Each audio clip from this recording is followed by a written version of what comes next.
Hi everyone. Yippee. We're here. We're here. Kind of. We're back. We're back and we're so happy. And everyone's happy and we're all having fun. Yeah, that's certainly a word for it. Yeah. So, this is never a perfect stream anyway. There's always some kind of issues, but today will be a little on the iffier side because I know Mads isn't feeling great. Yeah. And I've got some tooth shit that's going on, so I may need to take occasional intermittent breaks to grab something to press on it. But we're here to stream, and Maya's not, because she's a fuck. We're over here, She's sick and dying, stupid fruit. pushing ourselves to record and stream, and Maya's out having fucking fun at the Pride Parade. Representing all the stupid fruits here. The stupidest of fruits, if you will. Single one of them. I don't know about that. What's wrong? Oh, it's her turn. We should have fucking sound clipped that. Yeah. We can. Nothing's stopping us. Also, I got a snake. Hey! Whoa! Now the snake pit has a mascot. They're Yep. very cute. I don't know what the gender is. It might be a girl. I'm not sure. The store couldn't tell us. I don't trust this store.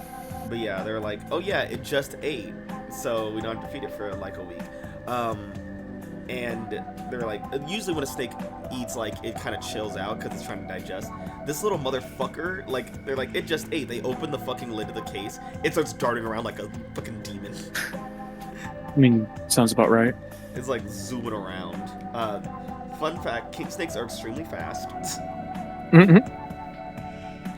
Yeah, I saw the video of it digging into its like sawdust thing. Yeah, it'll dig down. They like to burrow, they like to hide, they like to be sneaky, they're very quick. They also, it kind of varies on who has it, but like some like bite a lot more than others. Like, the store's like, they were saying like, oh yeah, this one doesn't bite at all, but we have another one in the back that will bite anything that comes near it, just because. And like, they're kind of known of like, they just kind of latch onto things. They're not trying to eat it, they just bite and then just hold down. It's just like, stop.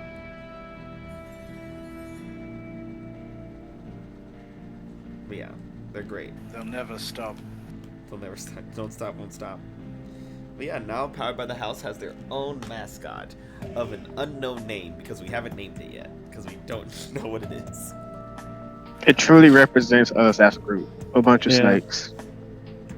And hopefully it poops within the next day or two so we can start holding it. Oh, you don't want to hold it while it poops, cowards. I don't want to because they're also known for musking on people. Yeah. What does that mean? They kind of just like relieve themselves when they get like a little like anxious. Yeah, musking is when you play an instrument in the street for money. No, that's busking. Oh, it's when a rhino charges you and impales you with their horn. Nope, that is tusking. I know what musking is. Okay. It's when you buy a popular social media platform and then change its name to something no one remembers. I mean, that's Elon Musking, so close but no. Close but no cigar. What are we doing here? Can we just play Jeopardy and go home? I don't want to be here anymore. Sure we can. Hey, Mads, pull out that Jeopardy you prepared. You're supposed to prepare the Jeopardy campaign. You're the one running the campaign. But I know what campaign we're running next. We don't need to win. But Yeah. I'm GMing the next campaign. Exactly, we know what you it don't is. get to win. You're already the champion. Yeah, but we don't need to run a Jeopardy because we know who's running the game and we know what game it is. Yeah, but I don't know. Maybe you'll get like, I don't know, like a special treat or something. Well, then I will absolutely run a Jeopardy and also play. That's not... Imagine watching Jeopardy and everyone's like trying to buzz it, like, why can't I get it? And Alec Trebek answers the question himself. He's like, yes, geography for 200, and he just beeps his own buzzer. It's like, What is Kathmandu? And it's like, you can't do that. You have the answer in front of you. It's like, and I'm also winning, so shut up. Yeah. Like, what are you your gonna points as fucking high as do mine? about it, huh? I think Maybe you if should you buzz were, in faster. if you were so Ooh. smart, you'd be winning. He goes, and the answer is, who gives a fuck?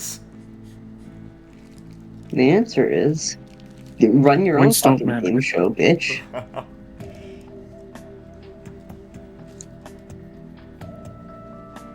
Oh, okay. It hurts a lot. Okay. I'm back. Alright. Oh, let's get this on the road. Before the pain We're sets in. already... Yeah, we're already late. It's already achy. Let's move on. Maya will be joining us in about an hour or so. Man, she talking for has 5 claimed. hours is gonna feel great today. Oh, dude, I already have a little bowl beside me full of like really hot water, but I'm probably gonna have to warm it up several times throughout the session. But I'm making do. Okay. You know what? It just incentivizes me to put you guys in scenes together and then walk away. Oh, perfect. You don't need me, right?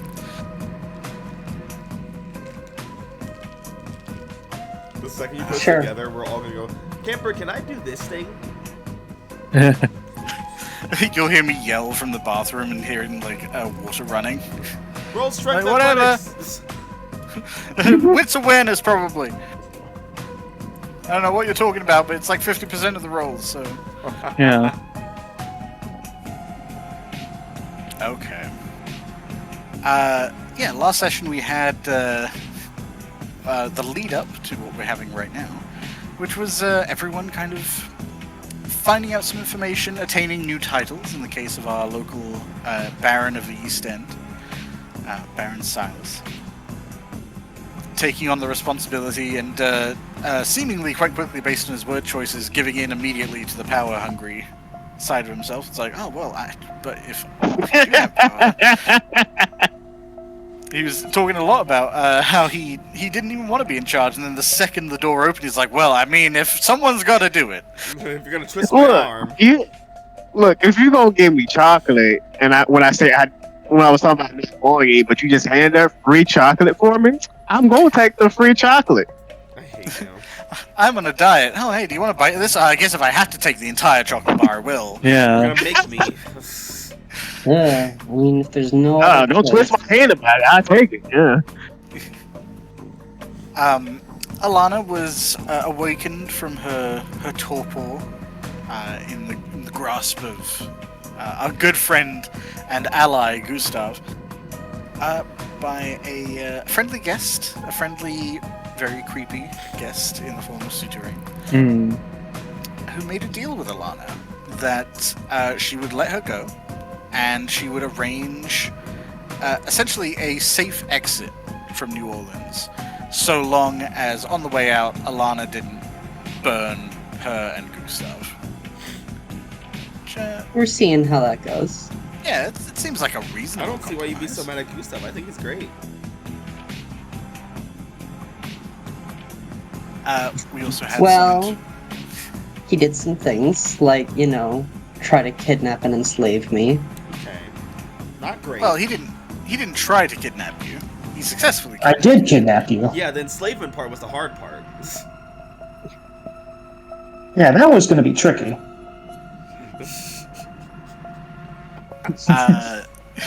Currently, 3 members of the coterie are fully aware of the Anarch's involvement and attachment to the coterie now. Lola has been assigned several objectives, mostly information gathering and social networking. She has been assigned to find information about Suterrain for the Anarchs in an effort to sort of undo the strength that she provides to the Camarilla territory, namely that people don't know much about her or where she gets her information from. But she's not here, so good luck.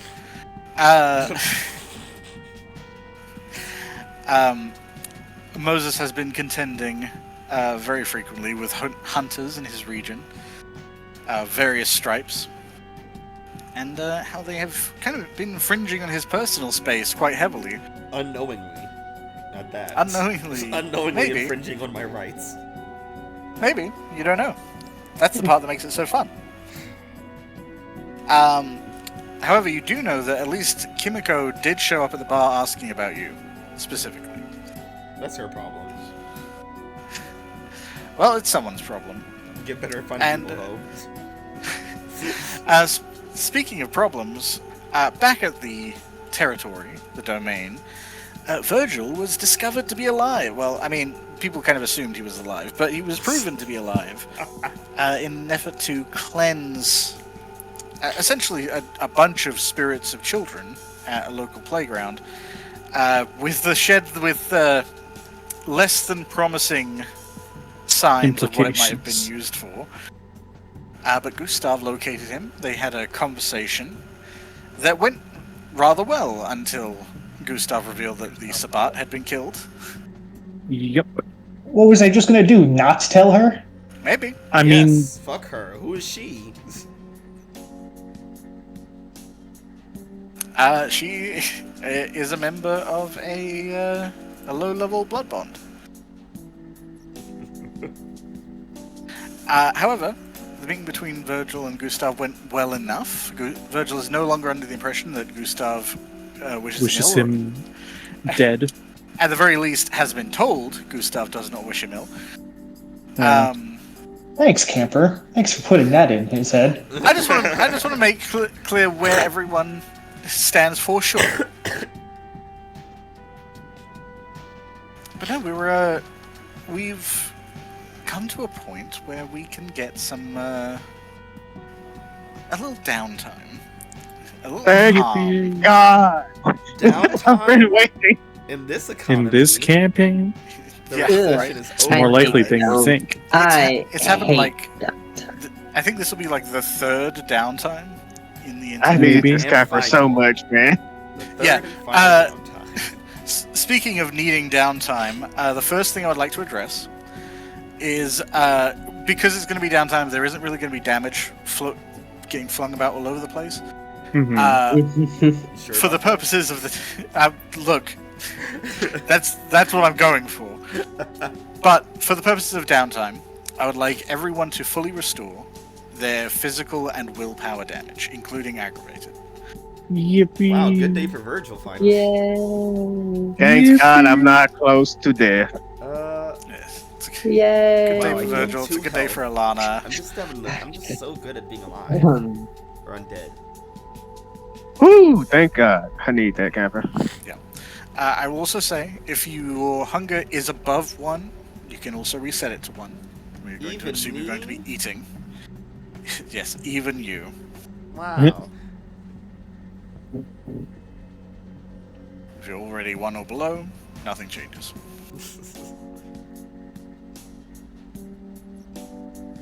Are you rewarded for holding on to your blood and your willpower? No. Oh.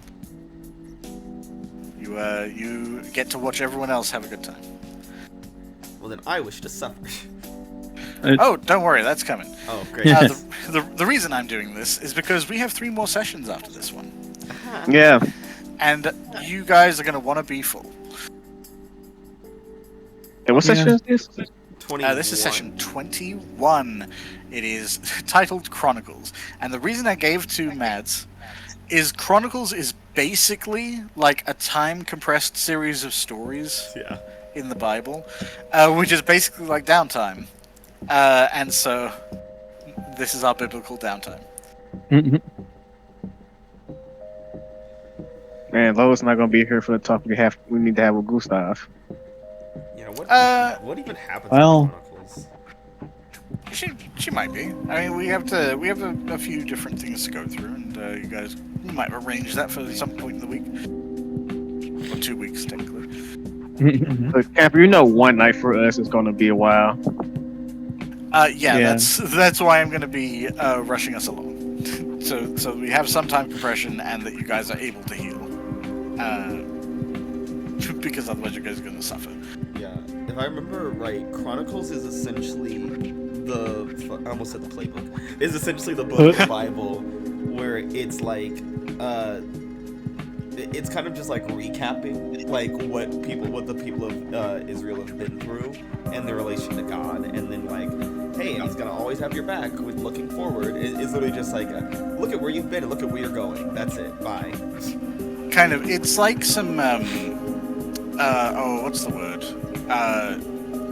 Like stories of questionable purportability or provability over like a 500-year period.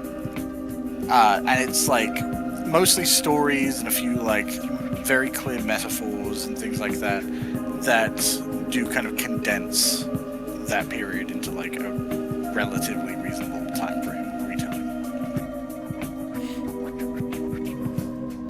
Speaking of retelling, let's start with what would probably be the immediate result of that last evening, which is Gustav finding out that Alana is no longer contained.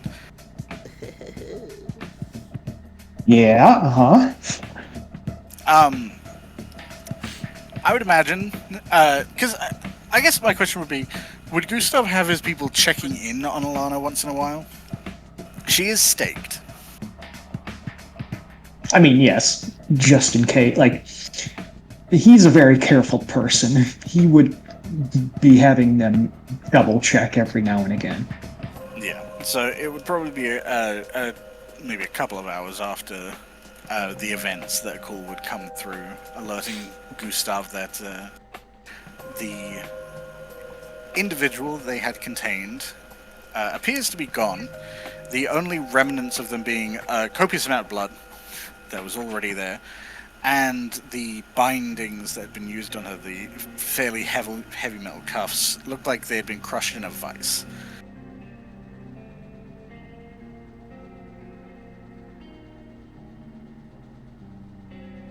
And then maybe like 10 or 15 minutes later, a door opening.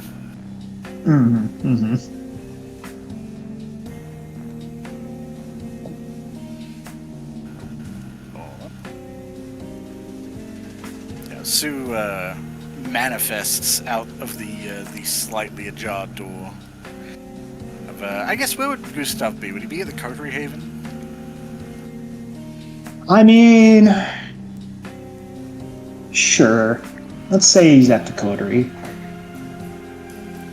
Yeah, so this would be Sue, I guess, slipping into like the living room or something to that effect. Yeah, assumedly, Gustav is getting ready to make his way out to head over to where he was keeping Alana. Yeah, she just like round a corner, kind of lean against like. You look like you're in a hurry.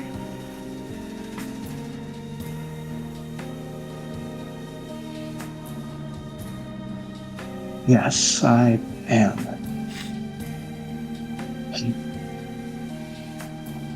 It would appear that someone I was having guarded has found themselves to not be guarded anymore.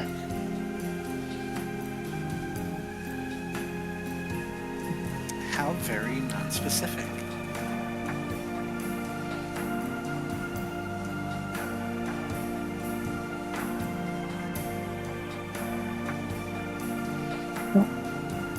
Would you like me to be specific for you today? Or would you like for me to make it vague so you can pry it out of me?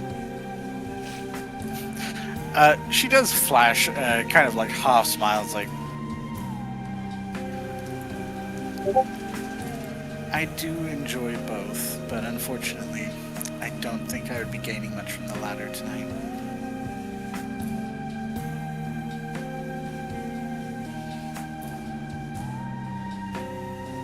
You can put down your coat, Gustav. She's not there.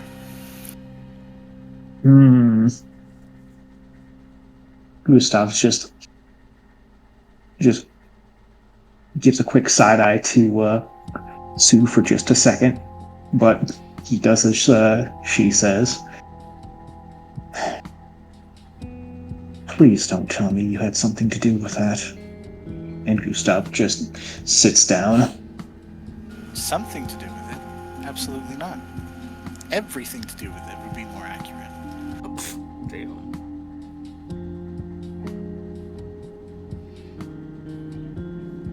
And I will say, I don't blame you for what you were trying to do.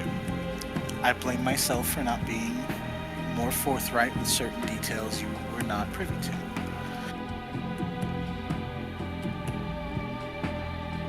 So, what details could you have that I don't know about already that would make it a good idea to let someone who's very likely to backstab us free? Well, for one thing, the amount of kindred that you can safely bind to your vitae is dependent on how strong your blood is. And someone you shared a bond with previously would quickly recover from it if you went beyond that particular limitation.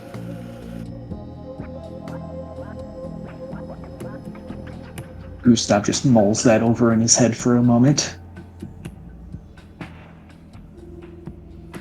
So if I'm understanding you correctly, this has to do with our connection, then? To a degree. But it's why I knew that something was going on, why I started looking into it a little more. All right. That still doesn't answer the question of why you let her go. That one's a lot easier. Because it wouldn't have helped you. The bond is not foolproof. Obviously, otherwise I couldn't have done what I did. I understand that you were probably going to try to reinforce hers beyond ours, but there is no guarantee she would obey, and if you're as familiar with her survival instinct as I am, you would know that any attempt to protect you, or any attempt to control her in your benefit, would rub up against that eventually. You'd be rolling the dice every single time. And you don't strike me as a gambling man, Gustav.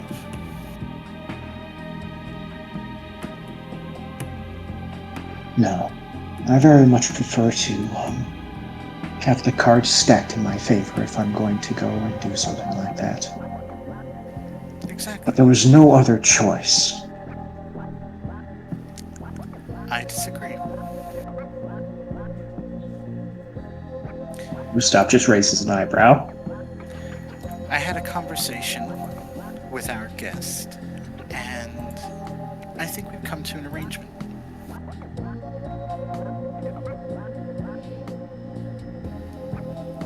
I know that you've been here since you were taken, since you returned. Do you know the effort it takes to go from one city to another for us? I would assume it would cost quite a bit to transfer over to another city you have no connection to, especially when you're one of us. Even if you do have connections, to be honest. Every day that passes, you're exposing yourself to the sun in an environment that you can't control. And that's ignoring all the other things that would be chasing you out there. The wolves, the hunters. Alana is a self-preservationist through and through. We've seen that from all of her actions, from the moment that she was announced in court to the previous few weeks where things have gotten out of control enough that you need to assert some level of control. And she's fun. Don't get me wrong. Watching her, fantastic entertainment. But she is a chaotic element in a chaotic time. And she doesn't feel safe here. She has a lot of secrets, a lot of people here who knew what she was or thought they knew what she was, which means she has to hide everything about her to everyone every single night.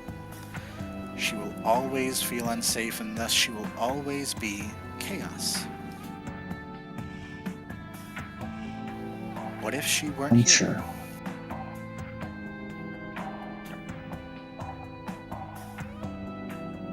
Allowing her to go would just give her a chance to stab us in the back on her way out.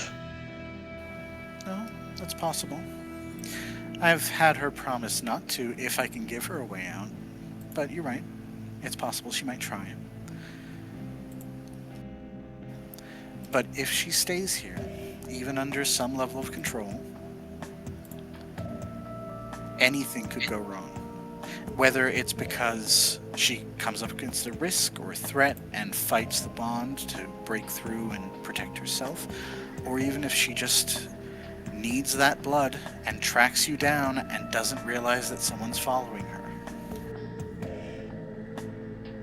It'll be a connection to you, and will always be a danger to you.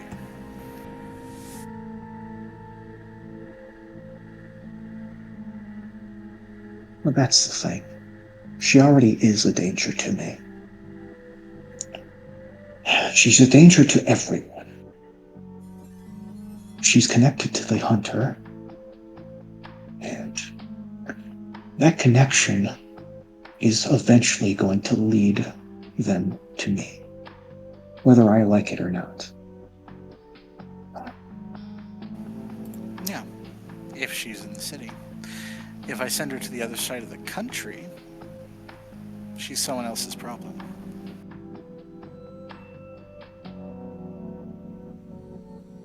And you have enough pull to ensure that?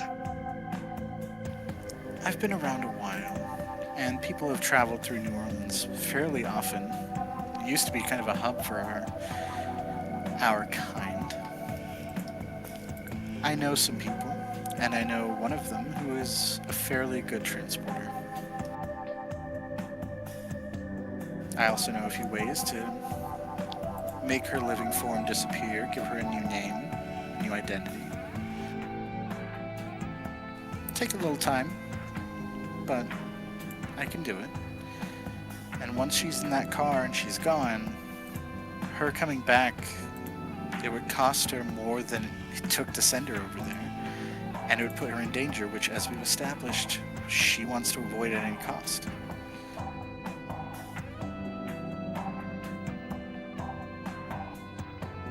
Gustav just mulls that over for a bit.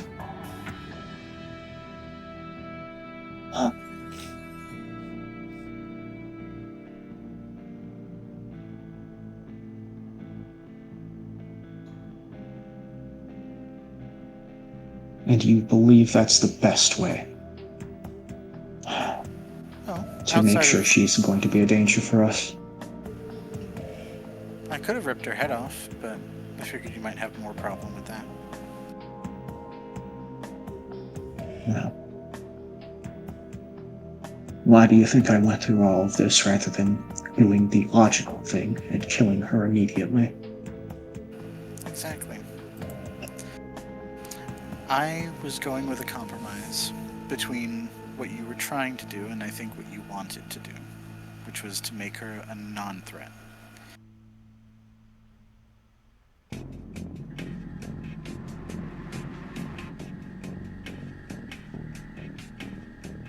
Yeah.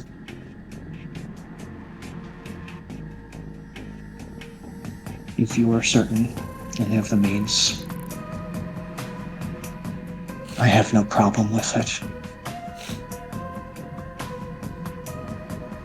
Honestly, I don't care about any of her secrets. I never did. It would be far easier. It would have been far easier on her if she just told me immediately and I could have just helped her out and we could have trusted each other, but that time has very much passed at this point. I suppose it is best to part ways. make sure you don't regret it. And if she does try and go back on her word, I know where she lives. Gustav just nods back.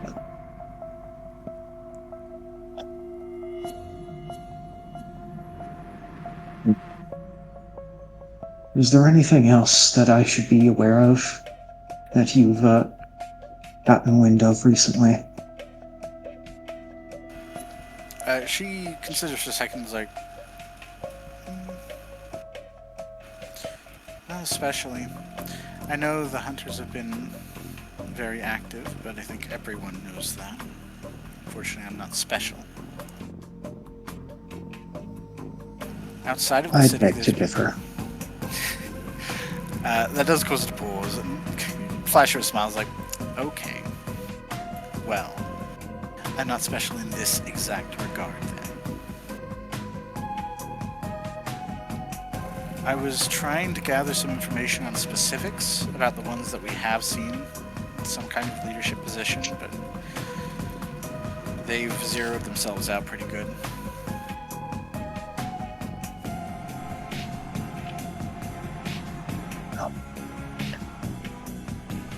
Suppose that's something else to look into. Have you heard anything about the Anarchs? They've been causing trouble recently.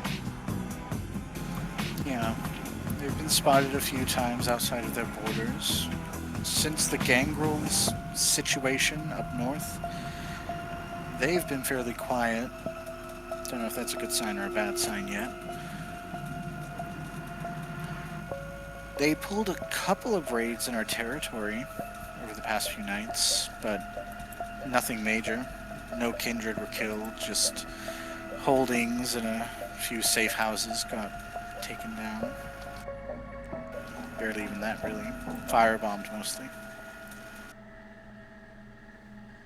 Just means that we can store people in them, but we weren't yet. I see.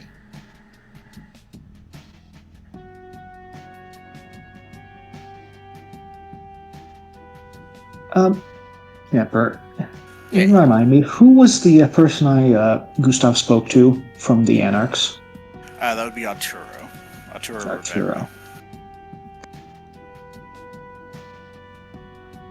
What does the name Arturo Rivera mean to you? Malkavian. Used to be fairly well regarded in the Camarilla before the Malkavians got purged by Prince Antonio.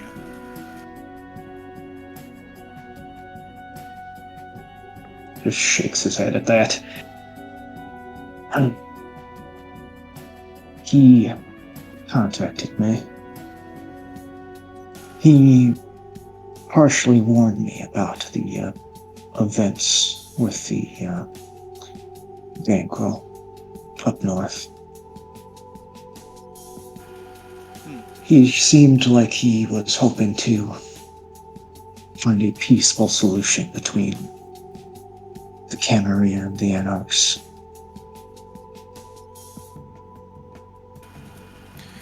I guess it's not too surprising. They had to go somewhere. Makes sense that you'd end up with the Anarchs at some point. I guess if he's looking for a peaceful solution, you might be looking for a way back to the Camarilla.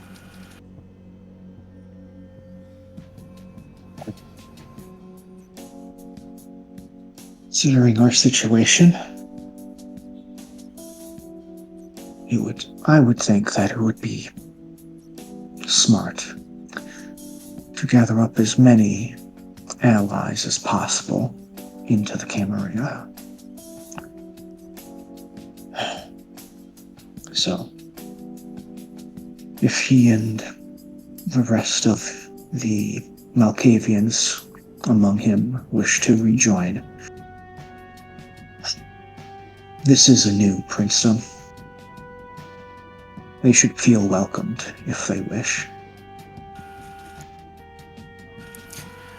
Sue has been kind of leaning against the door frame the entire time, but she kind of cups her hands in front of it, like crosses a leg over it, like a lot more humoured. Like, I don't think I've ever heard the Malkavians aligned on anything.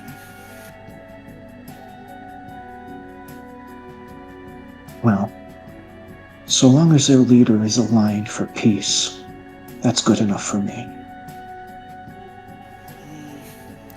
Well, I know we've been mostly dealing with the Camarilla. The Anarchs are a little different. They don't really have singular leaders, as far as I can tell. They have kind of in-groups, out-groups, and everything in between, but even their top-level authorities aren't actually in charge of everything.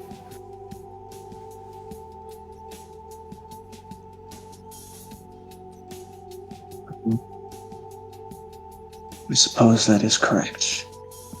Although, any pull at all is valuable in our current context.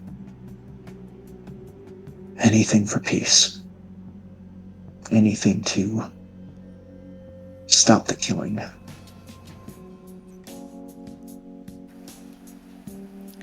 Okay. Is there anything you want me to do? Someone you want me to look into? Information you want me to grab?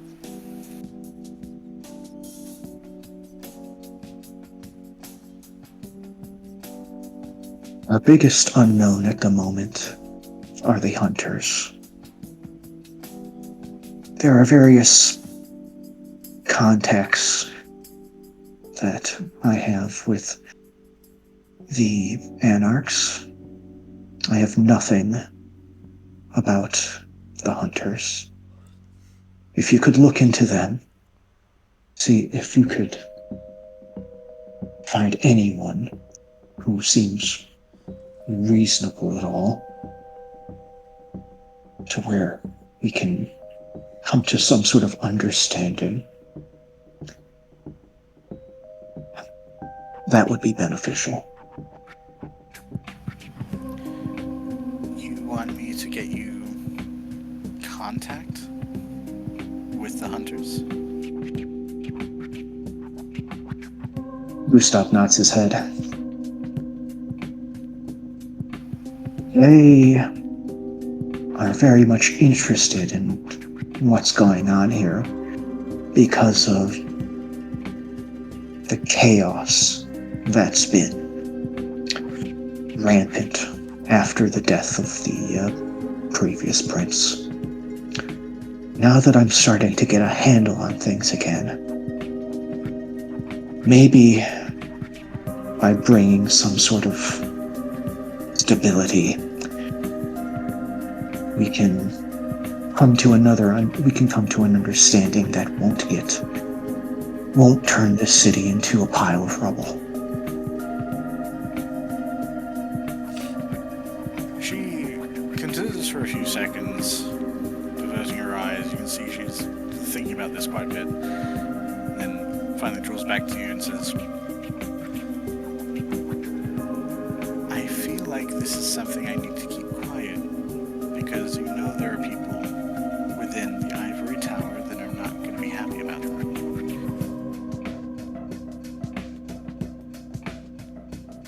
Which is why I've given this mission to you.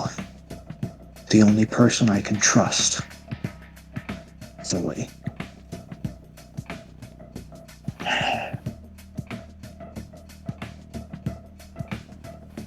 Okay. Then I guess my second question is, how do you want this contact? Do you want their phone number, or are you going to use a burner? I can get you a burner too. Do you want to try and meet them in person? It carries a lot of risks, but it might make them see you as more human.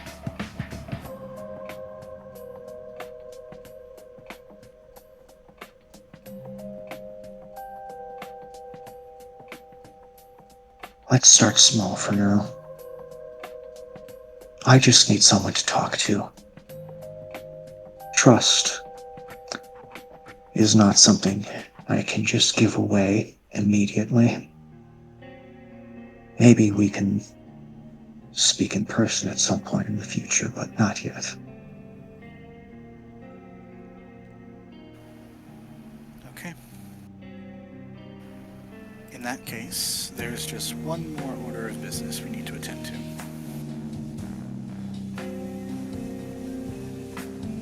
Okay. And she's already rolling up her sleeve to Oh, expose yeah. her wrist. Mhm. It's already waning.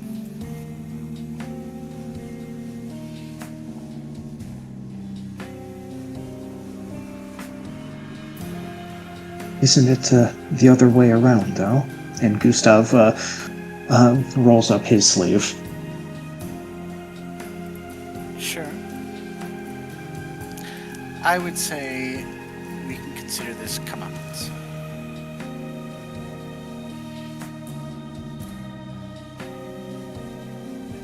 Honestly, Sue,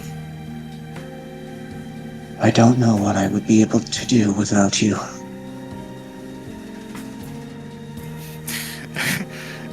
She does take on kind of wry smile. It's like, apparently imprisoned women in a warehouse.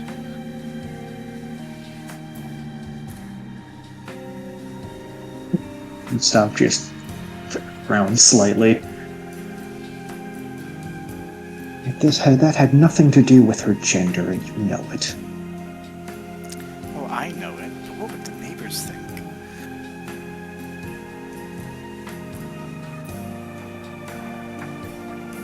Neighbors don't need to know what we do behind closed doors. I don't know. They've been pretty nosy lately.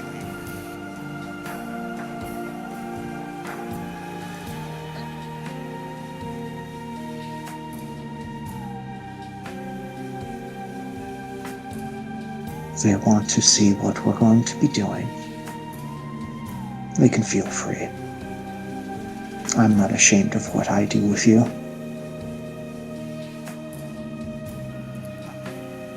Nor are you. But still, people will judge. People already judge me. It's not going to make anything worse.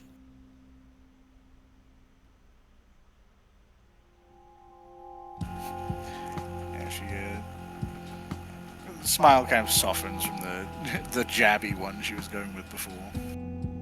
And she leans in to bite on your wrist while exposing hers to you. Mm-hmm. I mean, Gustav would obviously reciprocate. The tasty blood.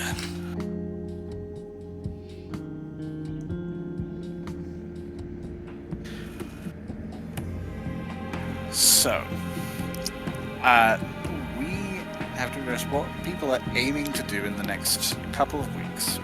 Obviously, we know that Silas and the crew want to make a meeting with Gustav, which we are still waiting on Maya to get back for. She has been sending us a lot of pictures from the parade as well. Yeah. We've been doing this, Mm-hmm. which looks like fun. In the picture, she's sitting in all of them, so I'm assuming that she's gonna be a while still. We don't know when they were taken. Look at all those gays. I hope she's enjoying herself out there. It looks so sunny and nice. Looks hot. It is. It is. It is hot. Well, it's not that bad, but For a camper, Like, he smells what's your like- definition of hot camper? 'Cause, like, I've been saying a lot of things about British people, and I'm trying to figure out where your limits are. Anything over 75 is somewhere I don't want to be. yeah, it's been between 80 and 90. It's been a wet heat, but too, so you would hate it. Yeah, I would fuck that noise, dude. So limited. Jeez. Like, you can't hand, like, 80, 90, you can't take that. I can take it, I will just complain about it the entire time. Yeah. Meanwhile, I'll take snow any day. I'd rather die. No. Snow is not meant to exist. Snow is a plague Yeah, well. upon this earth, upon this planet, upon this world. I think we should get rid of all the snow. That would definitely not cause any problems whatsoever. Just melt Yeah, it. sure. What could go wrong? I don't care for. I don't have an issue with global warming. I'd like it if the globe was warmer. You rub a lamp, a genie comes out. It's like, you have 3 wishes. It's like, I want you to melt all the snow on Earth. It's like, well, hold on now.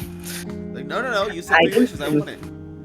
It's like, I don't give a shit. I don't live near the coasts. I'll be fine. Are you sure you don't want to wish for a boat first? ah. You think I want to be near the water? I think you're going to be near the water after this wish is done. I just imagine the genie that gets out of the lamp, and it's like the person who rubbed the lamp is actually like just completely fucking evil. Yeah. It's just like, man. it's like, what do you wish to see? I wish to triple world hunger.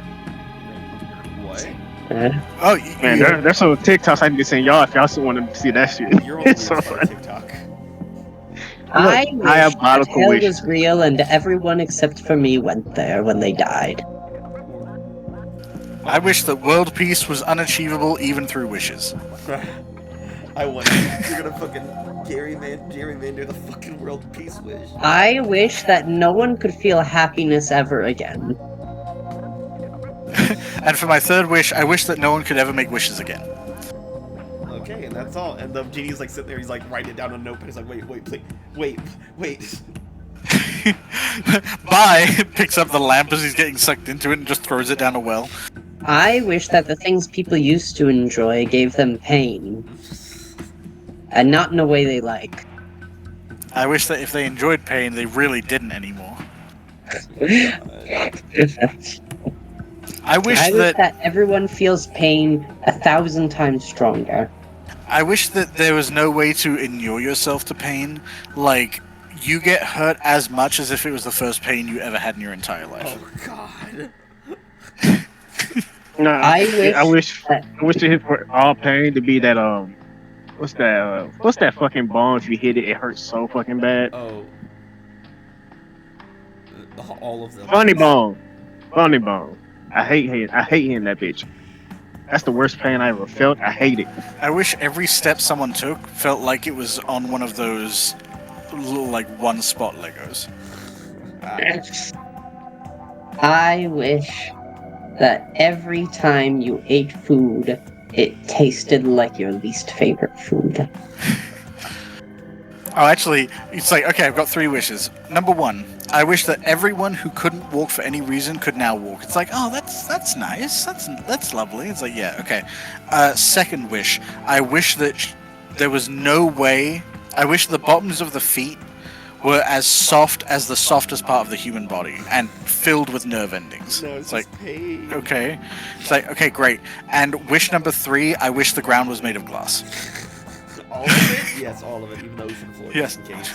The very earth itself, glass. But specifically, I want it glass that's broken and pointed up. I Yeah. wish that all blind people were able to see for only 30 seconds right now.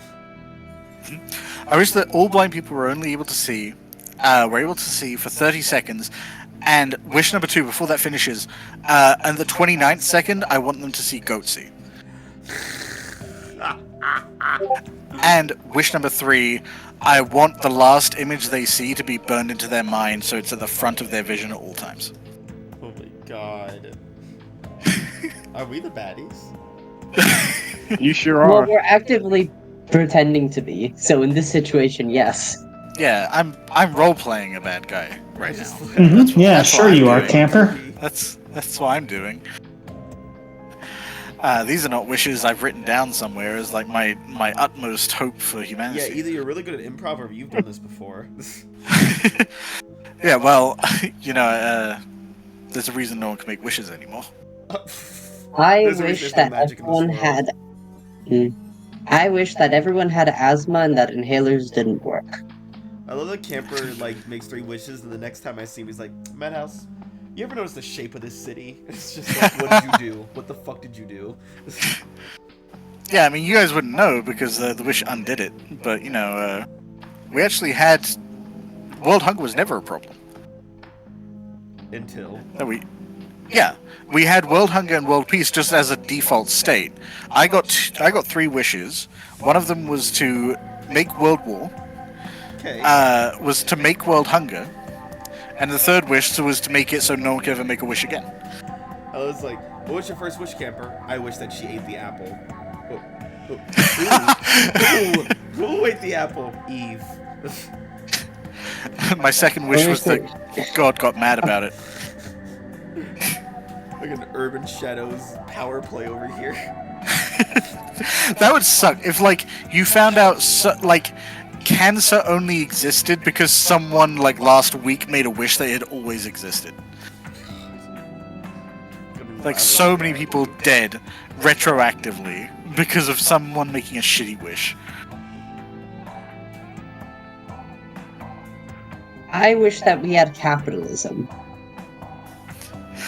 Done, and then you pause for a second, like, wow, this sucks. Wow, everything sucks in my life now, all of a sudden.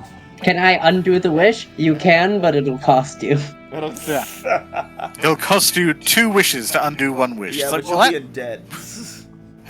Wait, why does it cost 2 wishes? Like, because you wish that no one could undo your wish without using an extra wish. Yeah, it's When? inflation.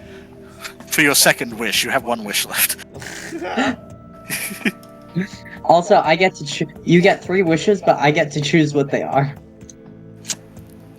That would be terrible. You have 3 wishes. Your first wish is that I'm free and I don't have to grant you more wishes. Bye. Genie comes What? out and it's just like, I wish you weren't so fucking ugly. Nice.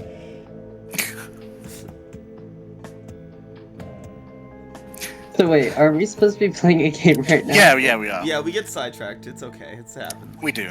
We do occasionally. I was also taking that time to just press some warmth into my jaw. I guess you can. Okay. So, besides the meeting between the friends, the good friends, Gustav, Silas, Moses, and Lola. And Virgil, why not? Yeah, I mean, you can invite the entire coterie, that'd be great. Virgil was still in the process of cleansing the site. Virgil, what are you doing to, assuming you're here? Oh, he's AFK. He wouldn't be RB. Yeah, Marcus said BRB while you were saying all your wish bullshit. Wow. Son of a... To be bitch. fair, he said it at the beginning of the wish stuff. So There's nothing fair about this. There's nothing fair about Teeth. There's nothing fair about Marcus not being here! well, I don't know why I thought you were gonna break into like a Les Mis style like song and dance number for some reason. Do you hear my teeth? They scream, screaming the song of endless pain.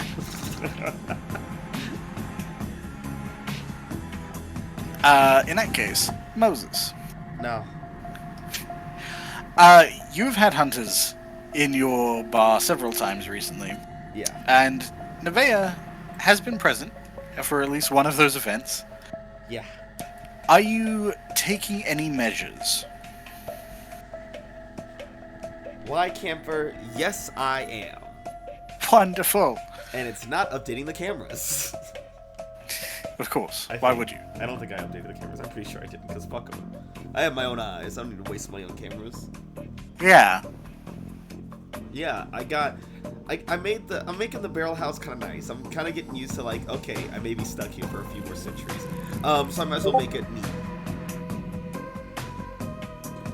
Okay, and what are you adding to the barrel house? A door, finally. Okay, well, we had one of those. A drink menu, as John Taffer recommended. Okay. I reached Yeah, out to Bar Rescue. Yeah, those 2 weeks were actually spent doing he was bar filming. rescue. Yeah. Yeah. Look, you ever notice how bar rescues always shot at night? How many of those people you think are vampires? Boom. That's true. Now Who what? can say otherwise? Yeah, so Moses put out some feelers, reached out to some his gang days, and found a man named Big Red Rivers. You did indeed. Oh shit. Oh shit. Oh no. I forgot to. You didn't give him a thing? I forgot to do the character sheet. We had an assembly about it. I know, but like, look, a lot happens during the week. Marcus is back. Welcome back, Marcus. Alright. Damn bad. So, Virgil, Your teeth are all falling out. What do you do? The children goes, they're taking all your teeth out one by one and running around and going nan and boo boo.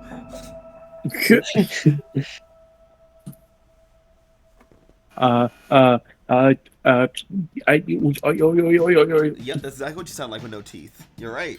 yeah. That's a lot. Yeah, but Moses has gotten a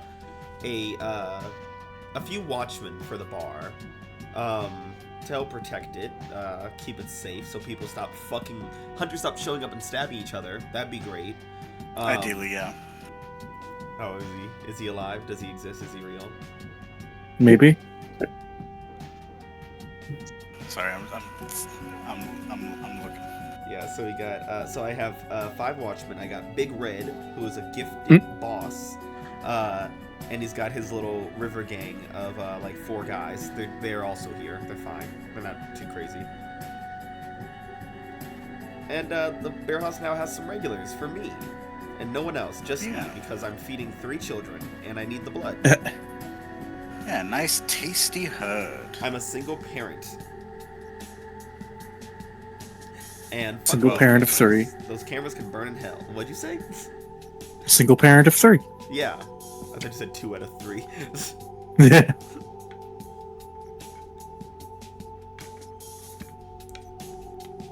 Okay, that is something I'll have to correct.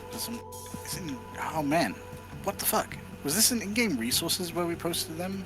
No, I think I PM'd it to you. I don't remember. Oh, did you PM it? Yeah, I think I PM'd it to you. Welcome to Powered by the House, where we do our updates and technical difficulties live on stream for everyone to see. That's right. Okay, was it? It was Vibrant Man, right? Let me scroll back up. Let's see. We text so often. Let's see. Who can see? It was the Vibrant Man with the turtleneck. Yeah. Okay. Cool. He sounds real menacing, guys, doesn't he? Look, turtlenecks can be scary. Turtlenecks are doesn't Mark Zuckerberg wear turtlenecks? I don't want to know the He's answer to that scary. question. Mark Zuckerberg. Good question, Matt. He has a turtleneck, and does he have a chain as well? No, but I wish he did. Damn it! It might be under the turtleneck. It's under the turtleneck. Because that's a fucking Lonely Island song. The turtleneck and chain. Big Red. Yeah, Big Red is he's a tough guy. Not as tough as me, but pretty tough. Pretty tough, strong man. And he's gonna help keep the barrel house safe while I'm I don't know, trying to kill Alana or whatever. Yeah, my normal weekly duties. Yeah, the normal go-to objective of every night. Murdering the shit out of Alana. Withhold information from Gustav, try to murder Alana, make fun of Lola, and hang out with Silas. And Virgil's also there, I guess. Experience. I'm pretty good at doing this quickly. It's just the... We should have ran I'll have to ran a timer just to see how far it would go. Yeah, okay. Hold on. No, not under Abigail. I can't wait for you to show it, and then my computer blue screens and the screen crashes. That would be pretty funny. The code just fucking just corrupts. Okay. So, okay. And then I will have to do the stat stuff, but I do have the gifted thing up here. I just need to fill it in. But hey! There he is! There he is! It's Big Red. Rivers. It's Big Red. Big Red Rivers. Why is he so big and red? It's his thing. It's his whole gimmick. Yeah. Oh. Being both big and red is a necessary part of his... Well, Good question, Matt. He was just Big Rivers, and then he became red as he learned his favorite color. Good question, Matt. Can he say any word that starts with a C? Shut the fuck up. Funny enough, no. He cannot. Okay, that's kind of now. I'm just gonna have to... Camper, like any, that's a blood thing. They don't say. They don't say C's. Yeah, they replaced any C and any word with B. It's hilarious. Bookies. Yeah, I instead of Look at clothes. Baba. Blows. Blows. Yep. Blows. Do they ever bake bakes? I wish I knew what you were saying. I don't speak blood. I never could. Yeah, I could never speak Blood either. I was a Crip, so Flunked it out was of my it in high opposite. school. Okay, so you have a pretty well armed group of goons, basically. Yeah. Yeah, I think it's the same level of defense as you got for as Silas has with Raphael, and technically your guards for the Haven. Yeah. And Guard the fuck up. so I've got my four guards and Big Red, and then I got two ghouls and a thin blood drawn up mighted up. So no, the barrel house is going to be a bad time for somebody. And if I'm there, it's gonna be worse. Hey, if you ever need my blood, man, let me know. I'll give it to somebody. Get that drawn 42. Get that drive forward to my boy. Get that drive endurance. Let's get into a blood Yes. marriage. Let's do it. Fucking gays. It's not I mean, gay for wearing it is- socks. It is Pride Month. Pride Month blood marriage. You know what that means? This is the last day of Pride Month. I don't think it's legal for me and you to do that, man. To get blood married? Yeah, I don't think it's legal for us to get blood married. Why? Because I mean, we'll it be like, is- they're too strong, kill them. It's Then we'll be 2017. killed. We'll be killed, man. They can try. They won't succeed. They could. Dan's already trying to kill me before I get free to. I don't see what the fuck that's got to do with me, but you know. I'm sure you guys will be fine. I'm not even trying to kill Dan. I doubt that. I Look, very no, much doubt I'm that. trying to undermine your power. I don't want you dead. I just don't want you having power. That's the same thing. Well, Okay. I learned my lesson. That's just too easy. I feel like you're not helping yourself not get murdered by Dan right now by saying things like this. Y'all know this is just what we do.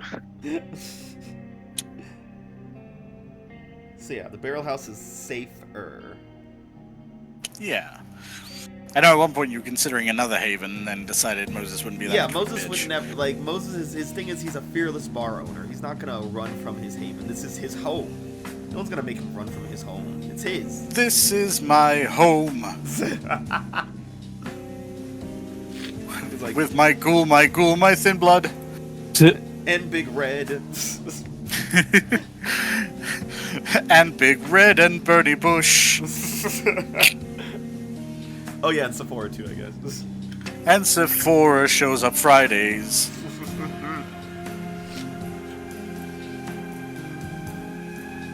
Okay. Right. Virgil, yes. we were addressing, you were attending to this, playground situation with the spirits. Yes. What kind of research were you doing to try and make this easier on yourself? Because you had said before you were going to look into some information. Yeah. Mostly on like funeral rites, stuff like that. Try to glean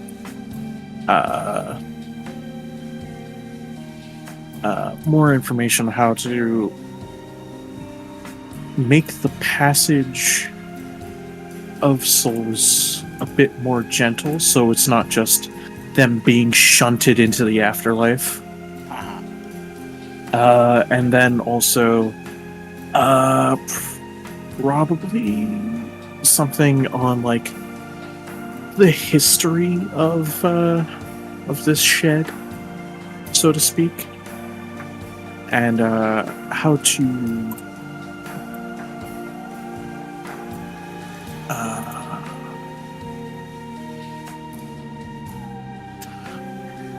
we'll say deal with any wayward spirits.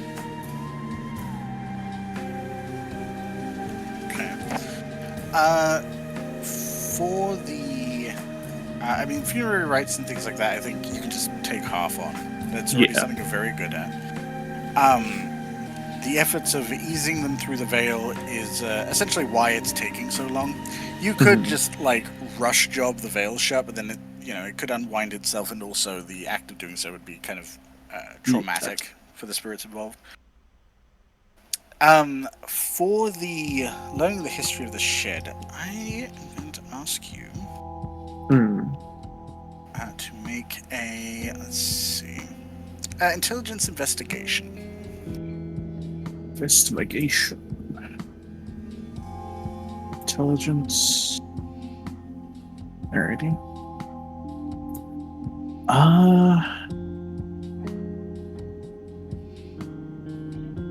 Would I be able to scour secrets on this? Remind me what that, or post it if you have it. Or if it's not written out, just this one. Okay.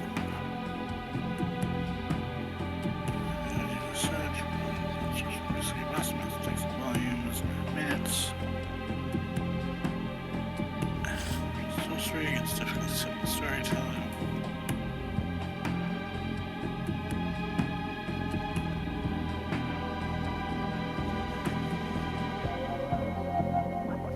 Although that might just be for written information.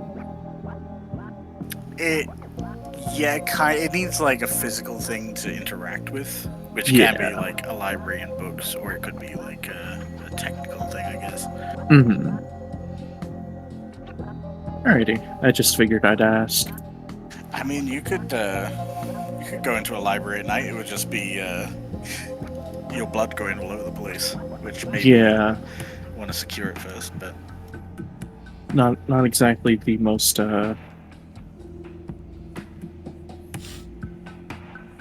yeah.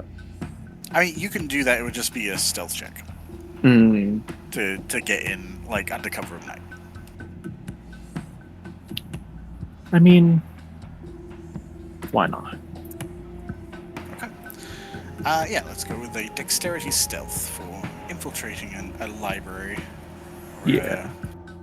I guess where would they keep like news articles? I guess that would also be a library. Yeah.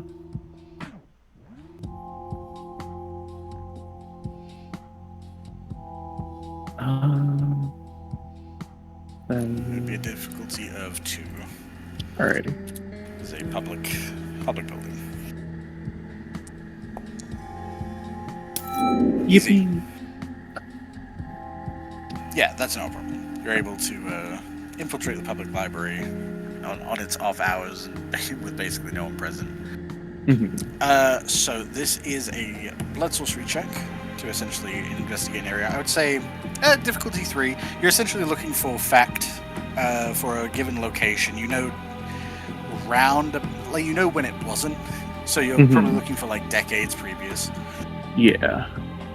So yeah, I'd say difficulty 3 would make sense for the amount of information you're sifting through. Yeah. Give me half a second. I can actually.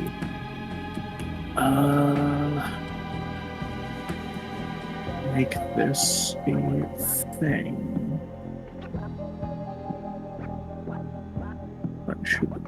Yeah. Intelligence.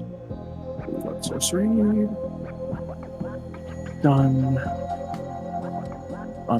Relock, and then scour secrets.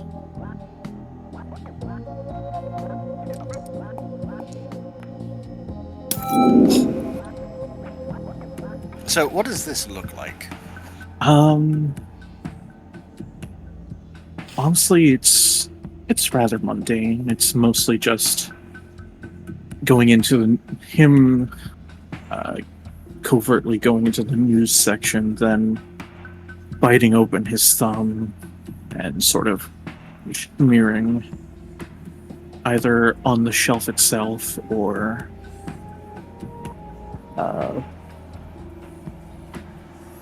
wherever these documents may be hidden. Not hidden, so to say, but like stored. Yeah, where they're gathered. Yeah. I do believe it also requires a rouse check. Yes, it does. Okay, so we'll go ahead and do that. And we're fine. Ain't even a problem. Damn. Big day for Virgil. Now you shut your poor mouth. Yeah, you smear your blood along some shelving and mutter an incantation to enact the blood, and it starts almost like a symbiote. I imagine it's like active and like sweeping into the pages of books and across like sheaths of paper and reams of like old newspaper articles. Yeah. And it does take, I'd say, about half an hour for your blood to like spread out, and eventually, all at once, it kind of snaps back and then starts retracting off of the shelf and into this like globule that you just kind of sweep across. And in doing so, it essentially draws information into your mind. Mm-hmm. There are many stories from about the 1960s. Or it started in the 1960s and went into the late 70s, of a series or a string of disappearances in that park, which in the late 70s was discovered to be essentially kidnappings and kill sheds, where children were taken and unfortunately murdered and concealed underneath the shed in several mass graves. Mostly vertical. They never really got why the grave was made vertical or how it was made vertical in the way it was. They theorized that most of it would take like machinery and equipment that was not present. Right. But the bodies were discovered and the culprit was hunted down and killed through vigilante justice before the police could get hold of them. And they too were sort of torn apart and sundered in the same way that they had done to their victims. No one ever found out who killed them, but people didn't really care. They didn't really look for who was responsible for killing a child killer. However, that does mean that you know very well these children were the victims of murder, and when it comes to murder and spirits, they do not react well to any sort of change of any routines. Many of them are sort of imbued with hostility in some level. And it does not take you long throughout this week to realize that during the day, these spirits are still active. And there are several reports of children experiencing accidents, like falling off of things that they shouldn't have fallen off of, swings suddenly going out of control, the kind of spinning roundabout going too fast and flinging children off. Yeah, very poltergeisty. Yeah. So whatever has been happening here is clearly a threat and has been escalating over time. Which, if this is what those spirits from the church are aligning with, your expertise would tell you this is probably happening all over the city. They haven't been connected to an original source. Hence why these sites are being made to kind of wean the spirits off. Yeah, from your research, it seems like this group has benevolent intentions, which doesn't quite match up with your experience in the church. I mean, considering one of the members has been stated to be a dickhead, to the point of tethering a seemingly innocent spirit to this plane for his own gains. Yeah, speaking of which, Elizabeth has been relatively helpful in kind of keeping spirits away from the shed, so they don't interfere with your operation. It hasn't been too much of a threat yet, although as you're getting into the second week, the objects on the wall that kind of rattled have been kind of coming off of their holsters and off of their rungs. Right. And you get the sense that that final push is probably going to elicit some violent response. Sounds about right. Kind of last gasp of Trying trying to to hold maintain on. Yeah. But no, as far as you're aware, everything you're doing is the right thing to do right now. Mhm. Keeping things calm, keeping things stable, and just preparing to mitigate the worst of the effects in the last few moments of this ritual. Yeah.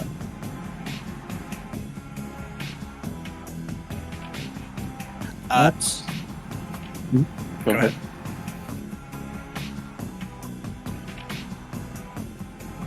You go ahead. Claire. Fucking Canadian standoff.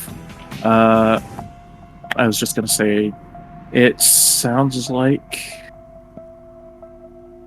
as long with what I would know of Oblivion, would Gustav's help improve the situation? You don't know much about his particular capabilities, I don't think, but you do know that Oblivion is deeply connected to necromancy, or it can be. Right. I also don't know if everyone knows about Bird, and Bird is. Yeah, it's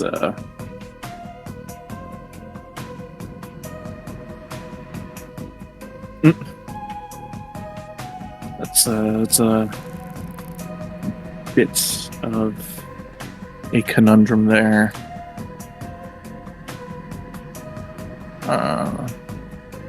I believe he offered to help. Yeah, I mean, Virgil will accept that help, and any aids that he could pass on to the Vodun up in the hotel.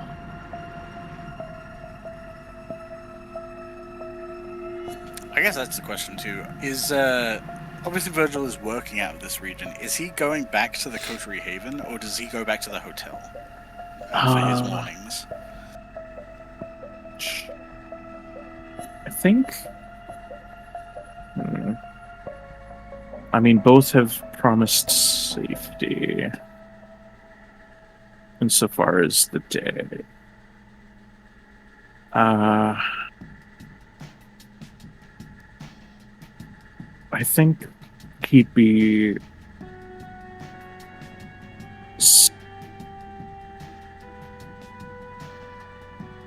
I think he'd be staying at the hotel. Insofar as letting them know how things are progressing, and requesting any implements or reagents. Yeah, given they are prepared for these particular rituals. That makes sense. Yeah. Okay. Good to know. And then probably Gustav said that he would like to at least speak with this group, right? Or am I remembering incorrectly? I believe so. Is that accurate, Gustav? If Gustav is here.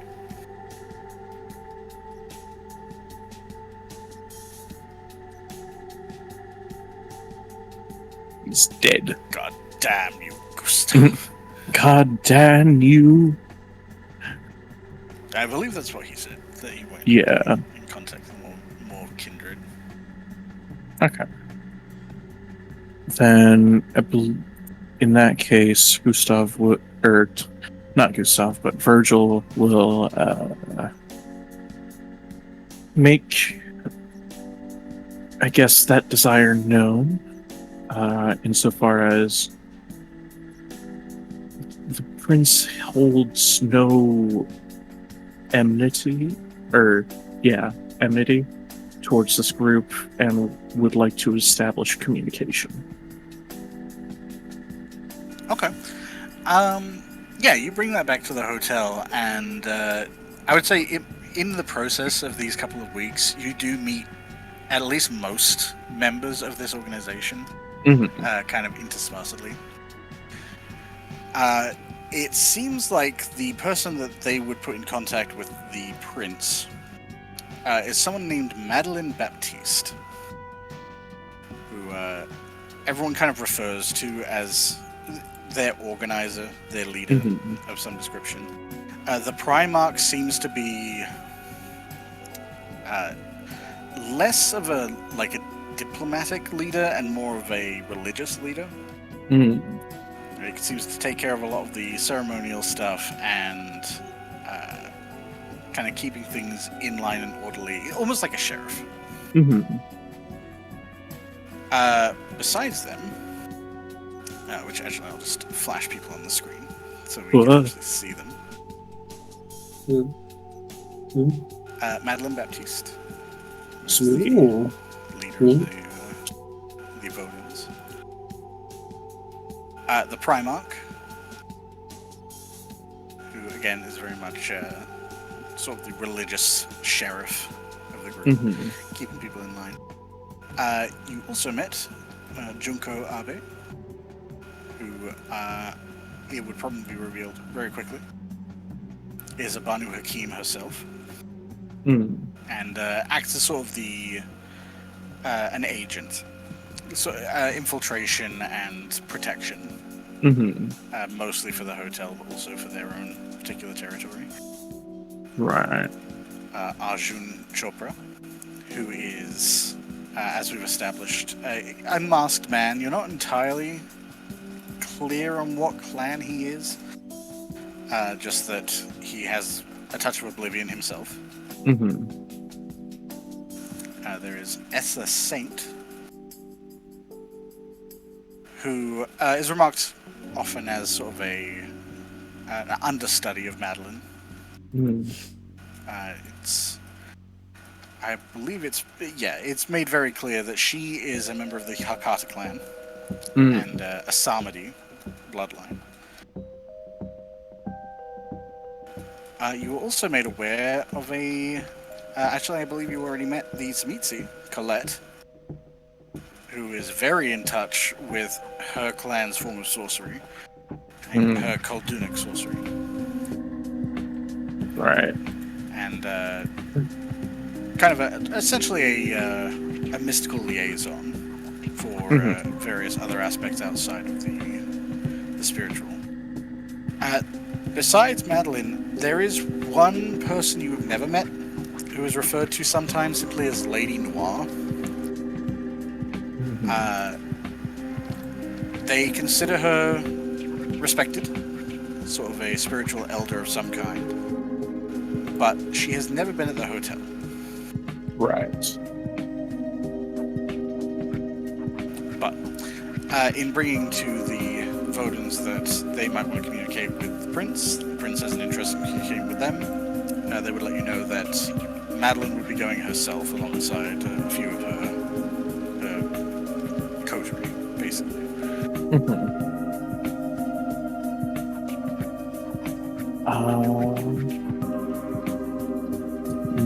Knowing this, I think Virgil would communicate to Gustav that they are open to communication, and if there was any specific location or dates, that he could set up a meeting.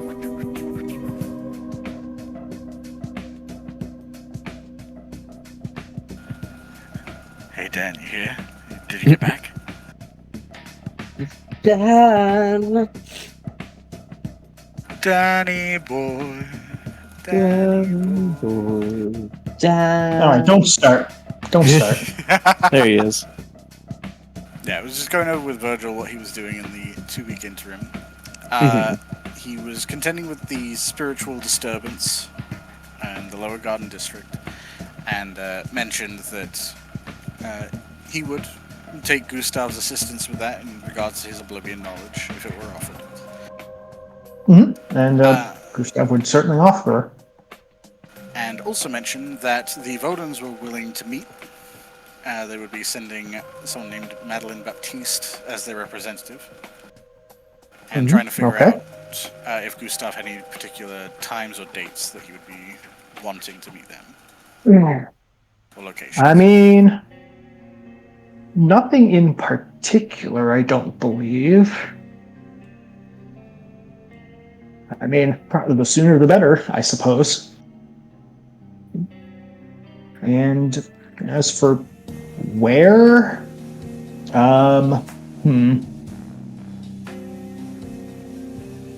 where would be neutral? That's a good question. Yeah.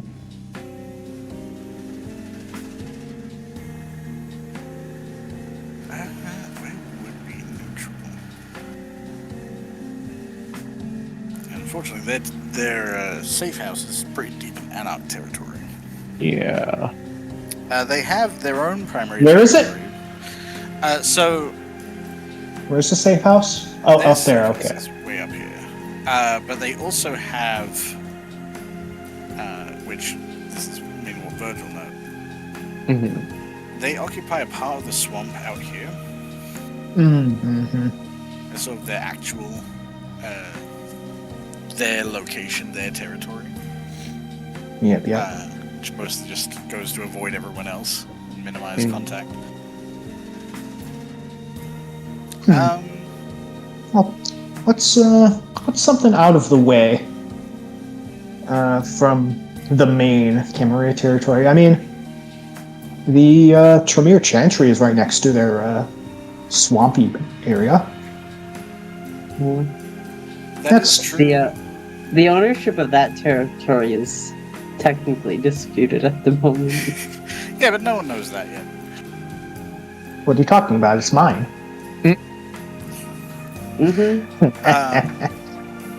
Yeah, I mean, they probably wouldn't want to meet in the Chantry just because the Chantry tends to have a lot of defenses in it. Yeah, of course. But they would be Somewhere near about. they would probably be Close to willing both of our places of power. Yeah. Yeah, they wouldn't be opposed to meeting like on this kind of waterfront area. Just because then it's between the main sections of the Tremere's territory and their own territory. Mm-hmm. So no one Yeah, has that'll like, work. the strong point. Okay. Yeah, they would be amenable to that. All right. I will be right back. I need to warm up this water. Fair enough. No problem. I'm dying.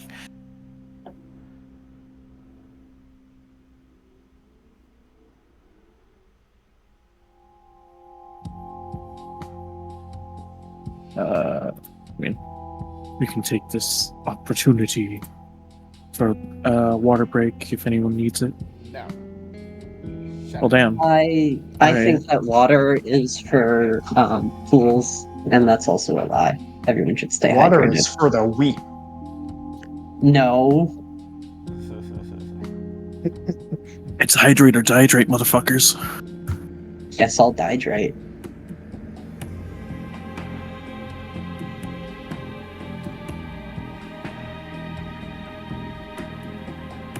Why are you shouting at me?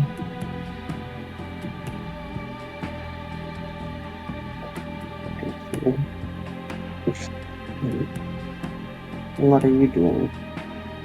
What do you want from me? How did you even get in here anyways? Do you know that?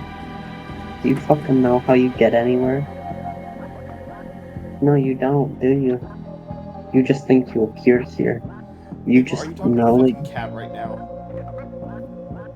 who else am I talking to? Not you fuckers. I don't have one of those. Yet. Yeah, no, I know. Fine, ignore them.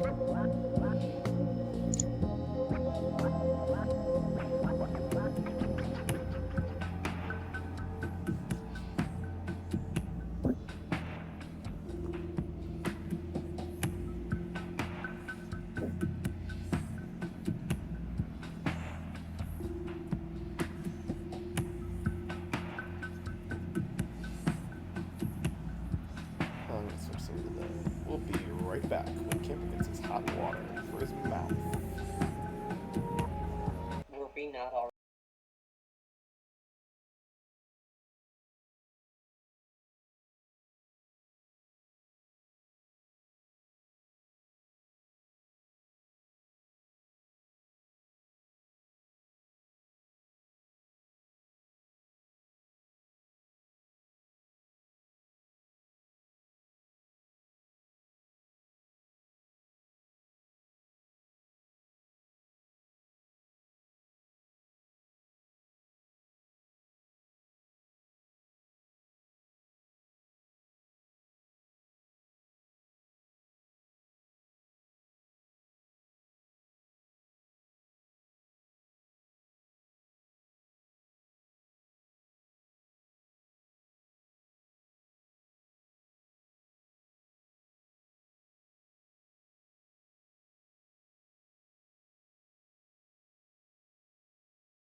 And we're back.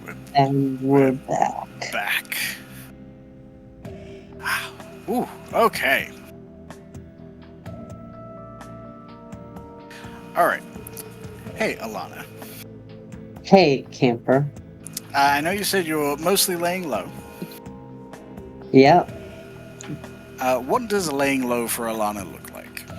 Is that Well, just so obviously I'm setting fire to religious buildings. yeah, okay. That's my thing, bitch. Um, Fuck off. I know. I learned it from watching I'm you. gonna kill you. Try to copy me. You're dead. Nah,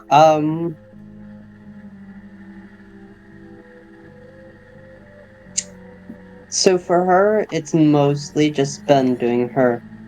Alana is still, um, because she hasn't lived long enough to not do it. She's still, for the most part, upkeeping her human persona, your human persona. So she's like, she's doing her work. She's doing her job. She's seeing the clients. She's drinking from a lot more than she used to, and with some of them, she's probably like, "Oh God, I have to hear about this bitch's problems again." Right, that lack of humanity coming through a little stronger.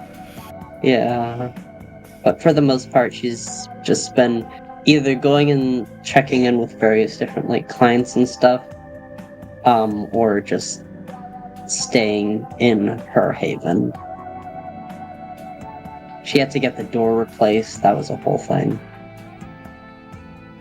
Yeah, I imagine. I do wonder what the conversations with the landlord and the building manager look like at this point. Just been a lot of weird stuff happening around there. If they ever see anything they're not supposed to see, or if they're ever getting weird about it, I just futz with their memories a bit. It's fine. Yeah. Okay, Miss Lind. Everything looks great. That'll be 300 for the door charge. Forget. All right. You remember me paying it yesterday. Oh dear. Yeah, you've meeting up with clients, kind of going night by night. Drinking clients. Yeah, occasionally taking a little sippity doo dah. They don't remember. It's fine. Healing some of your grievous bullet wounds. Yeah. I would say probably about a week in to Had to get just a new jacket. That was Right. annoying. probably about a week into laying low. You do get a text from Sebastian. Oh fuck! I practically forgot about him. The text is a little crazed, although to be honest, whenever you hear from Sebastian, it's probably a little like that. Yeah, He does kind of go dark once in a while, and just he's one of those people. He's one of those clients that only checks in when things are terrible, Yeah. and then when he's having a normal life, just thinks, everything's better. But no, not how that works. He lets you know that he thinks he saw Nikki in town, Probably did. and is asking how he should approach this situation, because it seems like she's here and she hasn't contacted him.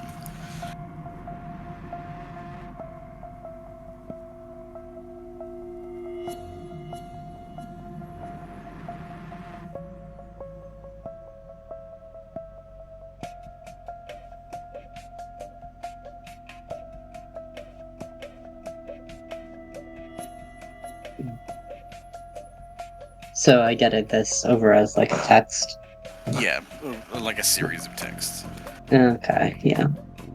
And there is a screenshot associated where you can see it's from essentially like across a street looking at a cafe. Yeah. And you can see Nikki drinking a coffee, sitting across from the back of someone's head. Okay.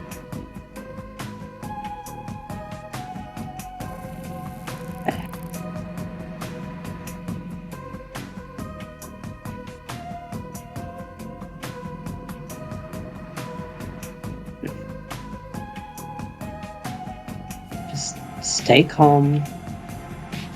I'll be there to talk with you as soon as I can. Where are you? He starts just describing where he's at, and then a few seconds later seems to realize like he can just send you a location, like Google Maps. Yeah. He appears to be and a cafe in the mid-city. Or at least across the street from a cafe in the mid-city. That's fine. Nothing bad happens there.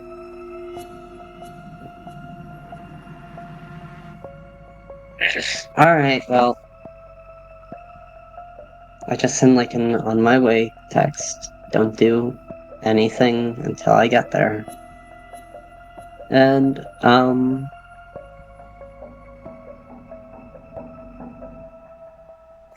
I guess I'm heading over to the mid-city now. Okay. Yeah, you, Where would Alana's car be? I assume she went and retrieved it. From, Oh, fuck, you're right, because it would theoretically still be at the coterie house. Yeah. But, like, when would I have retrieved it is the thing. Yeah, because she doesn't know for sure that Gustav's fine with her. Like, Sue has obviously made that deal, but... Yeah, because I've mostly been trying to avoid them.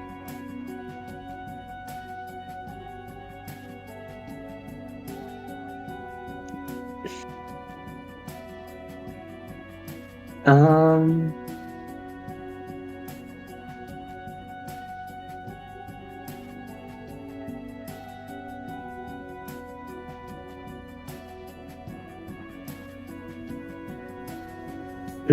I think I think what Alana did was she spent a bit of time where she essentially was like hiding around the coterie haven, and then when she saw that like it was probably like no one was around except for like the guards or whatever, she took the car and she took her car back. Okay, did she do anything to avoid the cameras, or just... She probably tried to. Okay. Not easy, but she gave it her best shot. Yeah, just for the sake of it. Let's see, a dexterity stealth check. Against a difficulty of 5. Okay, well...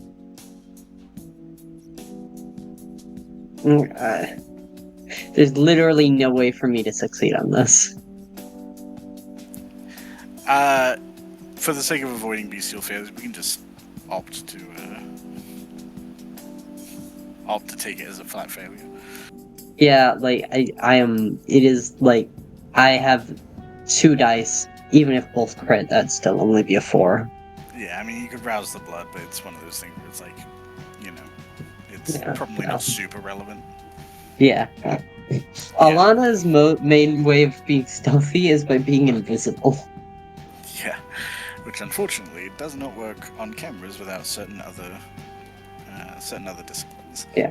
So, like, she was like, yeah, there are cameras, and she had some idea of, like, maybe I could try to avoid them, but anything she actually might have tried, like, it didn't actually work because she doesn't know how the fuck to do that. Yeah, it's mostly just the camera spotting Alana, like, crouching low and, like, ducking around corners and stuff in what could be presumed to be a sneaky way. But it, you know, she's not Solid Snake. No, she is not. This is not a grand venture. But yeah, she could have retrieved her car pretty easily. There's nothing really keeping her away from it, except her paranoia. Yeah. Yeah, so, yeah, I'm gonna drive down to the mid-city to check in with Sebastian. Okay. Yeah, it takes about, say about 15-20 minutes. You get there on a highway. And you do see the cafe pretty immediately, where you do see Nikki sitting across from what seems to be someone in kind of white grey suit of some kind, kind of brushed aside hair, looking very formal. And it doesn't take you too long, based on where the photograph was taken from, to see where Sebastian would have been sitting. which is also it's not quite a cafe. It's more like a coffee house, like a Starbucks, basically. Yeah. That has like a table outside. However, when you arrive, he is not alone. Who's with him? It is someone that you have never seen before. It's someone with kind of shoulder-length, bushed-up hair in a long brown, kind of tan coat of some kind. Let me ask a question. Yeah, what's up? Let me ask you a question, Kemper. Is their name Leo? I mean, you don't know. They're not wearing name tags. Yeah. But this person is speaking to Sebastian. They seem to be speaking relatively low tones, and he is occasionally glancing up and looking over toward where Nikki and this other person is sitting.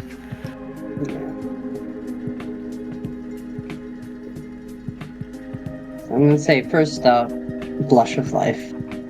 Okay.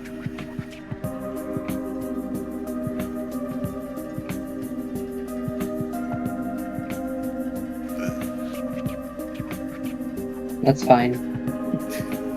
Yep, you do flush yourself with your vitae to take on the appearance of a mortal.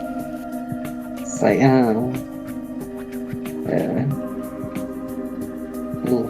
whatever. And yeah, so Alana's gonna kind of walk over and clear up her throat a bit. Hello? Oh, Alana. Oh, Sebastian has a picture now. He always had a picture. I forgot he had a picture. Yeah, well, we haven't talked to him in a while. Yeah. And he quickly stands up and moves over to shake your hand. He's like, it's good to see you. I'm sorry, I shouldn't have called you so late. No, it's fine. I mean, I don't work this late for a reason. Who's your friend? She kind of nods to the person he's talking with. Oh, sorry, I know you just said it. And the guy stands up and steps closer and holds a hand out to you and says, "My name is Leo." Of course it is. Interesting. Cool. Hello, Leo. Can I help you with something? I'm not sure. I just saw that this man was distressed and thought he could use someone to talk to. Well, thank you for this person being such a kind soul.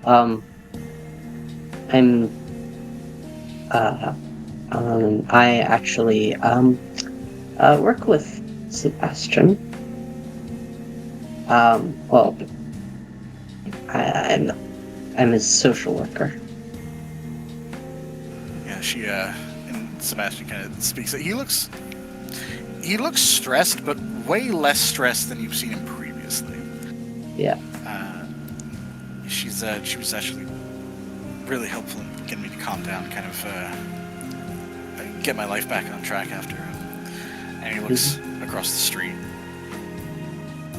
Yep.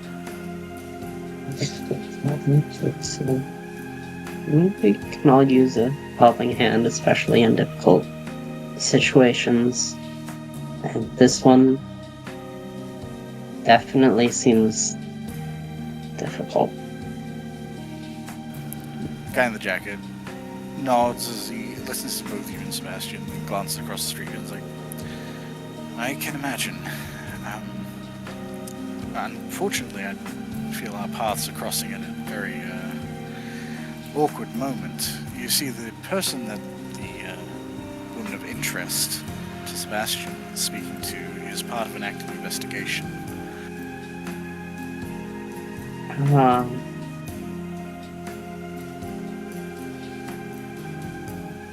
Like, a police investigation? a form of law enforcement, closer to federal.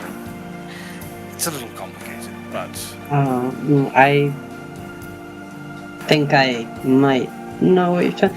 I had the other night I had someone asking around my apartment place. They were saying something similar.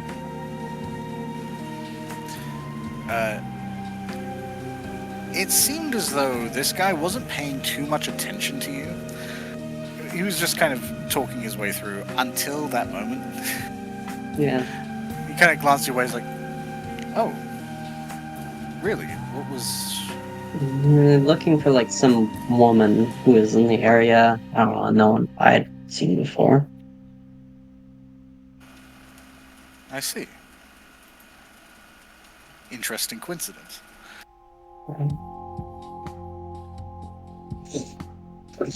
I mean, the city's kind of a bit chaotic lately. So, I mean, but if you have like, work that you're doing, I can take Sebastian, can like have a chat. I don't want to like get in your way.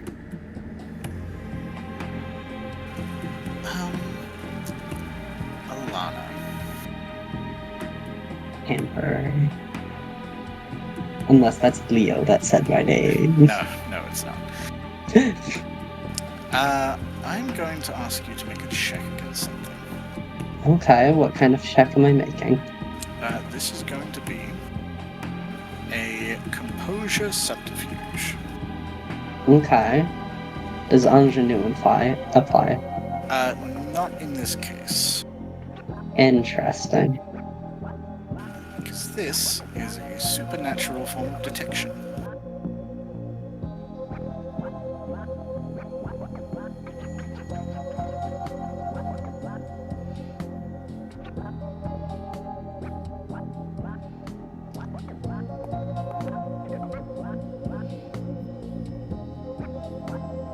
I'm gonna spend a willpower on that. Maybe. Yeah, I'm gonna spend a willpower on that. Yeah, so see you. This is terrible. No one's rolling good today.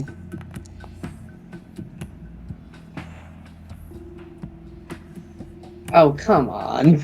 Oh, so close, though. Okay. So I got a messy critical. Yeah. Does that not mean anything on a failure, though? No, not a failure. It'd have to be a success. Okay, well, I for suppose that it's to fuck you Look, up. I gave it a good shot. Yeah, it was a valiant attempt. Good old college try. This guy looks you over for a second, and while Sebastian doesn't react in any way, you get this sense of... I guess what's the best way to describe this? It's like when you touch something so hot it feels cold. Oh, okay. Sort of wave of that feeling through you for just a moment, and for a second, this guy almost seems to shimmer.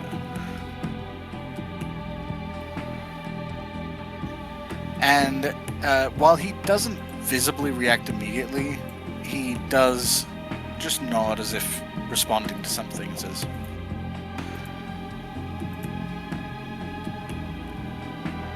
Alana, was it?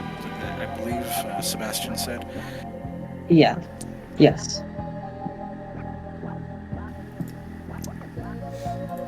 The card that you received, you met someone of the same organization as myself.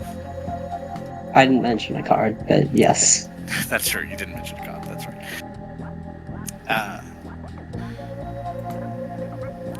And this person just spoke to you and moved on? Yeah, they were looking for like I said, looking for someone who I guess was in the area.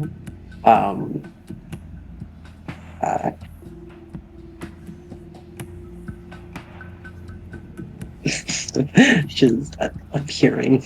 Hi. Yeah. This is yeah. Someone in the area. Um,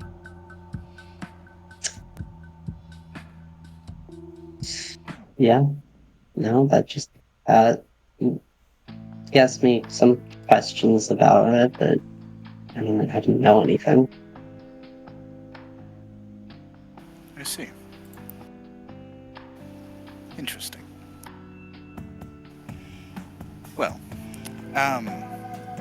as I was just telling Sebastian here, it's given everything that I do know about the situation, it seems unlikely that this woman is in fact the woman he's looking for. I understand she looks very similar. But to go asking after random women in the street, it could be problematic. I think you would agree.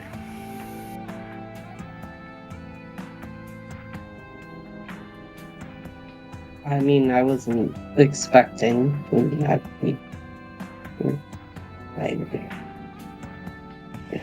Yes, I suppose. I mean, I'm trying. I'm not. Sorry, it's a bit awkward. There's stuff that I can't really talk about. It's a job thing, you know. Oh, I'm quite familiar with that that particular difficulty.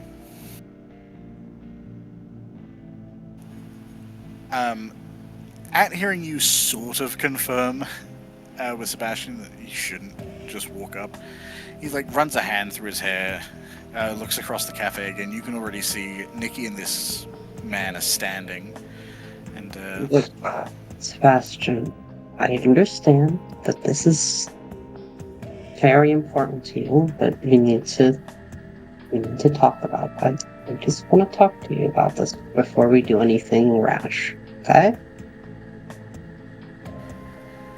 yeah, no, I get it. I just it was just like a moment. You know, it's fine. I'm good. I'm just Okay. I'm good. He looks over again, and you can tell like he is straining not to go over there and confront. Yeah. No, understandably.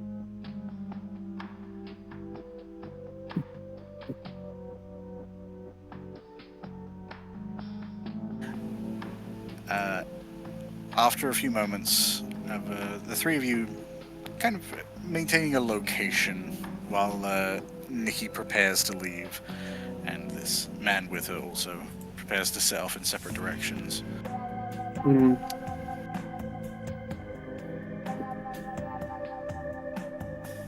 It looks like Sebastian is not going to pursue at this very moment. mhm. I wanna so I did something that I just remembered that I had. Uh, Um so I have a discipline called Sense the Beast. okay. I think I picked this up from my predator type. And what does that do for you? The vampire can sense the beast present in mortals, vampires, and other supernaturals, gaining a sense of their nature, hunger, and hostility. Cost is free. It's a resolve plus animalism versus composure plus subterfuge. And a win allows me to sense the level of hostility in a target and determine whether they harbor a supernatural beast, marking them a vampire or wolf. Okay. So, Are you... I'm targeting Leo with this. Alright, go for it. What was the defense for that? Composure subterfuge. Ha, now he has to do composure subterfuge against me. This versus my resolve plus animalism. He got a decent result for what he had. Okay. Let me just... disciplines. Sense the beast.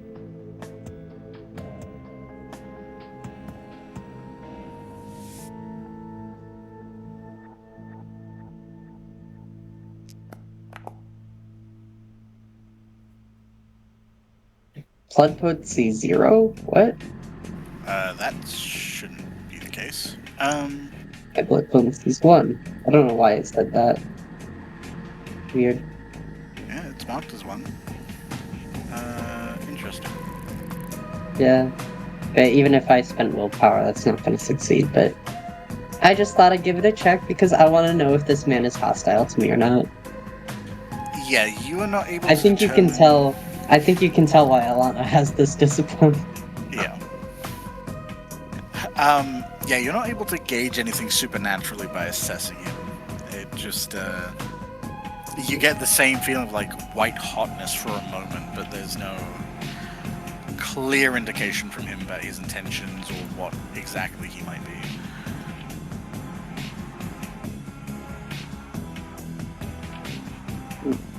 Apparently, this power can be used both actively and passively, warning the user of aggressive intent in their immediate vicinity. So theoretically, this is something that Alana just always has on.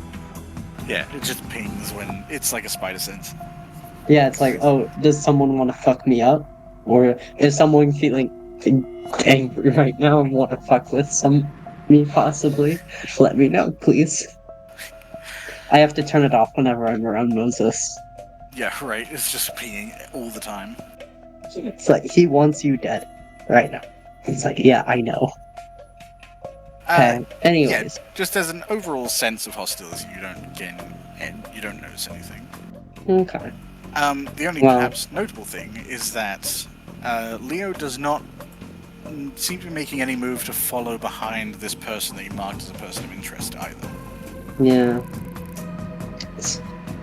It's like, I think you're, I think your, person is moving. Yes, he is, but we have enough on him right now. I'm actually following up another lead at the moment. Oh. Okay, well, There's a lot of multitasking in this city. I'm sure. But, well, thank you for looking after Sebastian, and we'll get out of your hair with your work, and I can do my work and all that stuff. Well, actually, I was hoping you and I could have a chat. Given you said you're a social worker, we've had some issues with various elements of the city that you might be more familiar with than some of us. It might help in our investigation. I mean, I would love to talk to you, but now isn't the greatest time, you know? Yeah. Because I have an active...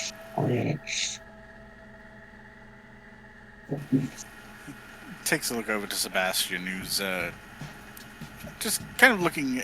He's still looking after where Nikki ventured off to, and seems a little bit distracted. But Leo notices that you are determined to stick with your contractee in this case.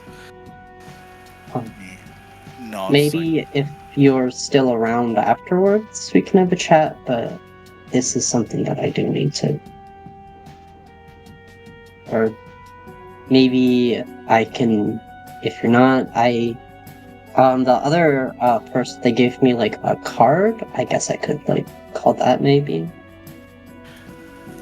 He kind of flicks back his jacket to check his watch, and considers for a second, like, I can stick around. Okay, great. I will, I don't know how long this will take, but, Oh, that's fine. I've got all night. well, that's convenient. I'll be right back then. And then Alana is gonna turn from Leo and go over to Sebastian. Like, so, Sebastian, Oh, yeah. Hey. we need to talk about Nikki. Yeah, I guess so. Look,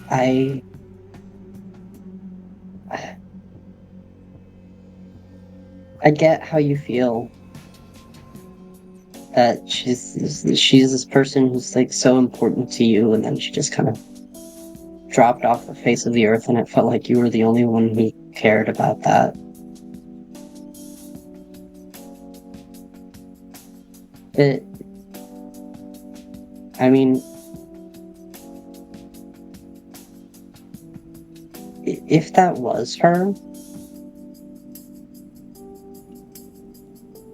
if she was, in the city and fine and cared about you as much as you cared about her, wouldn't she have contacted you by now?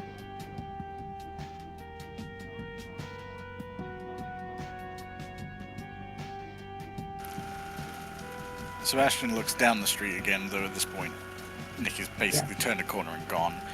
Yeah. I just... I don't know, I could have sworn it was her. I mean, it was... Maybe it was, maybe it wasn't. I don't know. Honestly, you know her better than I do, so I feel like maybe I would trust your judgment on this. Like I said, I know you really want to find Nikki. I know this isn't what you want to hear, but part of my job is telling you things that you probably aren't always going to want to hear, but probably need to. I don't know if Nikki wants to find you.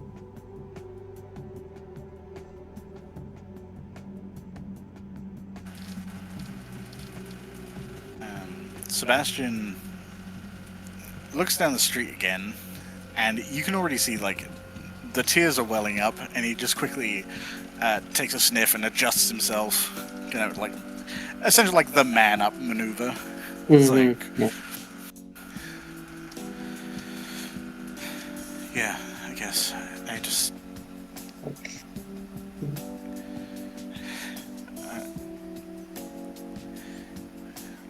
I don't know. I guess maybe. It's hard to imagine. I get it. It is hard, but it's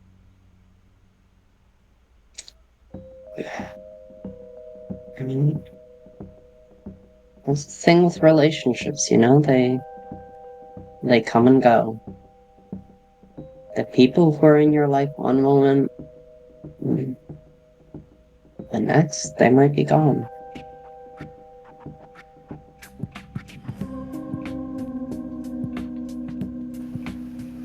How are you supposed to have a relationship if people just vanish like that? Well...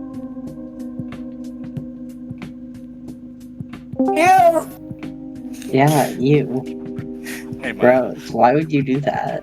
What? That's a disgusting thought, Sebastian. No, I'm making... It's fine. Hi, hello.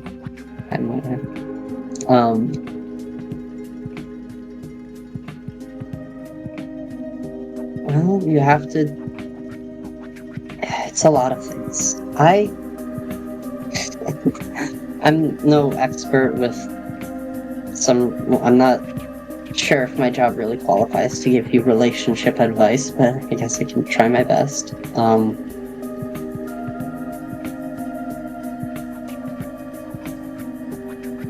It's trial and error, I guess. Just have to hope that one day you'll find someone who will stick around, who will be there for you when you need them to, and who you can be there for them when they need you. And until that day, you just gotta keep on trying and have hope that you'll get there eventually.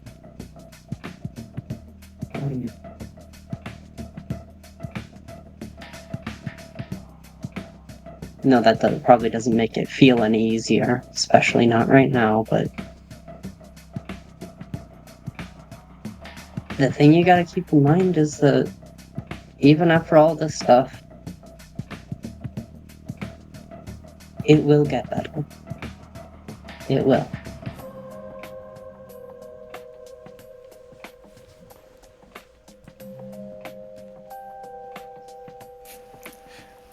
Just checked out your manipulation persuasion. You don't need to roll for anything.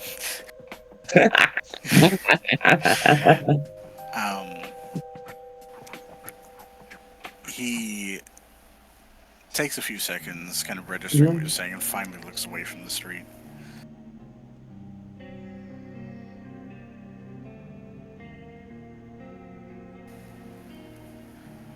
Yeah. I guess. I mean, it's not always going to work out, right?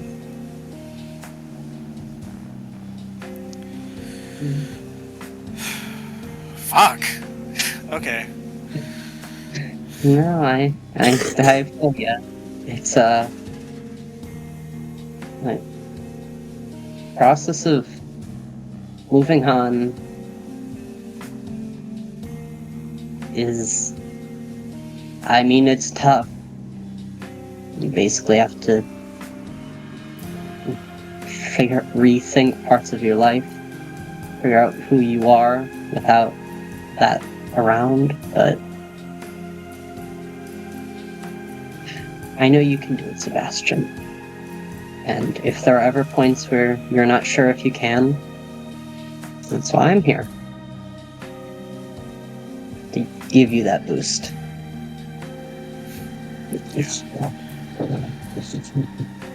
Hey, does it break, like, rules if I hug you? Is that, like... You can hug me, that's fine. Okay, cool. He opens his arms up and Yeah, wraps around you. I give him a hug. At least you're not going anywhere.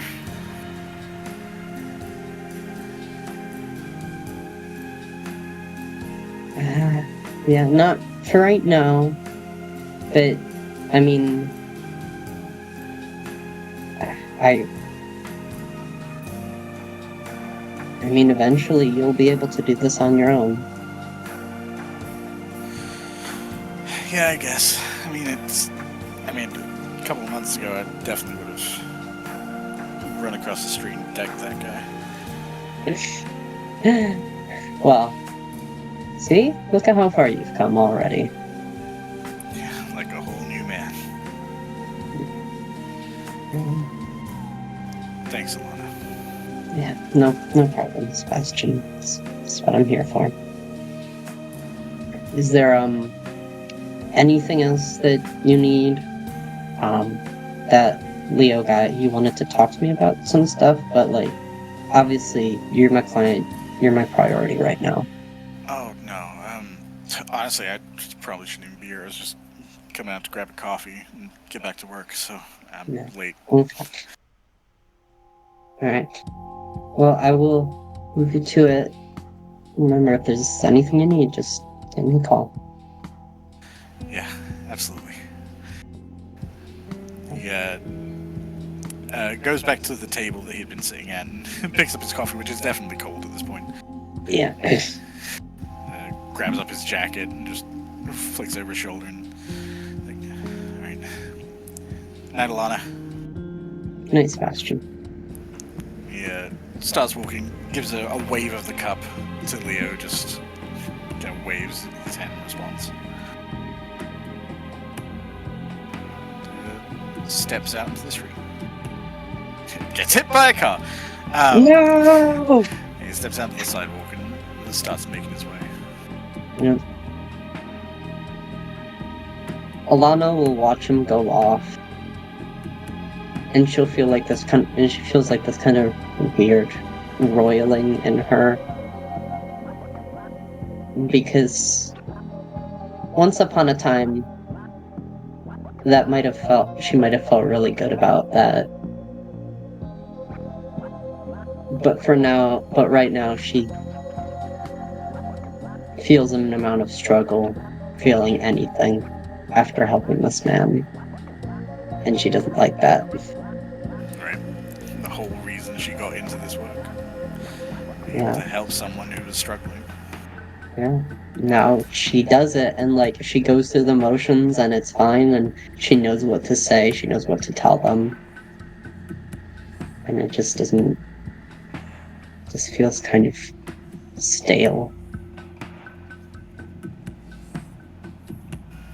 I think as Alana is contending with those feelings, there's just like a shuffling fabric just behind her. And Leo steps up and says,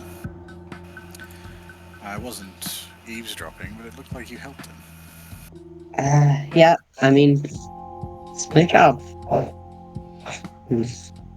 Something I do. I mean, not saying that I do it just because it's my job. It's It's do a take calling. pride in it. Yeah, I know what it's like to be to feel lost and helpless and at the whims of the world. So if I can make sure other people don't have to feel that way, then I mean, it feels like the right thing to do. It's an interesting profession for someone in your position.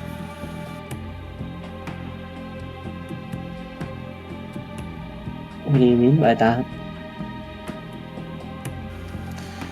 He looks you over for a second, then he indicates toward the table that he and Sebastian had sat at. And then he says, "Have a drink of coffee, He does no such thing. and don't throw up in an hour." No. So I guess is he kind of like say like, "Oh, let's go sit down then," or what? Yeah, he's being non-verbal about it, but he's like indicating Yeah. like, let's take a seat. Yeah, Alana just nods slightly and goes to follow him if he heads over. Yeah, he goes to the effort of pulling out Alana's seat as well. Oh, thank you. And circles around the table and takes his own seat. Well, first of all, I feel I do have you at a bit of a disadvantage at the moment, so I should be a little more forthright. My name is not Leo. Did the other guy tell me that his name was Leo? Yes. I was thinking about that, seeing as the other guy also said his name was Leo. Well, that is part of the impetus. It's not very likely for any one person to meet two of us at the same time. There aren't that many of us in the city. Yeah, what a coincidence, huh? My name is George Walker.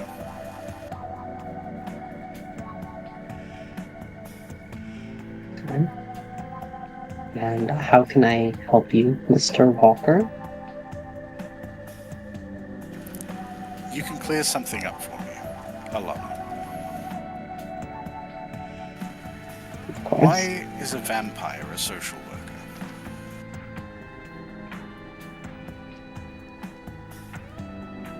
I think the better question is, why is a social worker a vampire? I was one before I was the other. That makes sense. I suppose then you're relatively young. For your kind. Yes, that would be the case. I see. Well, that does explain a few things. Mostly why we didn't know about you. I guess the cat's out of the bag now. I wouldn't judge yourself too harshly if there is any intention behind that. I have a knack for that kind of thing. I felt it. Well, I'm not sure how much you know about myself and my organization, but I am willing to answer some questions.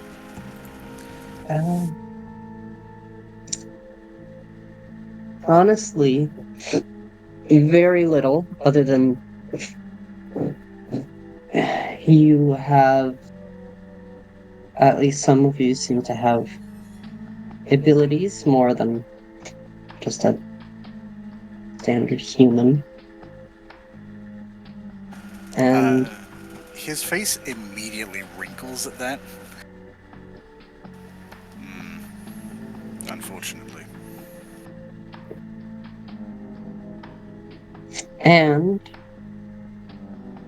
you have an interest in my kind. Vampires.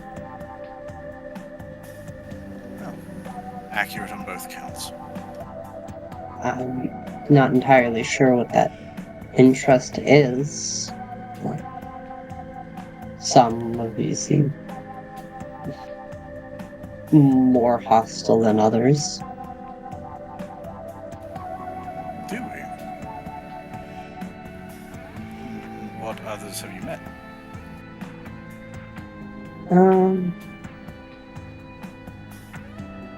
Well, let's see, there's the one who came asking around my apartment looking for the lady, whoever that is. I mean, he said his name was Leo, but as you've already said, so it was just an assumed name. And then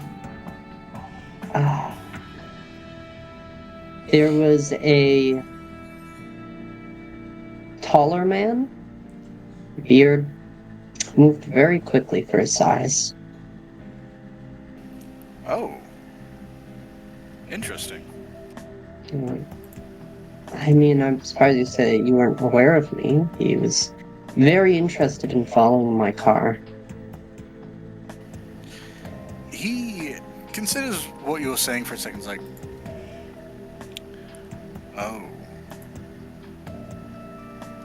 You wouldn't happen to be associated with Moses LeBlanc, would you?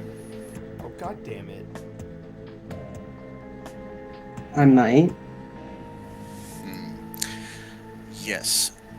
The individual you met would be my brother, Thomas. Walker. Yes. Oh, so like actual brother. Yes, actual blood relative. You don't mind me saying I do not see a family resemblance at all. Yes, well, he has gone through changes.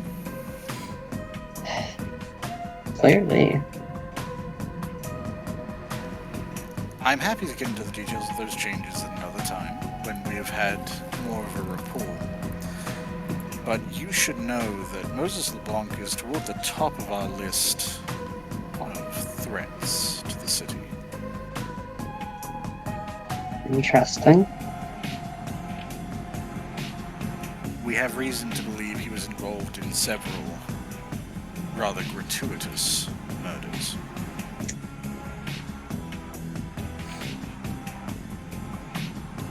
How dreadful. You do not sound surprised.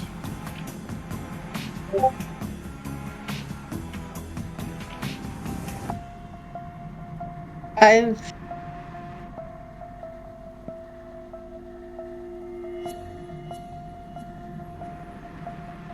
encountered Moses before, and he is... Well, you said gratuitous, that's a very apt word for it. Well, if you are familiar with him and his actions, then given your profession, your intention to help people, I'd like to ask you if you'd be willing to help me bring him in.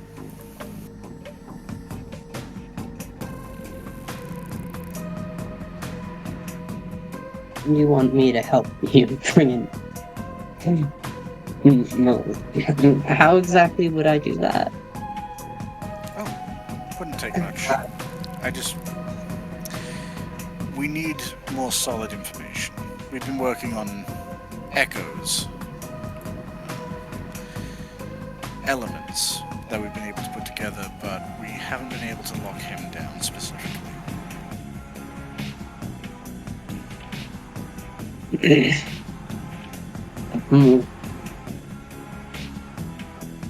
It's interesting. It's not exactly someone I would call, say, has a low profile. Well, you would be surprised. There are numbers of your kind who seem a little more loud, but they tend to have someone covering up for them after the fact. It's a consistent issue.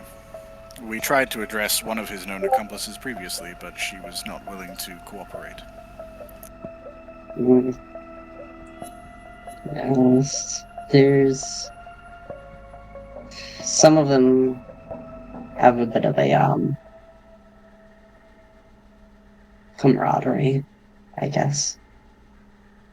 Mutual beneficial relationships. That much we're familiar with. We've recently come into contact with one of your kind that has been very helpful in locking down a good number of locations and individuals. Oh.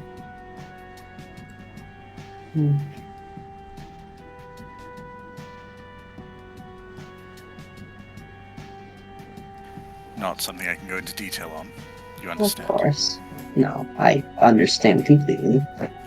In the same vein, if you were to give us helpful details, we would not divulge any of yourself to others of your kind. Yes, that's the thing. I'm unfortunately not the most popular person.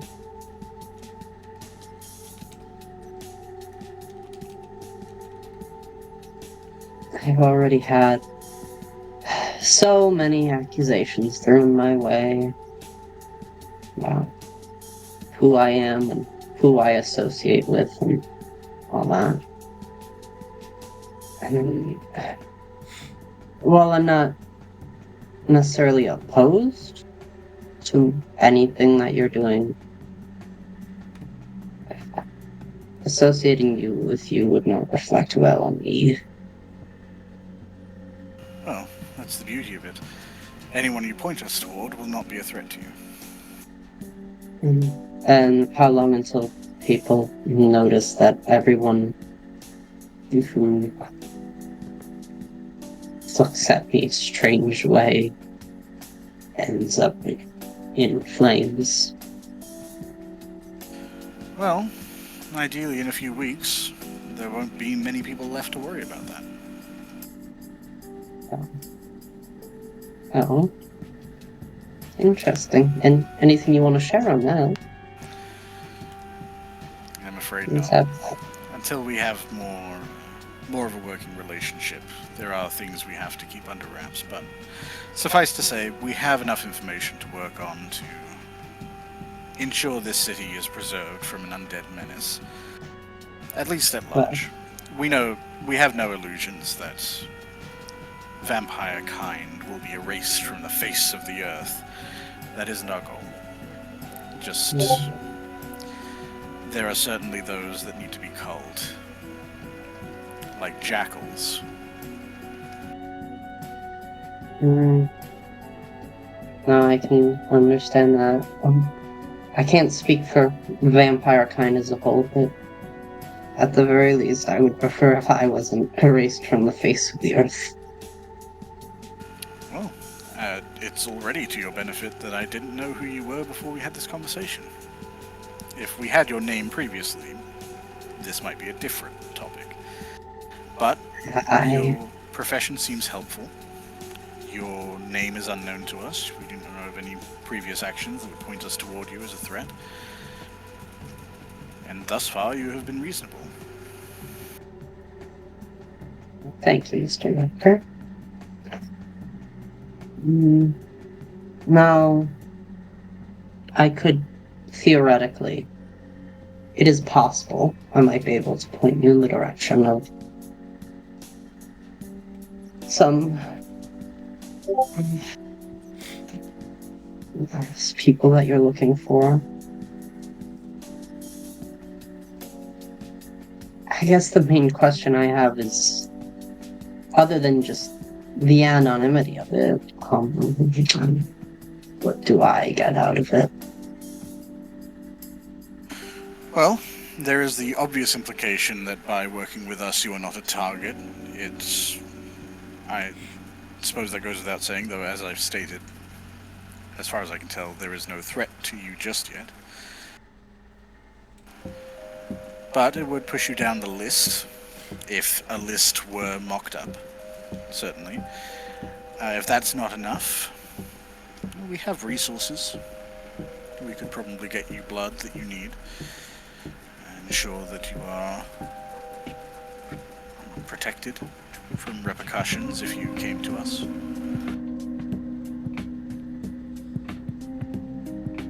In fact, one of our sources of information, again I will not name names, but they have been in our care for some time. Perfectly protected, shielded on all sides by more than capable people.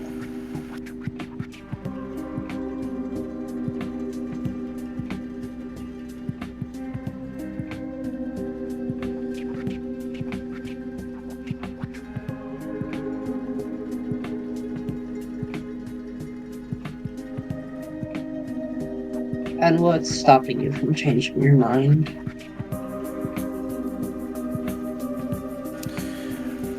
As an organization, we have many opinions. We have differing opinions on a great number of things. One of them is the form that some of us have chosen to take. The actions that we have chosen to take in pursuit of our goal of culling the evil from these cities, from our world, where possible. The benefit that you have, despite the fact that we now know of you to some degree, is that there are enough of us that we don't make many decisions very quickly. We do not act on whims, Alana.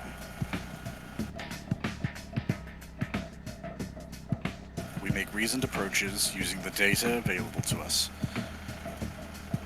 And I make an effort to ensure that we do not take mindless actions or actions out of some misplaced form of petty vengeance.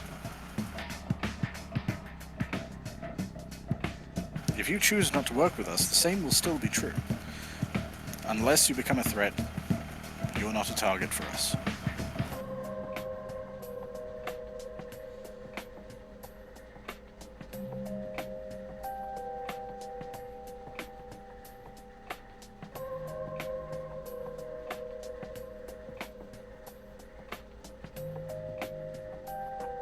And the people I tell you about, what's going to happen to them?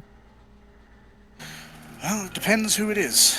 In the same vein, if you give us a name that we do not recognize, we research it and find out that this person has not been a threat, has not been murderous, has not taken countless lives, they go low on the list. They may be questioned at some point, they may not have any interaction with us at all. In the cases of people like Mr. LeBlanc, well, you can guess, I think, what our reaction to that personal individual would be. I think I have some ideas.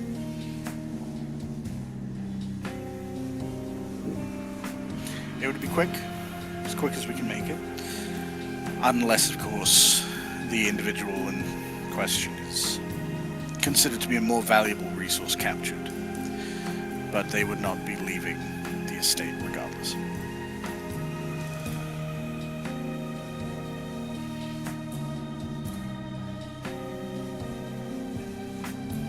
I think I can tell you some things. I'm happy to hear that. A bit disappointed No.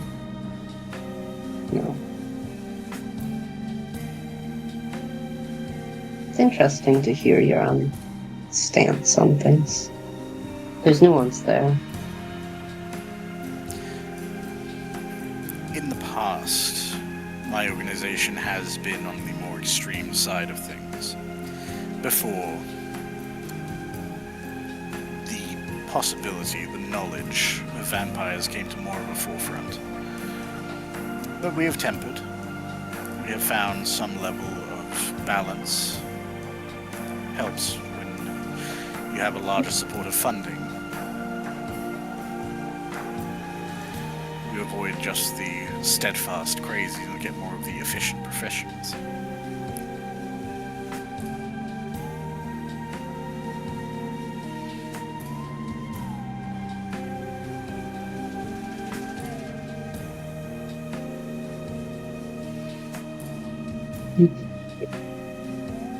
Well, if it means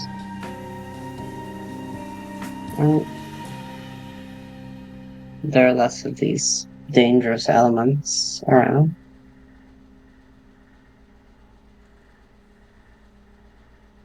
Seems to kind of weigh it in her mind a bit.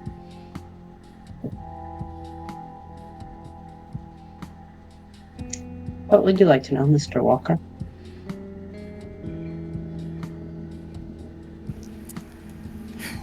And just to fuck with everyone, I think we should switch scenes. And Alana, Ava, Yes. I would like you to PM me what you are willing to talk about. I just want to say, if you're snitching on the group, better mark those fucking stains. Every Stains. single one. Stains upon I you. will say, Hey. what happened to me was I passed out for a bit, and then I woke up to snitching, and I'm like, what the fuck? You can't go 2 fucking seconds. Hop ass, damn. So yeah. Stains be upon. Ava, I'd like you to PM me anything you are willing to talk about Yeah. and not tell anyone else. Oh, no, for sure. I can do that. Yeah, we know that. Fucking snake ass. However, Maya's here. Hello, Maya. Yeah. Hello. Yes, I am here. It's Maya time. Oh, God. Yeah. I just want to make blah, blah, blah, blah, blah, blah. Hmm? I don't think you have any, but you are fully able to heal your health and aggravate willpower damage as well. Okay. Yeah, I don't think I have anything. Let me. Yeah, no, I don't. I'm good. And if you have a hunger above 1, you can set it back down to 1. Okay. Yeah, my hunger was at 2, so. And I know that there was a meeting intended between Silas and Gustav and I imagine the rest of the coterie, or anyone who will come. The coterie that's invited. Yeah. It was Yeah. 3 blacks and Gustav. Well, and I don't Virgil, know. if he showed up, if we knew he was alive Yeah. still. Yeah, we still don't know if he's alive or not. We haven't Well, we heard know he's anything. alive. about him. We know he's not fucking dead. We just know he's an idiot. Yeah. I mean, I don't know. Did Lola send those pictures of Virgil's door getting kicked in? Yes. Yeah, she did. So, yeah. So we know something's up, and you're probably like in hiding. But we're also wondering why you faked your fucking death like an idiot. Yeah. Yeah, I mean, Gustav did also encounter Virgil Yeah. during that night. And so it's up to Gustav if he would reveal that fact. But you could also just text Virgil, regardless, and see if he shows up. See, now that he's got his shit off of airplane mode, it'll show up as seen. Yeah, definitely. Oh, God. We should send it to the group chat without Alana. The second group The chat. second. Well, this it's the third group chat because we had a group chat without Gustav in it too. Oh, God, right. It was like the third fucking group chat. Jesus. It was like, hey everyone, welcome to group chat 3. And Gustav's like, why is it called 3? It's like, don't worry about it. Don't worry about it. God. So yeah, who all is going to be summoned for this meeting? Well, I think Lola was going to that. I'm pretty sure. Was that the one that like Lola was getting picked up for? No, we already did that one. Oh, Yeah, right. no, it would be like the next night or the night after that. Okay, gotcha. All right. Yeah, this is when we have to talk about Gustav and the Oh, whole right. Yeah, anarchy right. situation. Okay, now I'm remembering things now. Sorry. This is where we figure out where our lines are. This is Yeah. basically what this meeting is, where the lines are. Yeah. Let's see if I can figure out whether you're backstabbing me or not. No, I'm gonna be honest with you. Silas is a simple motherfucker. He's very straightforward. He's gonna be straight 100 with you. I'm letting you know this now. Yeah, I mean Lola will go, I suppose, if she's expected to. I mean, if she was invited, then yeah. Yes. This also involves you in a way, This so involves all of us. That's why we're all having. Yeah. Okay, then I'll show up to the fucking meeting. Damn. yeah. So basically, in the group chat, just everyone, just a meeting at the At everyone. the base. Yeah. Everyone. Yeah. This was when we find out Roach was alive and not is being a dumbass. Yeah. Yeah. Yippee! The coterie house. Yippee.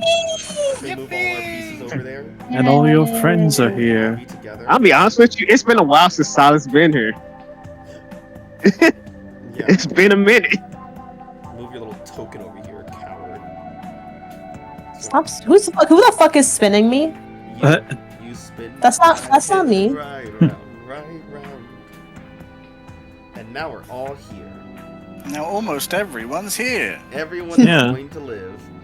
We're all going to live, right? I don't believe Right, that. Alana? Probably not. I don't have. I can't say if any of you are gonna live or die. I don't have any power over that. They should have let Hey, I just want to say, I've never done anything to you at all. I'm sure you haven't. We had very no contact. We've not talked to each other. I'm sure. Yeah. No. Oh my For god. sure. Look, you're the ones who fucked you over, not me.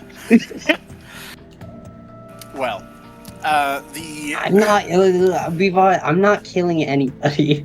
I'm not killing anybody. Yeah, you're sending other Yeah. people to kill us. I'm leaving the city. That's what I'm fucking doing. Oh my god. Sue kills the fuck out of you. the group has I'll have arranged you know that Sue said that I could burn whatever bridges I want. Thank you very much. as long as it wasn't her and Gustav, technically. Yeah, I know. I'm aware. Jesus. Okay. So, the group sans Alana is present at the coterie house. Kind of arriving at different times or waking up as needs be. This when we all find out we're about to get bombed because we got snitched on. Oh god. Alana called SWAT. Now we're getting raided. Not the SWAT team. Yeah, everyone make a humanity check to see if you Oh wake up in the shit. morning. Ah! No, you are unassailed. Or now. For now.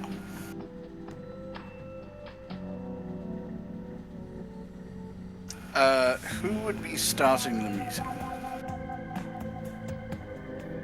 Oh, it's fucking- I guess it technically was my idea. Yeah? Yeah. This is gonna be great. We are gathered here today. My god.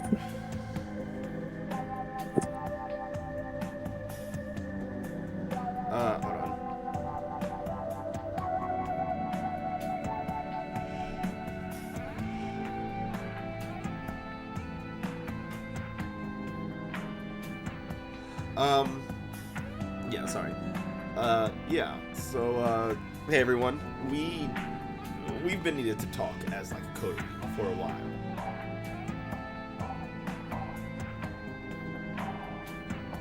And, like, we've all got our secrets, and, you know, it's been kind of getting in the way of how we're trusting each other.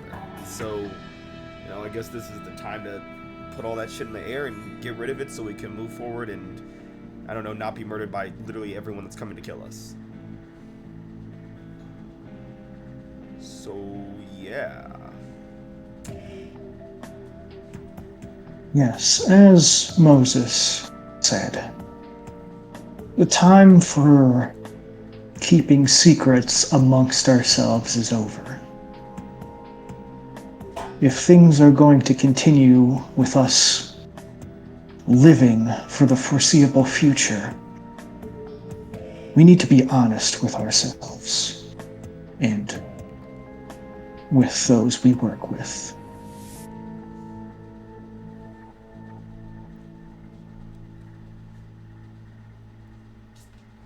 God, I'm just so tempted to say, "Hey, all right, I'm so tempted to just say it, just straight out say it like that."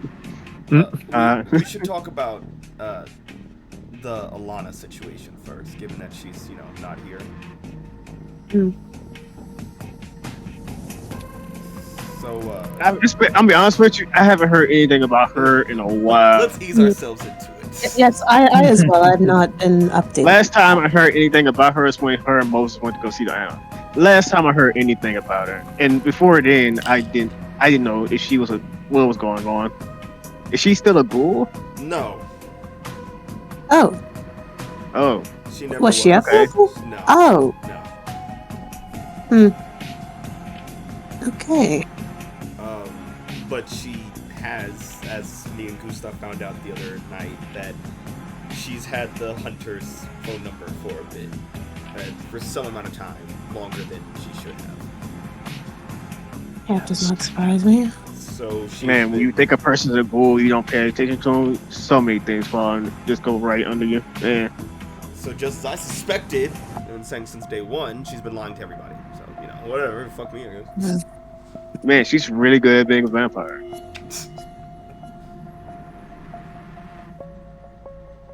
Yes, she is quite good. Which is why she and I have come to a mutual understanding. And she will be leaving the city What? shortly. What? As in, you're exiling her, or what does that? What is the?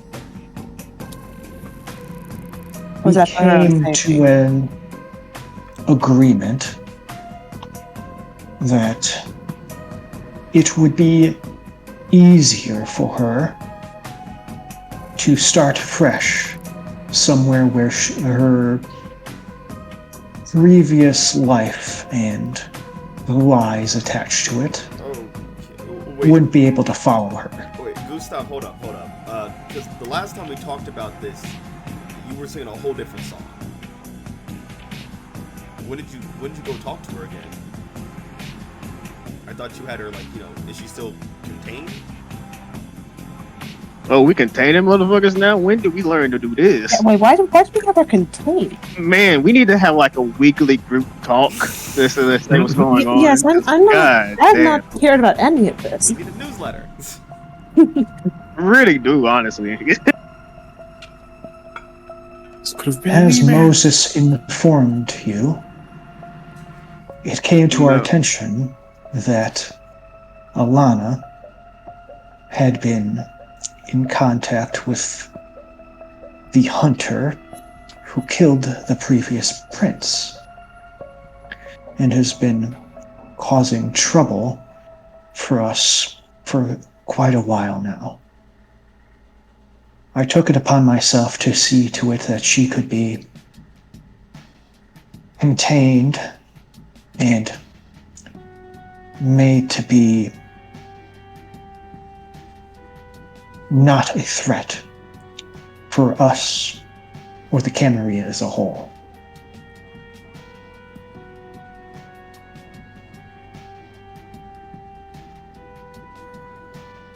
And in towards doing so, I had her taken to a secure location and then negotiations were conducted and a mutual agreement was made, one where she would leave the city and we would leave her be. Gustav is really good at like talking around the Yeah. things. Yeah. So where is she now? I'm being completely truthful. So Huh? where is she now, Gustav? She is currently preparing herself for her travels. She is in the city still. Where exactly? Undetermined. So do we But have eyes on her at all?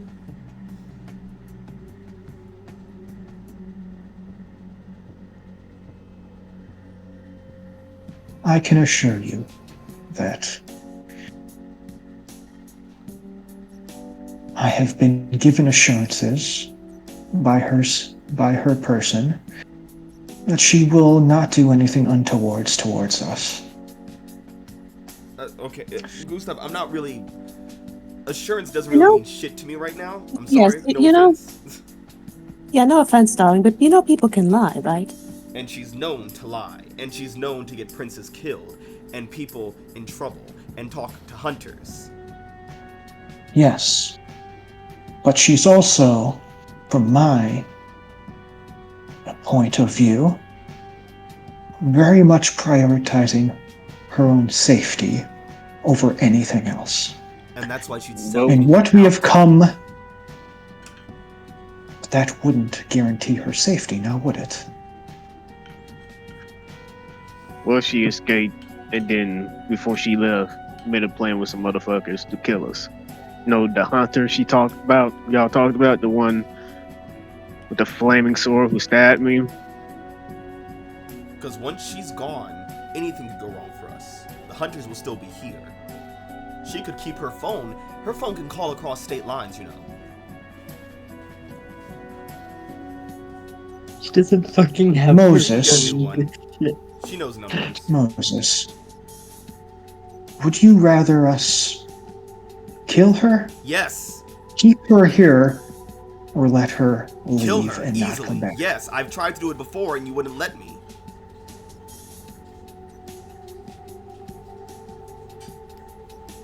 Had you let me Yes. kill her the first time, we'd be going through all this fucking bullshit rigmarole. That's because, Moses, killing each other is exactly what our opposition wants us to do. And I am not going to allow that to proceed under my watch. It's a bit too late for I am that. not. Well, at this point, what's been done has been done and is not going to be undone. This decision on the part of Elena is final. Marking angry. Yeah, I'm just sitting in my chair, feet on the table, leaning back, just smiling. Jesus. Yeah, well, that's a dumbass decision, but whatever. Let's move on.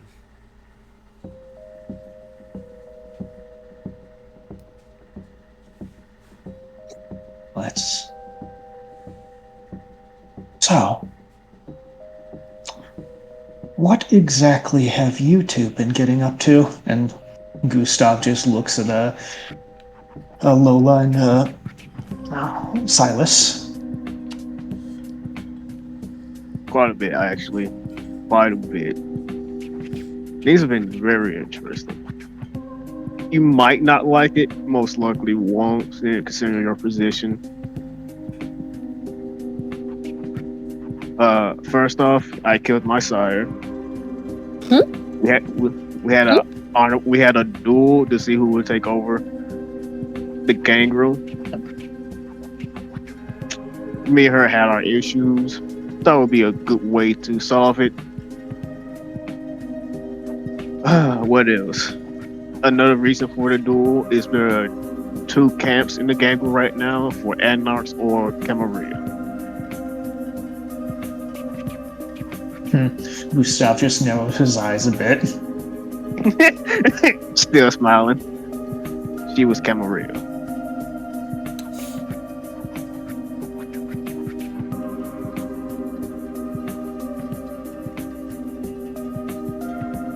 being 100% honest with you, Gustav, not doing anything shady right now. Met the leader of the Anarchs. Interesting guy. Wanted to make me the Baron of the East Side. I was already on their side, so I took it. They wanted to kill you, but me, and Moses were trying to talk them out of it. Gustav just turns to Moses. Oh my god. Moses is like, Hey, what? I'm hey. trying to keep you alive. Hey, Silas. I know. Okay. Moses Yeah, like, he thought I heard it when I said it. It's like, man, I forgot about that. Yeah, it's It's almost, so easy to snitch. It's very easy to snitch. it's almost like we weren't supposed to tell him that. yeah. Moses shrugs like, hey, I've been trying to keep you alive, alright? Yeah, we're not trying to have him killed. Honestly, we really tried to talk them out of killing you to the point where the leader of the Anarchs would like to talk to you. Not to kill you, just to talk. And But we decided to have this talk to you first. there was another thing that happened there. Some Malkavian said he talked to you. Which, caused a whole bunch of issues with them. They were pretty pissed off about that. That's probably their own issue, though.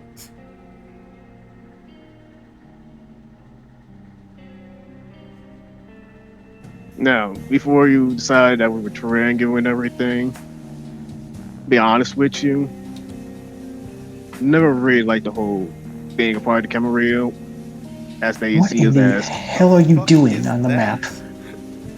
God, I saw it. I tried to ignore it.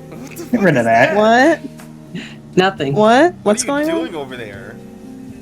Fucking putting Yu-Gi-Oh cards down? Is that how you're selling us out? You're gonna fucking summon Exodia, you goddamn weirdo?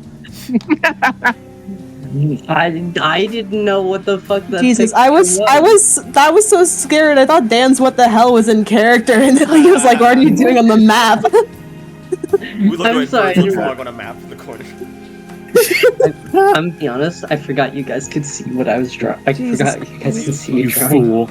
I mean, I Absolute- can't. I don't. Hold on. Let me relive I my saw a feelings. blur. I saw a blur. I mean, so- it's gone now. Damn. Yeah, I wasn't looking on the actively on the tab, so. Where the fuck was I? Y'all got me distracted and shit. Let's see, killed your side which one was this? Fucking talked about Ari, I don't remember. Yeah, I know we were talking about like Oh, you were saying, Dude. I know it sounds like we're betraying you, but... yeah. I know that sounds like we're betraying you, but like I'm not never have really been part of the Camarilla. Yeah, let's be honest. This year has been the only time I've done anything in the Camarilla. For the most part, I've been in the bayou, minding my own goddamn business until this whole fiasco happened.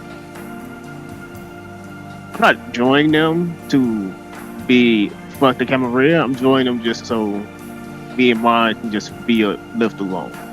Because for the most part, that's what we actually want and not be attack dogs. Silas, did you honestly think I cared what you and the rest of the gangrel did in Honestly, your I area never of the knew. city? Gustav, me and you only talked once. I don't know what's going on with you. Every time Yes. you needed me to do something, I 100% did it for you. No questions asked. And yet, you never came to me to talk about this, and immediately went to the competition to do so. True. There's fault on my side as well. Communication is a bitch. But I'm not trying to attack you in any way. Well,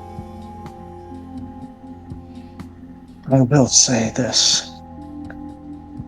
Just where do you think the east side ends and begins? God, me looking at the fucking map. God, I can't see shit. Oh, Lower Ninth. Shit. Like around What Lower are you Ninth, right? doing? Not trying to do anything. Jennifer, is it lower night where it begins, or in? Like, I'm trying Yeah, to. essentially across the bridge, everything across the bridge from there is Yeah, what they consider the East End. yeah. I just say everything across the bridge Just trying on to lower night. do this. Not that nasty Sabat bridge, that's for sure. Yeah, no, fuck that No, shit. no one That's owns center. that. No, that would belong to the Central. Yeah, I'm glad I don't have to deal with that shit. Ugh. Yikes. Well, I think it's quite obvious that I'm not going to allow that. I know, but I try to talk to you first. I don't want to just attack you and do that bullshit. People have a very little standards for gangrel. We don't just attack. I'm Wow. getting better. I haven't killed a lot of people for a while now. I have one murder that I happened because of the beast, and I'm ashamed of that one. Well, it's just like trying to blend into the wall right now. Yeah, I haven't brought you into this. I'm Yeah. laying brought you in this for a reason. Yeah. I'm thank taking the you. blame on myself mostly. Yeah. But yes, from mostly all the gangrel. Well, it's mostly gangrel who wanted to be the whole anarchs. I just said shoot. I'm basically the figurehead until someone no. comes and kill me. As the figurehead, I believe you have the authority to tell your fellows in the Anarchs that their plans are unfeasible and that will not be proceeding as they wish. I You can feel that. have been residing in the bayou areas, have you not? Yep. You can continue to do so unfettered from the Camaria's watchful eye. I have no need for going in there and disturbing you. But outside, I cannot, as the prince, allow anything to be stripped away from the Camarilla. You're really taking the whole press role serious, even though it was forced on to you, huh? Someone needs to bring stability and peace to the city after the anarchy it's been in recently. The There's anarchs been can too cause many any of that. deaths going on. And I intend for that to end. We talk about all If this anarchy. peace can be maintained by separating ourselves, feel free. That's fine and all. Which you have to realize something. I may be the figurehead. I may be the one that said shoot, but I wasn't the one who gave them the idea to become anarchists. They've been wanting to do that for a while. I am a figurehead, yes, and if I die, someone else is gonna take over. Cycle still continues. They just want the person just to say they can do it. So yes, I may say, hey, let's not do that. But then most likely we'll get ganged up on, probably and killed, and then someone else is gonna do it. The fire has already been lit in them. And snuff it out. I don't care how you feel about this.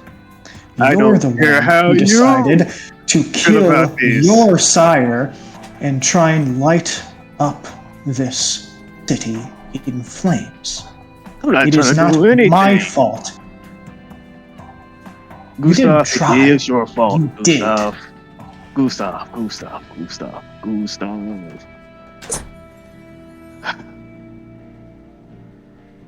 you are not a prince. Let's be honest. You were given the role of prince because you were an easy pawn for a madman.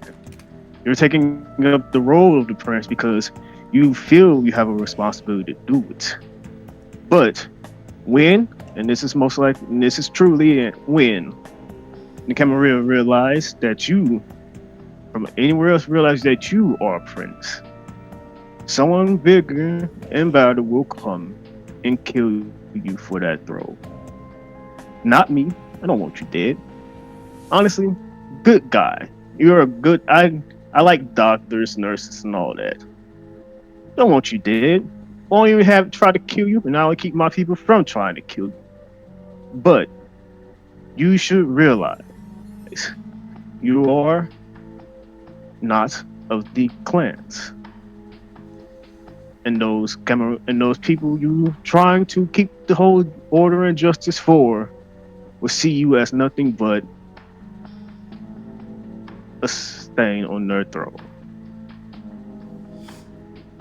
You are Alice, not a prince to these people. I don't care how they see me. I don't care about any of that. They can see me however they like. But at this moment, under no uncertain terms, I am the prince, and they can try and dethrone me if they'd like. But so long as I am in my position, I'm going to do what I can to make a success out of this, whether I like it or not, whether And I wish you the best anyone of luck. likes it or not. Truly wish you the best of luck with that. Okay. Me and mine won't attack you. I will say this again. Me and mine won't attack you. But we will not help you. When And how can you, a figurehead, guarantee that? because they I mean, have their territory. If you come in our territory, the night. what's your territory? It's about again. I told you. Well, then, you're just going to consume the city into war. Let's hope That's not. your decision to make, not mine. I'm not going to attack you.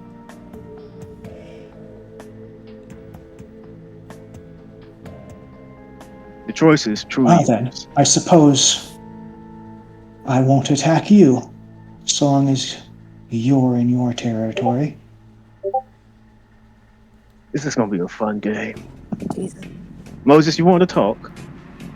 Moses I feel like is me and rubbing him the are at a sides of his head, standstill. getting more and more frustrated between you two. Yeah, I think me and him are at a standstill. I was like, okay, all right. All right. Listen, a few nights ago, I was ready to jump on the Anarch ship. Easy, no questions asked. Then the shit at the bridge happened.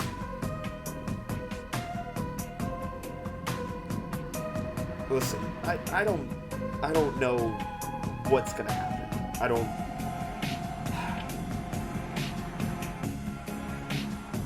Gustav, I'll tell you this. When I help you, I'm helping Gustav. I'm not helping no fucking prince. What I do for you, I do for you, not the Camarilla. Not with the Anarchs, I'm not with the Camarilla, I'm just... I don't know, I'm in the fucking barrel house, okay? And whoever just happens to be ruling the land over it, whether they're a baron or a prince, just... fucking do it. Why do you want to be the prince so bad? I don't. Moses. I'm in the position. I have a responsibility to to everyone in the Camarilla, Fuck whether them. they appreciate that or not.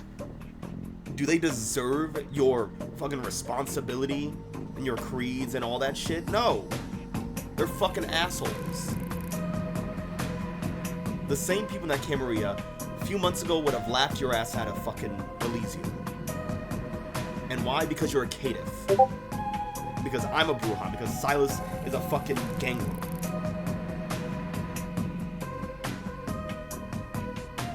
We're the lower clans. We're the people that they don't fucking care about. People that they don't like. The people that they think shouldn't even hold a spot on any type of council or any position of power.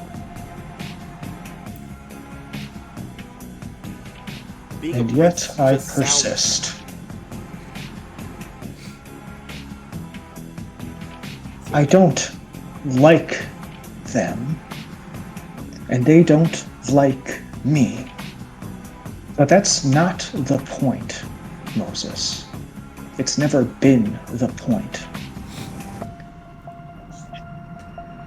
Being in a position of authority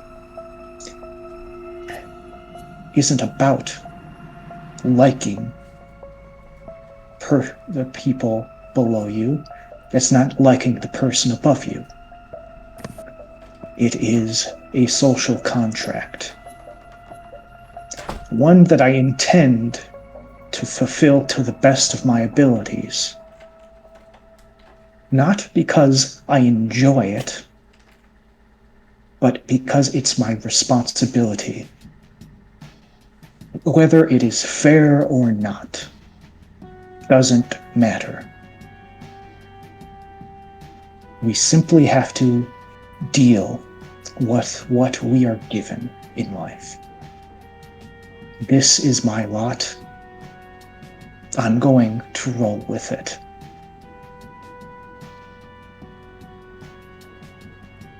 Not for anyone but myself.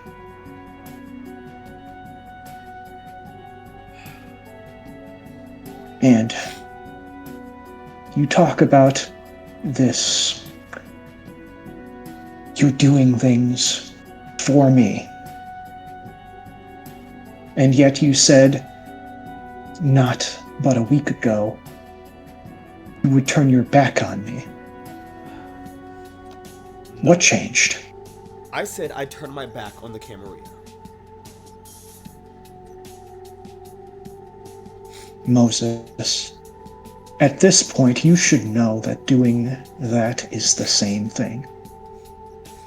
Not because you personally dislike me, or that you particularly care who is over you. But I'm in my position. You know I'm in my position. And you would have still done it anyway. And left me high and dry. And what, you think I wouldn't still come back and help you?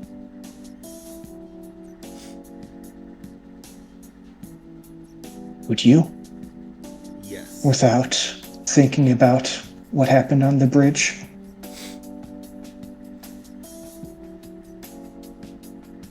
Yeah.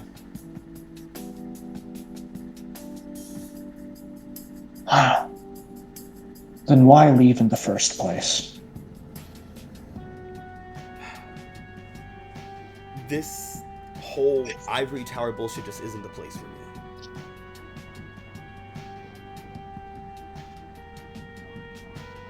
And if you say that it is, you're full of shit. And why are you staying now? Because I live here. I live here. Why are you still here? I live here. I can't move. My Well, bar then. is here on my grounds. It's mine, so I stay in my neighborhood.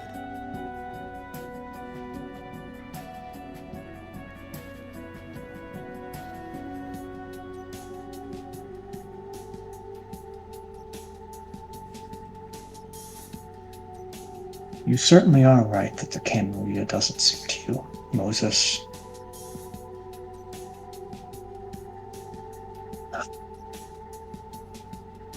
But then again, I don't think the Anarchs would suit you any better. You're probably They're right. no better than the Camarilla, you know. All they are is a smaller version of this. It wouldn't change anything. Yeah. The showing And that they then had today looks wasn't pointedly at Silas. He waves. I'll say the Jesus showing that they had Christ. today was not very convincing.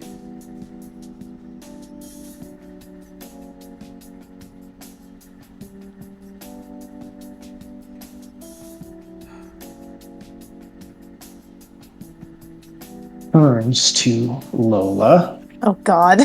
Don't get me Look, involved do in you, this. girl? Do you, girl? Do Good you? bitch. Don't say anything. You can just lie. I don't care. Say your truth, my queen. Say your truth, Fucking queen. truth, Lola.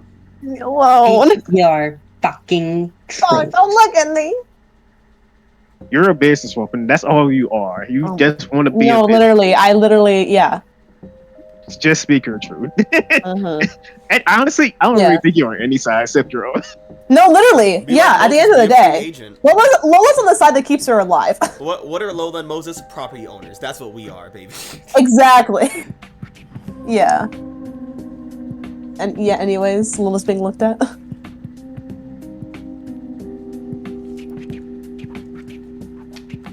Miss Caprice.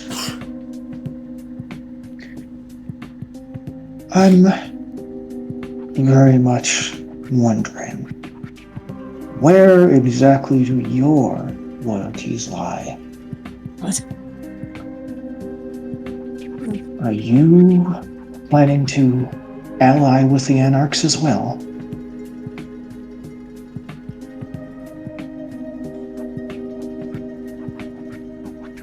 Lola's just like, Just say you're lying. Sort of. Moses.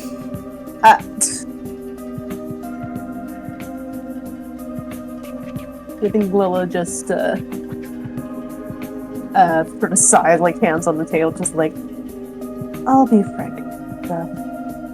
The side I choose to ally with is the side that allows me to complete my business ventures. And frankly, the side that lets me live. So I do not hold any malice to any of you. But,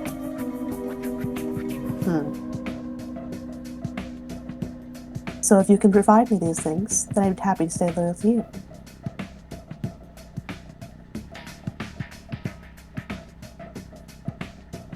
I see. Purely transactional with you. I'm not exactly one for politics, dear. Whether that's anarchical or otherwise. Yes, you'll just use whatever is available to make yourself, well, more well off, yes? And No. Mm-hmm.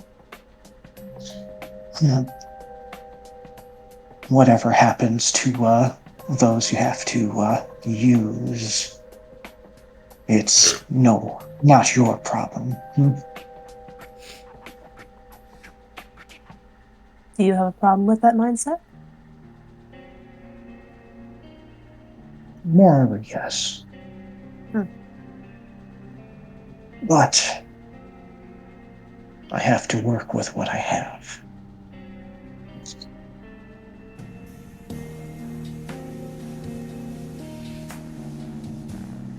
I can provide you safety. Well, it just glances at Moses. I'm providing her safety too, so.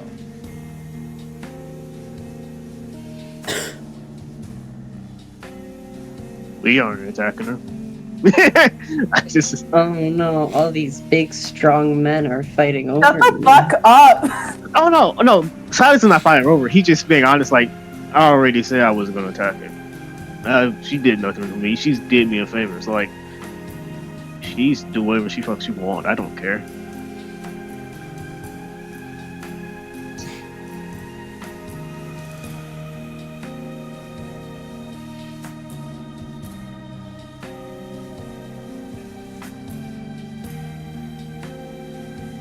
No, but Lola, what is it that you've been up to? Well, I've not been looking.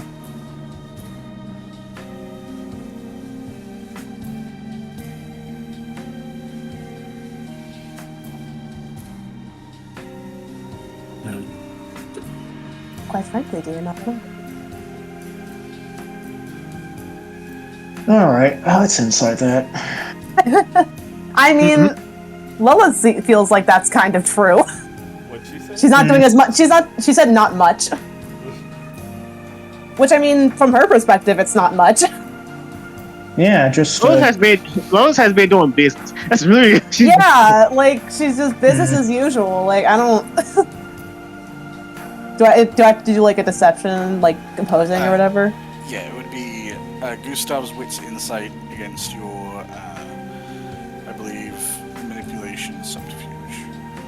Okay, I'm not good at subterfuge. Would it be? You're honest, like. Would it be subterfuge if she doesn't believe she's lying? I would say yes, because it's less about concealing the lie, more about seeing, like, if someone could see through a facade. Okay. It's just more about determining if you can tell if someone is being honest or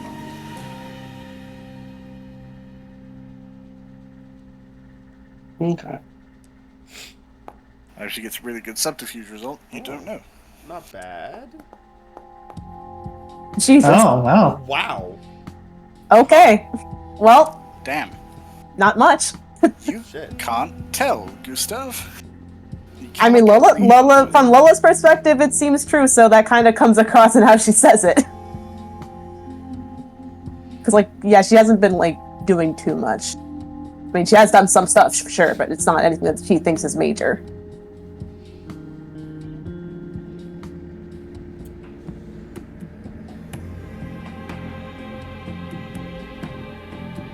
Where exactly is Lola's businesses and everything? She has a few scattered around the city. She has most of them in Southside, so south Okay. of Lower Garden District. But it's been mentioned there are some like the northern end of the city as well. I mean, ideally, Lola would want them to be all around the city, but, you know, not there yet.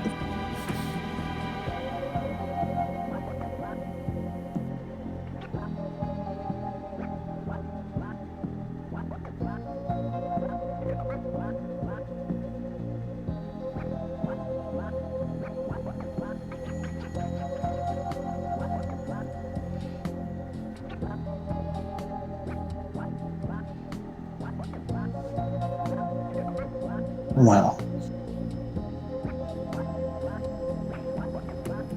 I suppose we have our agreement. And looks away from Lola.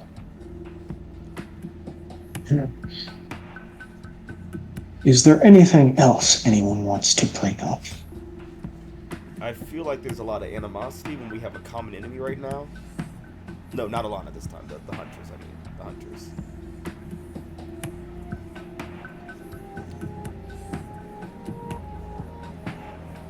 I'm working on hunters. I'm doing everything in my power to make sure that they would put an end Which to is what? this. Currently, I'm trying to make contact with them. What?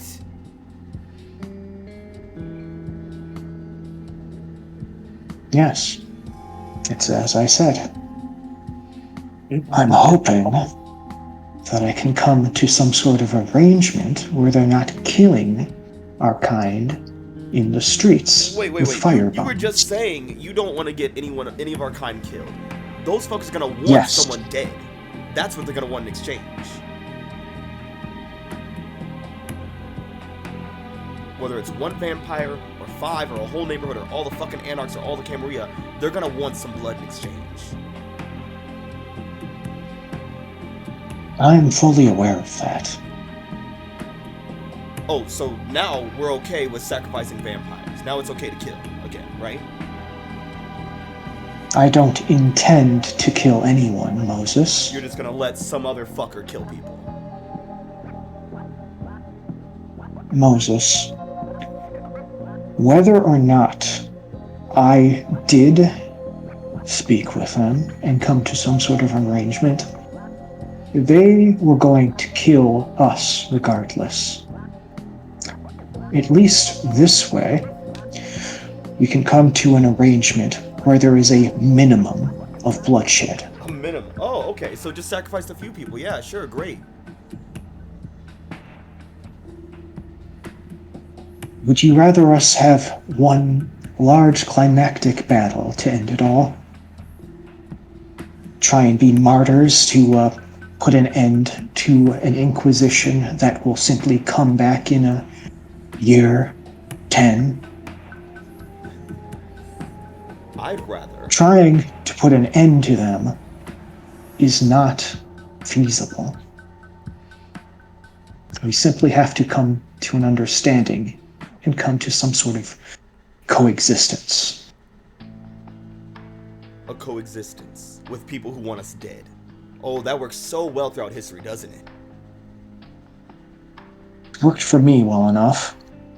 Oh, it worked for you. Wow. That's great. Works well for the prince. For the one in the cushiest position who can order anyone to go after in little packs to kill the vampires he doesn't like. Works so well, right?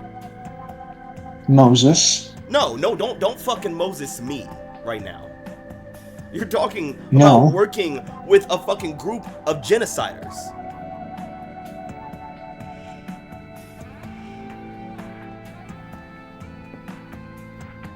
Moses. What? It worked for me when I had nothing. When I was a caitiff who was just as likely to be killed as I was to be laughed out. What I'm trying to do is give us some semblance of stability. And whether or not I like the people I deal with, just as everything else in life, doesn't matter. So long as we get something in return.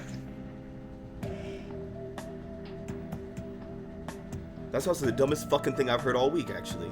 Yeah.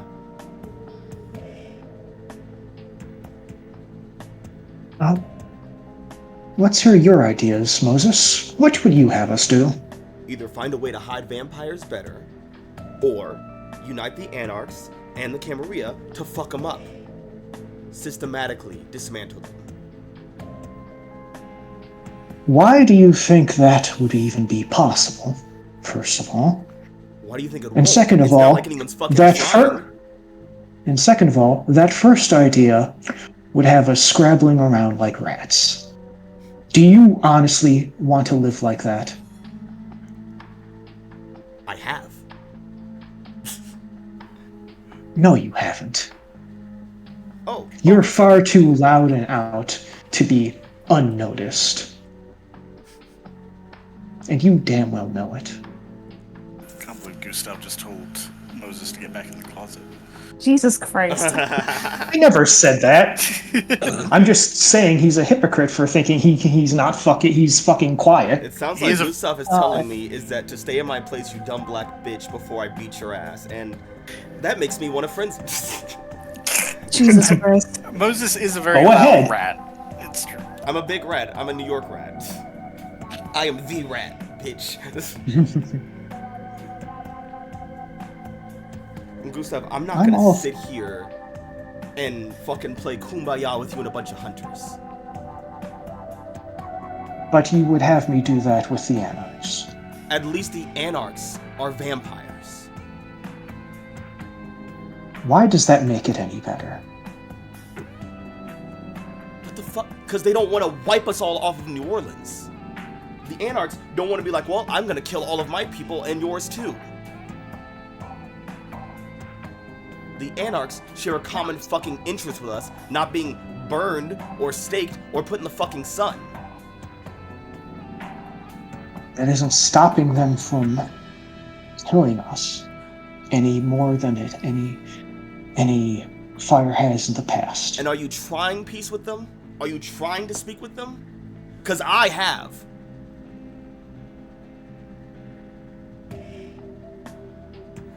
I've been trying to talk to Anarchs to spare Lola and to spare your ass. And you never told me until now. Thanks for Here we that. are. I'm not going to be cowed by that response simply because you're trying your best. Because guess what? I'm trying my best. Everyone is trying their best. So don't act like you're high and mighty over me. You're trying your best to do what? To get peace.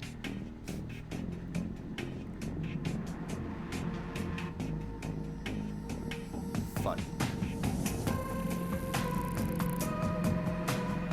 Besides, how many people do you think how many of us are going to die in a fight against the Inquisition, Moses? How many? No clue. Because do you know how many they've killed so far? From my reports, it was quite a large group of gangrel who seemed to have exploded in a house that blew up. And that was one attack.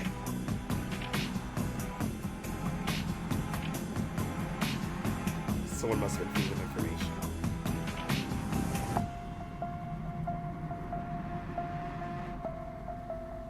And who could that possibly be? I don't know, Gustav. I'm not a fucking detective. I thought it was your little Malkavian friend over in the Anarchs. It wasn't. Thank goodness. Why would you think that? He's fucking crazy and weird. I don't think that you were working with him, but I think he's fucking crazy. That doesn't feel like a hard leap to jump to.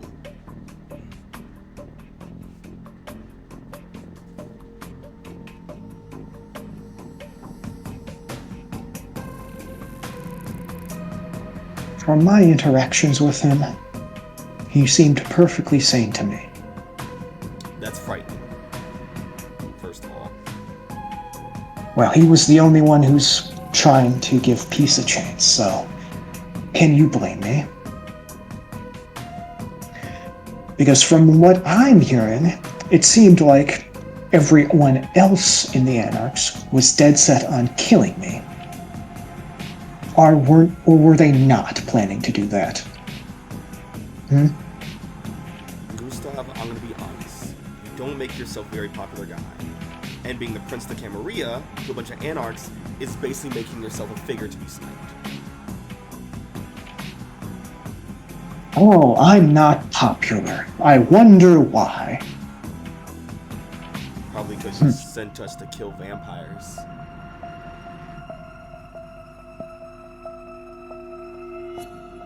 Which vampires did I send you to kill? Maurice? Specifically. Was that not warranted?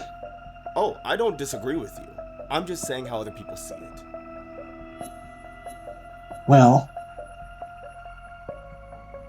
Moses, do you care how other people see you? No, and I hear that you say that you don't either. Then but why should I Because I think care? you care a lot.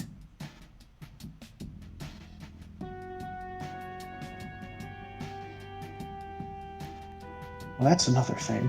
Why do you care? What I care what? Why do you care whether I care or not? You seem to not like any of my decisions. No. You don't seem to like the direction I'm going. No. Why do you care? Because I want Is it to. just because what I've done to try and keep you alive? Is that just it? That one time on the bridge? No. Our heart-to-heart afterwards? No, it's... What is it that you actually care about me for?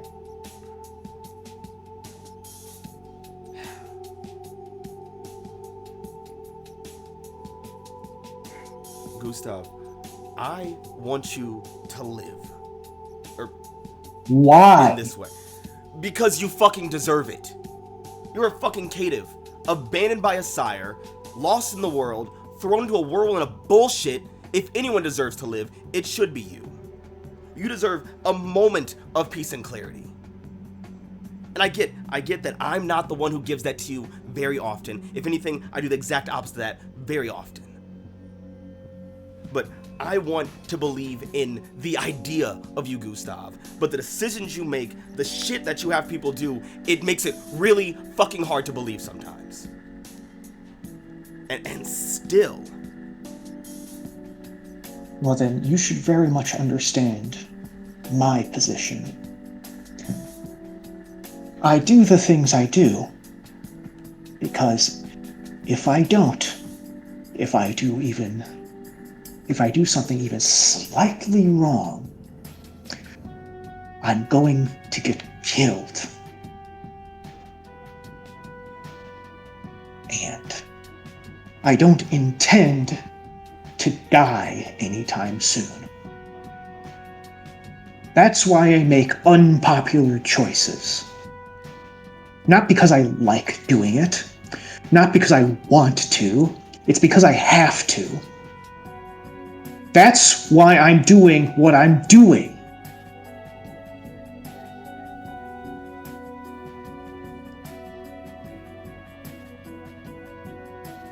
It would be very much appreciated if you could see that too.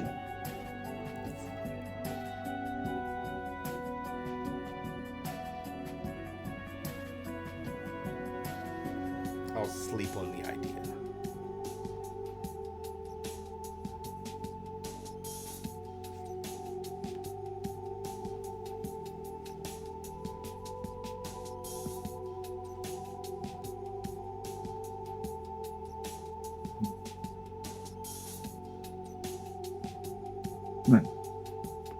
You said one of the barons of the Anarchs wanted to meet me? Fine. He can come to me. I think you're all gonna be on neutral ground, honestly.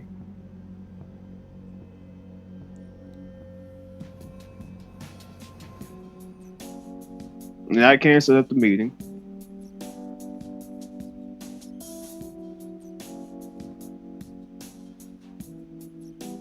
You aren't neutral. I think I'd rather have someone who's actually neutral make that I hand you. meeting possible. I put up my phone. I put up the number. I can call him now, and you can talk to him. I won't say anything. I'll just be a background character. The choice is honestly yours. Make the call then. Cool. Camper, I called the guy. And then I hand Gustav the phone.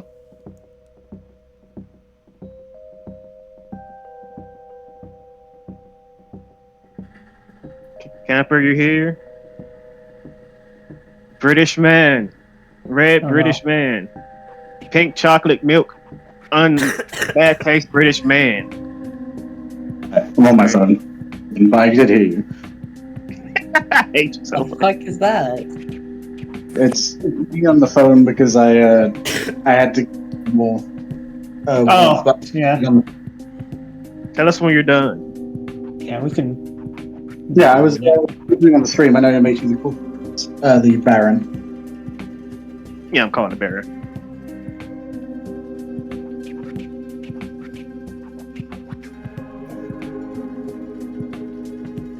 Alright, be there in a second. Yep.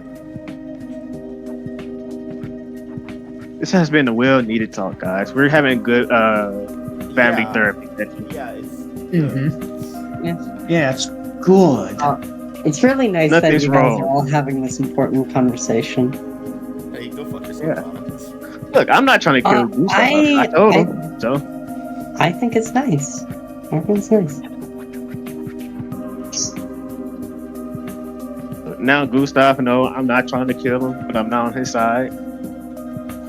I mean, it's the same thing. Either you're on. I mean, I feel like Gustav is operating from a very much you're either with me or you're against me position. And that's a very white position right there. God. Well, I mean, you just said you're going to take over the entire east side, which is, yeah, that's not. You're kind of against me right now. It's not a Bitch. lot. It's not a lot. Yes, Not it a is. You lot. stupid Yeah, fucker. so God. right now, what Silas has basically come in and said is like, hey, I'm not against you. I'm gonna take all of your land though. And No, you no, get I'm not a mine. colonizer. I don't take all your land. I take a part of it. Same thing. Yeah, leave them the Camarilla reservation. Yeah, make a few casinos, my guy. You can go forward those. Well, the Anarchs already have the casino. True shit. Sorry, you don't have nothing then. You know what? Oh, make country golf clubs. There we go. Alright, but you are putting a call in to Baron Dominic, right? Yes. Okay. It rings a couple times, but eventually the phone does pick up. Yeah, I hand the phone over to Gustav. Hmm? Yeah, I got the phone. Hello?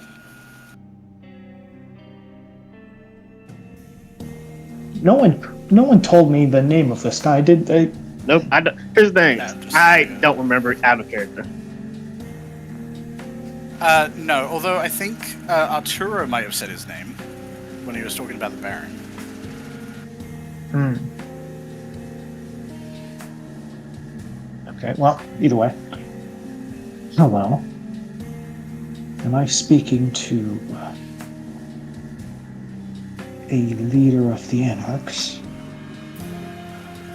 That depends. Who am I talking to? Prince of the Camarilla. Oh, Gustav. How you doing? Things could be better, given recent events. But I was informed that you wish to speak with me. I did. I was kind of hoping for a more formal conversation, but we can do it over the phone if you want. Well, I do hope you can understand. Given how full the streets are with hunters at the moment, it's not exactly the safest time to be moving. Yeah, that's true. That's also partly where we wanted to talk to you. Oh, I see. And the other part? Trying to head off outward aggression if we can.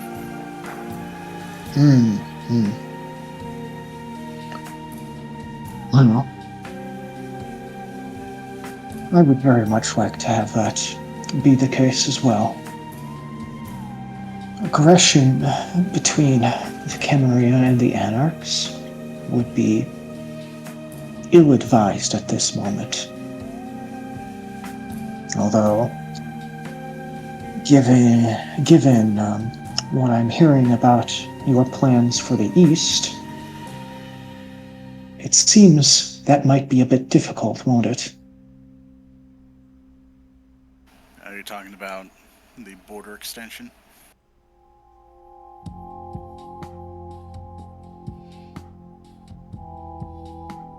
Yes.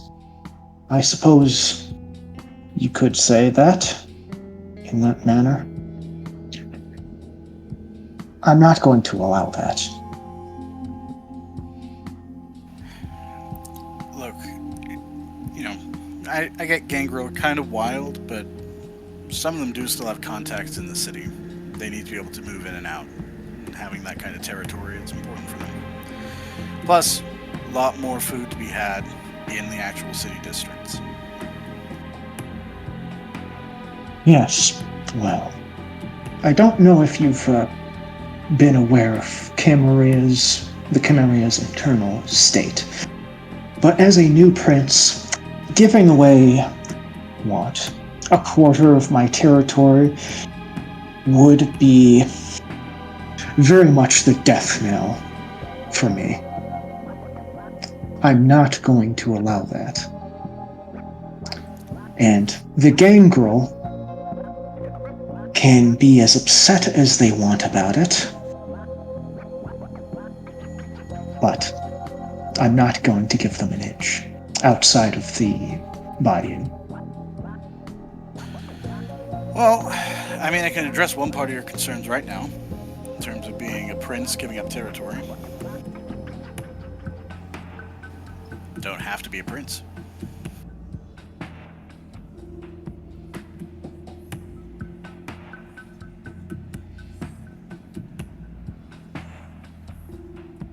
I see. So you want me to join the Anarchs? Ideally, yeah. I mean, look, I don't know a lot of what you've gone through. That's true. I don't have eyes and ears all over the place. I just hear what I hear. But I know you're clanless. I know that the Camarilla isn't a huge fan of that. I can't imagine it's been super easy trying to contend with people where you are. Anarchs, we do have old-fashioned people, but most of us don't give a shit about stuff like that.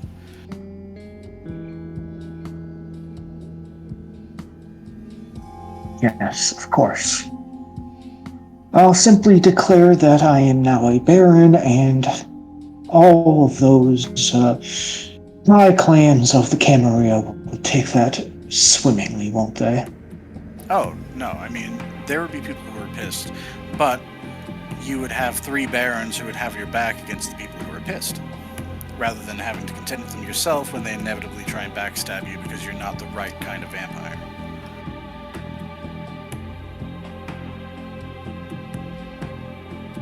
You speak as if you can guarantee the cooperation of the other barons, and not strictly speaking for yourself. I thought I was given to the idea that the Anarchs worked less hierarchically than the Camarilla. We do, but we tend to work pretty well together when we're dealing with the Camarilla itself. You gotta understand, when you're dealing with a single structure hierarchy like the Ivory Tower tends to be, it's a lot easier to target, and none of us want to be under the Camarilla. I mean, I guess there are a few rare exceptions, but the Camarilla doesn't play super well with other groups stepping on their turf. Obviously.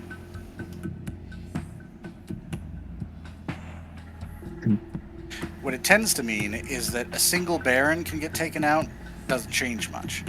Camarilla tends to acknowledge that, doesn't go for the easy shot. Or if they do, they tend to get swarmed because barons tend to be pretty popular with their people.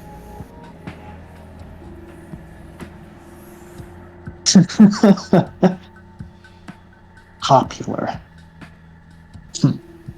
I know it's not a big deal for Cami princes, but it's a big deal for barons. We don't have the kind of power infrastructure individually. So if one baron's super unpopular, other barons can work to oust him. People underneath them can work to oust him. They only operate as they do because people allow them to. And you honestly think that people are going to allow me to stay?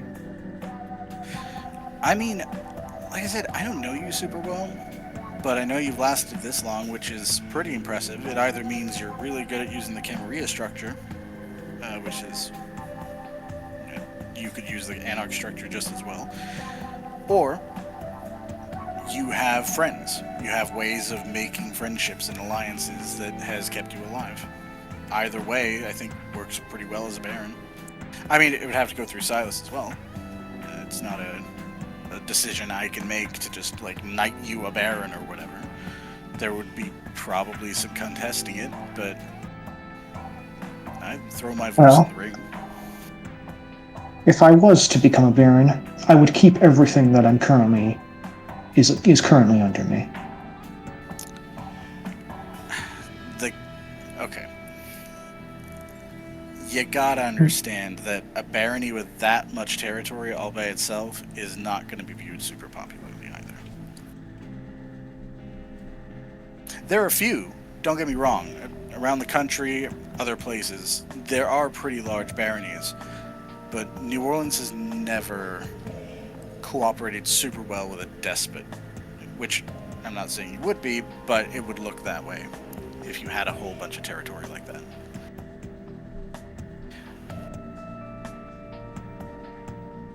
Our ideal setup, which, you know, there is compromise to be had, but we would cover up a bit more of the West End for our side. Right now, again, it'd be Silas on the East End, taking out the lower 9th Ward eastward, and you'd get everything in the central New Orleans as well as across the bridge to the south into Federal City. It's a pretty even crunch of territory. You get basically some major important landmarks, which means a lot of tourism, which means a lot of blood, which means a lot of territory. A lot of valuable territory, rather. Yeah, he's better explaining this than Silas was, because Silas is not good at that shit. Mm-hmm. So,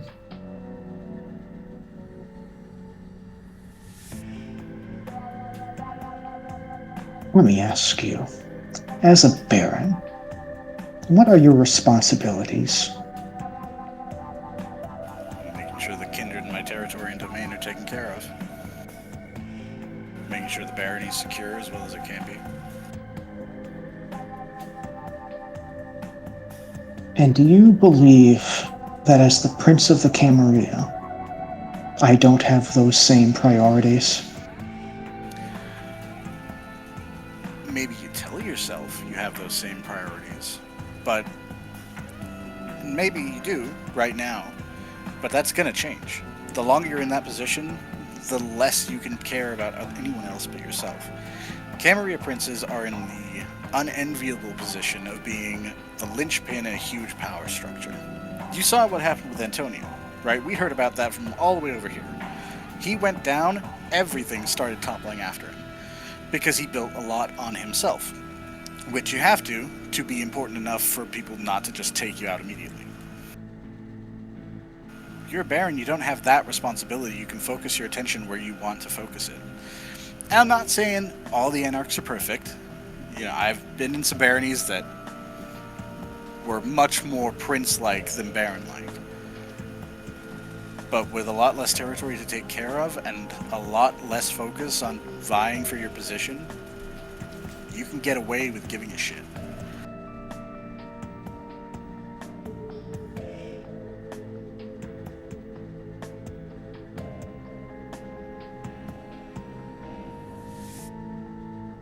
You say that being a Baron is all about having popular support, correct?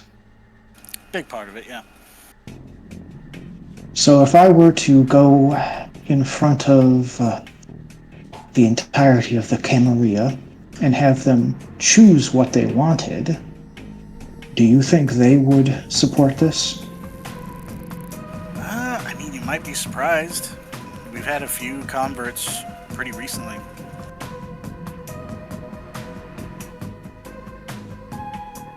A lot of people in the Camis do not talk up about what their ideal system would be. And a lot of them probably don't even know the Anarchs are an option. It's not like we drop flyers. Well, if we're going to be talking about ideals, I can very much see that the Camarilla is not ideal. And neither are baronies. Sure. Frankly, I view them as being simply interchangeable. Their power structures, one way or another. The underlying structure ultimately doesn't matter. It's still a concentration of power at the end of the day.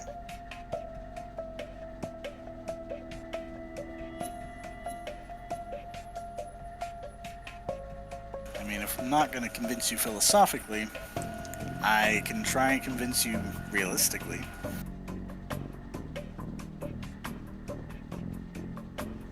Go ahead. We've heard a lot coming out of your side of the fence, I guess would be the best way to say it. We know that you guys have been struggling. We know you guys have had a hunter problem for a while, despite set apart from the new bunch of hunters that caused problems for both of us. You've had a lot that's drawn a lot of attention to you. Now we could lay low and just let them kind of run through, burn themselves out. Because we're not super centralized, we can get away with that. It would suck, and we'd probably lose a few people, but we'd be fine. Or we can have your back. We can share what information we do have with you. You can share what information you have with us. And we can put up a united front against a bunch of people that want to kill us all. But I can't do that with a Cammy. Don't trust him. Never have. There are a few rare exceptions. One of them being Louis Varga. And unfortunately, he's not around anymore. Used to think that was because of you. We didn't like you for that. But your... Yes, of course. I've heard your predispositions about me before. Don't worry about that. Well, we've had a few people from your side of the fence come over and convince us that wasn't the case. That it had to do with the hunters. So we have a vested interest in taking them out too. How convenient. But I'm not going to share the information we got with a Cammy Prince. Sorry, it doesn't matter how cool you are, doesn't matter how chill you are, because what'll happen, inevitably, the longer you hang around, you either become more Cammy, or you get stabbed in the back and replaced by a new prince. And they're probably not going to like us. Stop just narrows his eyes.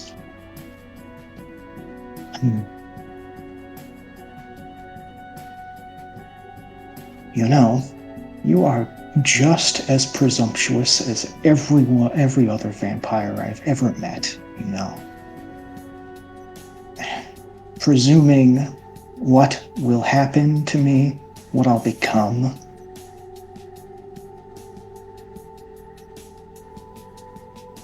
Ultimately, that's the thing that pisses me off most. Okay. Gustav, I know you haven't been in this game super long. You're a pretty fresh face. We didn't hear much about you until now. I've seen what happens in the Cammies, and I've seen what happens in the Anarchs, and I've seen what happens to our kind. It's gonna happen. It just does. Over time, people care less. They have to put in a lot of effort not to, and it's effort I don't think you can afford to do while sitting in that seat. Which is fine. I'm not going to compel you to sit in a throne. Hell, if you don't want to be a baron, that's totally fine too. We can find someone to fill that seat if that's just not what you want. But eventually, the longer people stick around in these positions, the longer they live the way that we do, they lose their minds. It's not a presumption. You're saying you don't have that same problem. That's why I'm a baron. Maybe I will lose my shit at some point. You know, I lose my temper all the time. but I lose it less than other people right now, so that's why I'm a Baron. Eventually, maybe someone else will step up. Maybe any of the people I keep around me that I trust, they'll tell me, hey, Dom, you're kind of losing your shit. You're making really rough decisions that you wouldn't have made before. That's why I keep a bunch of people around that I trust. To tell me that, so I can step down and let someone else take up.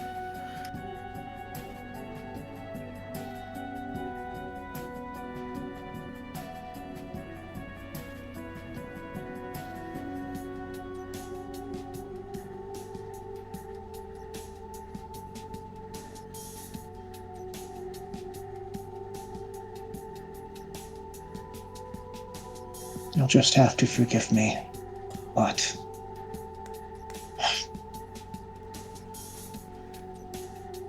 it just sounds like, from the way you're describing being a Baron, seems so idealized. The best case scenario. And I understand you're trying to sell me on this. But the fact that you aren't willing to give due to some title I have is just as ridiculous as me being a prince in the first place. There are hunters at the gates, and yet, because of some stupid nonsense passed down from some failure of a prince that I happen to inherit, now we can't work together. For whatever reason. You know, it's not even personal, man. I don't have a problem with you just from this conversation alone. But like I said, I can't act in a way that goes against a ton of beliefs of the people that I'm in charge of. They wouldn't go for that. I don't have control over them. I'm not a prince. I don't get to make a declaration, have everyone follow my whim. I say we start working with the camis, they're not going to be into that.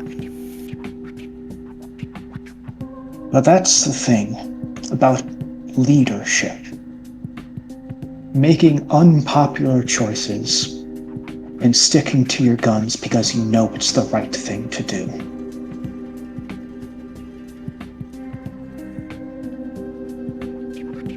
That's what I've been trying to do this entire time. Even though I've gotten a really shitty position that I never wanted. And it very much seems like everyone around me is just trying to have me fail. Okay, man. You're saying I'm presumptuous, fine. Let me ask you a question. If you don't want the position, why are you there?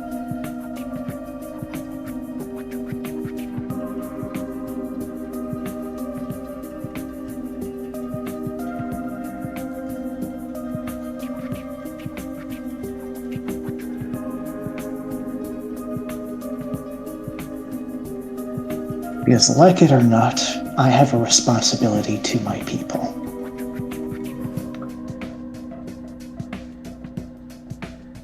Okay. Sure. But you would have a responsibility to your people as a Baron, too. There's gotta be more reason than that.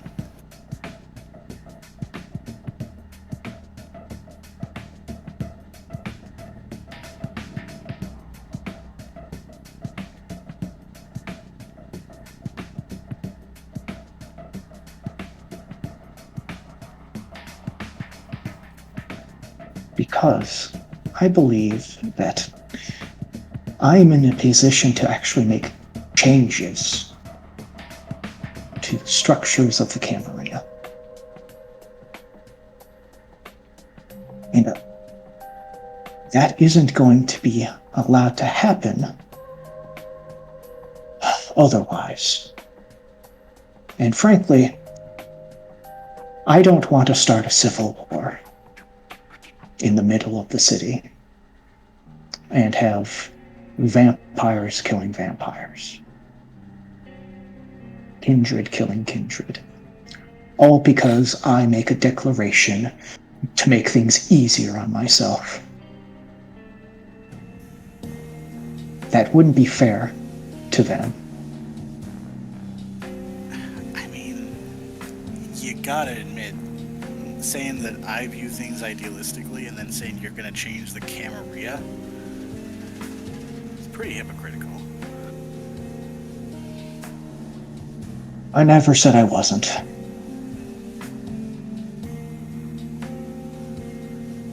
Listen. Why exactly are you so committed to this ideological issue we have? Realistically, why does it matter? That is a hell of a complicated question. Make it simple. What ultimately does it matter? There are people, when I go into our hangouts and I spend time with people who signed up with the Anarchs, I can look at them and know that if they were part of the Camis, they'd be dead right now. Just because of what they are. Because of the way they were reborn. Sometimes, not even that. Sometimes what they were when they were alive. Depends on the Cami territory, depends on the region, depends on the prince, sure. But it always comes down to Camis. I cannot justify to these people who would be dead if they were on the wrong side of the fence that we're going to be working with these guys, even temporarily, to deal with someone who frankly is mostly focused on, again, not my personal view, but the enemy. How am I going to sit here and say to Jaden, who's a thin blood, that, hey, you know those Camis that would have tried to sear a mark into your neck and parade you around as a fucking freak for the rest of your unlife before probably one of them just tries to slit your throat or snap your neck or whatever? We're going to hang out with them for a bit and protect them from a bunch of psychos instead of just going to ground and keeping ourselves more safe. And then just picking up the pieces. How would you sell that to one of your guys who, if they couldn't hang out around the Anarchs at all, you say, hey, we're going over there and we're setting up for them anyway?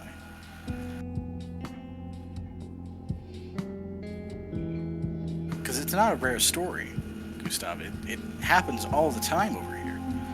We get a whole bunch of layoffs from your side. A bunch of people who just wouldn't have made it if they hadn't crossed over, if they hadn't signed up.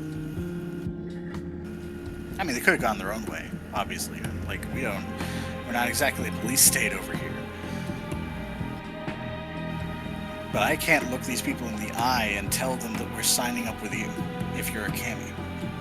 Because they won't do it. They can't.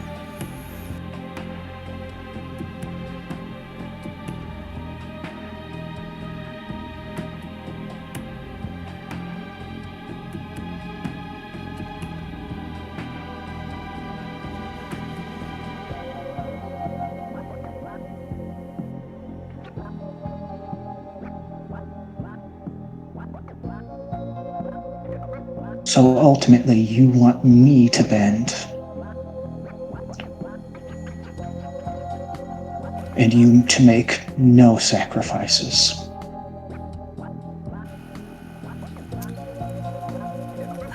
I mean, if you want to make this political, want to make this down to brass tacks, I think we can afford to make that demand.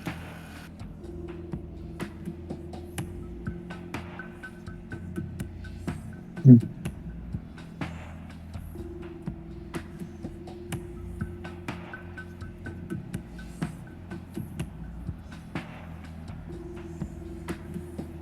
this isn't some French Revolution shit. Alright? I'm not gonna come busting down your door and trying to throw you in the fucking guillotine. Like, that's not my goal here. My goal is to try and keep as many... Is your goal here, then?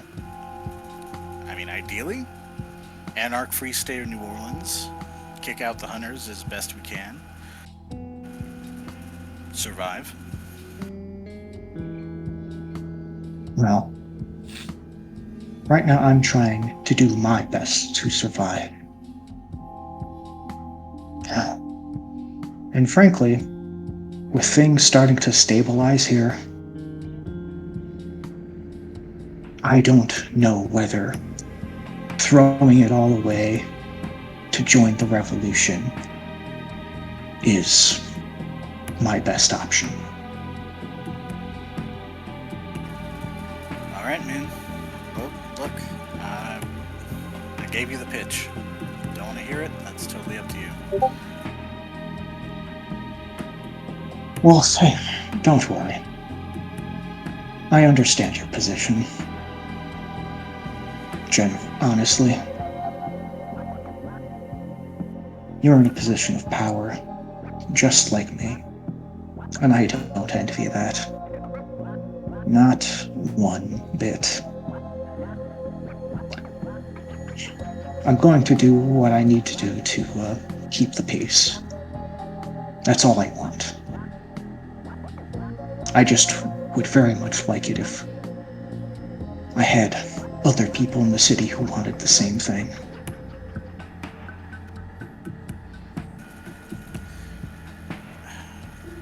I'm an idealist, but you gotta be realistic about this kind of stuff. Peace doesn't come free. Ever. Something gets sacrificed, or someone has to give, because everyone wants something different. It's part of being an anarch, too. When you have two barons, they can have completely different perspectives. But they still team up against the Camis because Ivory Tower is way worse than anything we could fathom most of the time. You haven't seen it, I don't think, just because you haven't been around long enough. And that's fine. Now, if you make it through whatever's coming, the door will be open for you.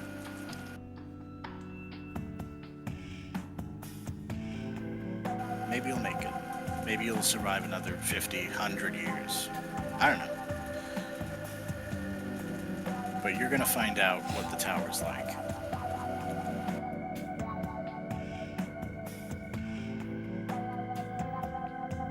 Well, given my position, I'll see if I can't mold that tower to be more of what I want it to be. Because even if I was a baron, it wouldn't be what I want.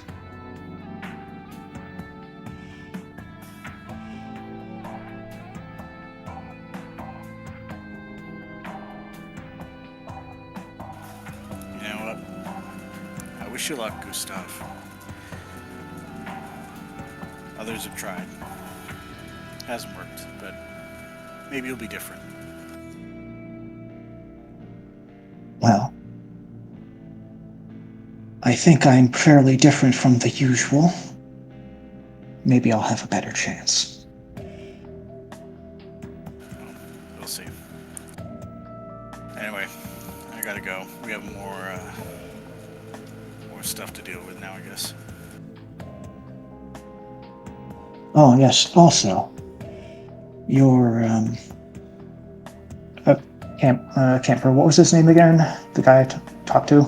Arturo? Arturo, yeah. Okay. I very much appreciate the conversation I had with Arturo about preserving peace. Yeah, he mentioned you guys had a chat. That almost didn't go super well, but...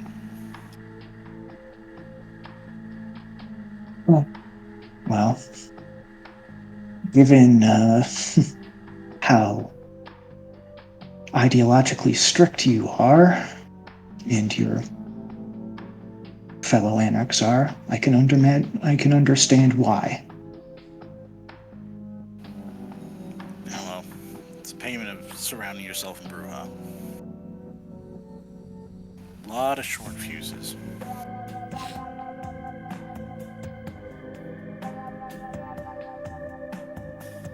I am still open for peace, though.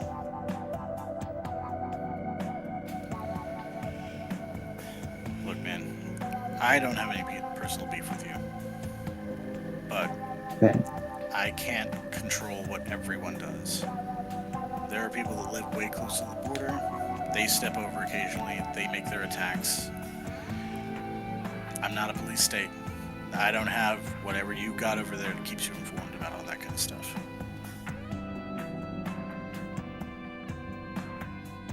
you may not have absolute power, but you're still a leader who can influence people. Acting as if you have no control is disingenuous, and you know it. No, it's not I have no control. It's just I don't have enough control to stamp my feet and tell people what to do and have them all do it all the time. If people see an opportunity, they're gonna swing at you. There's not a whole lot I can do about that as an entirety of my territory. Then, from one leader to another, I hope you can understand that when someone crosses the line and swings at us, we're going to respond and swing back. Fair enough. And it's nothing personal. But also understand, the Camarilla isn't the one crossing the line.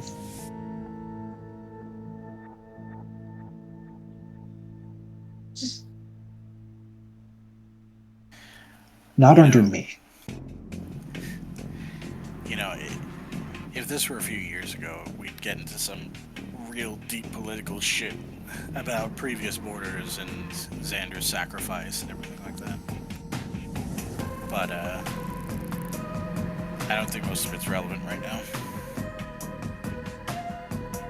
I don't really care about the past.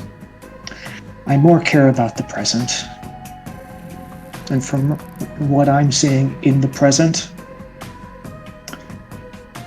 I'd rather not have a war between the Camarilla and the Anarchs mixed with an invasion of hunters. That wouldn't be good for anyone, and you know it too. Yeah, generally I agree. But I've already told Silas he's a baron, I'm a baron. I throw him with him if he makes a move. You gotta talk to him about that territory thing. No, don't worry, he's right next to me. Smiling, waving. Hey, Silas. Can I hear him? I'm just gonna speak out here. Hello.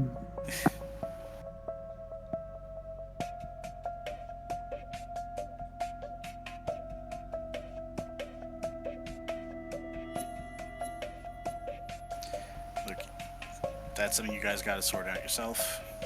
But, same thing that went for you. If you made a move as a baron, we'd back you. He does the same, we do the same.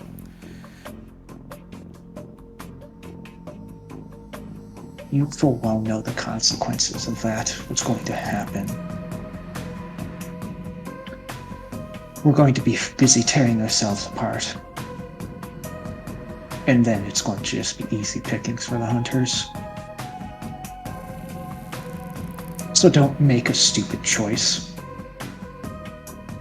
I'm kind of where I am because of stupid choices. Like you said, I'm an idealist.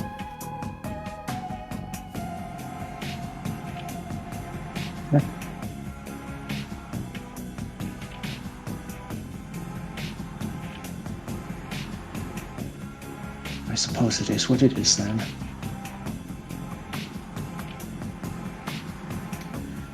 Good luck, Gustav.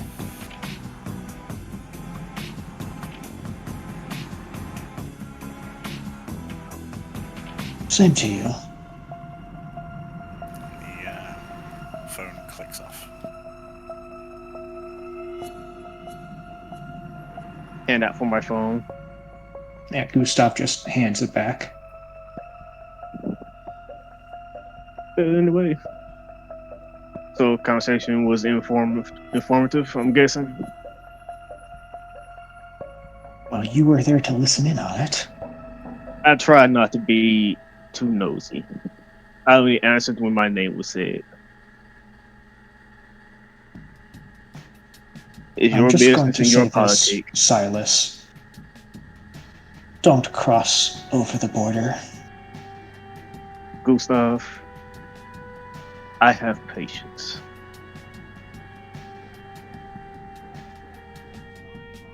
You have patience. But do you also have ambition? Not really. I took the Then whole don't Baron step thing because over the border. Be happy with what you have. smile. Let's hope the rest of them are happy with what they have. Well, But like I said, you're their Baron. true, What they do reflects on you. true. But I think you have a bigger problem because as I am right now, you don't want me to cross over the border. So I won't. Me and mine, we won't cross the border. We will let you deal with the hunters. If you need help, I'm a call away, but me and mine probably won't. But if you need my help, Usa, personally, I'll see what I can do. But mine won't cross over the border, and we will not assist with the hunters. I will let you deal with it.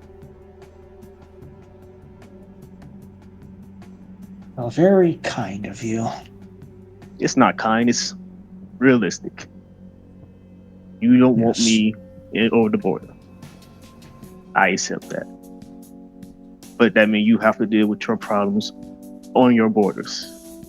Is that fair? That is fair. It's just that,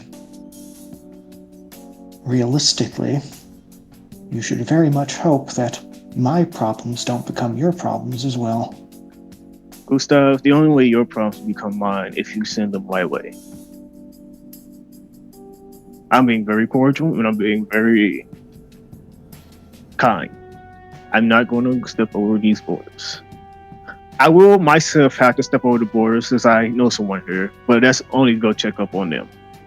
To try to take over and all that bullshit, I won't do anything for a while. I got years, hundreds of years. Like I said, Gustav, I am a patient fellow. I am a hunter. I I suppose am we a will predator. see about that. Yes. Like I said, call me. When I have a cup of tea, I am fine for that. I'm not going to straight up attack you for no reason. I never wanted to attack you. Well, good luck trying to move any members of the Camorri who are already there in my territory. Oh, it's fine. Don't worry about it.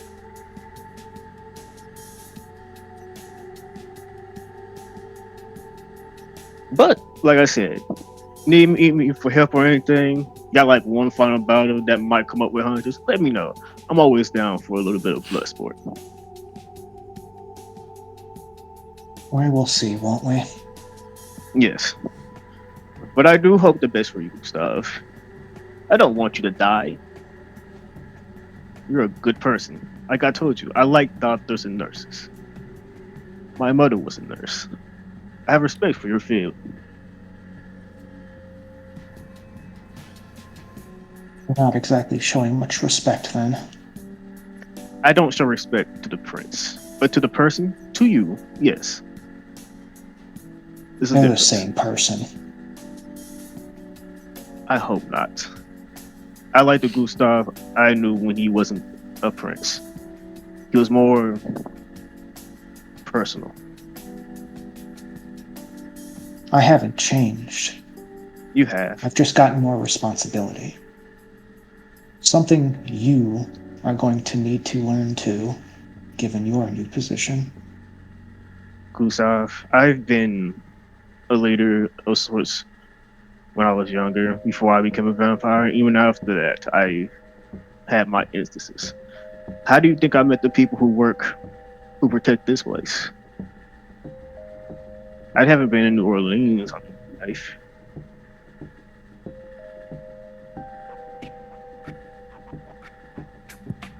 This is not a new experience for me, Gustav. It's just more sociable, and I can deal with that.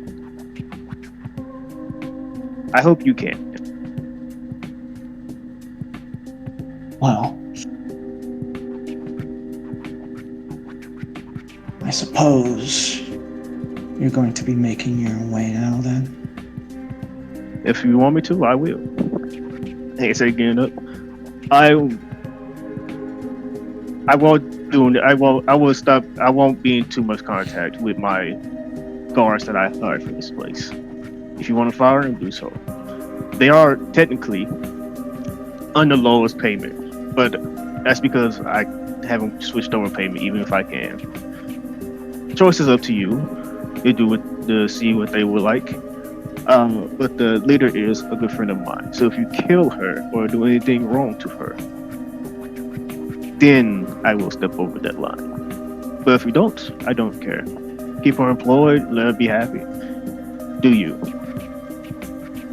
Can you... Silas, I'm not a murderer like you. I don't kill people because I am a want murderer. to.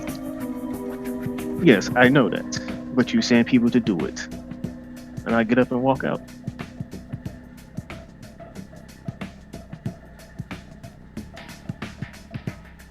Well, Camper, I'm gonna be in my bayou for a while unless Camper? Unless my boy talk to me. How you doing? He's about to walk out the door, isn't he? Yeah. Yep. He already did. I'm walking out now. Want to shoot me in the back? Wow.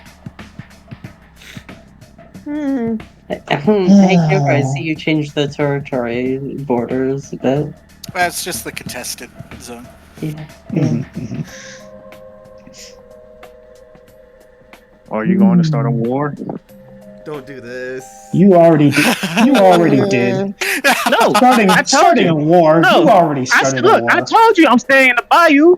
Why am I starting a war now that I say I'm staying in the fucking bayou? You wanted me in the bayou.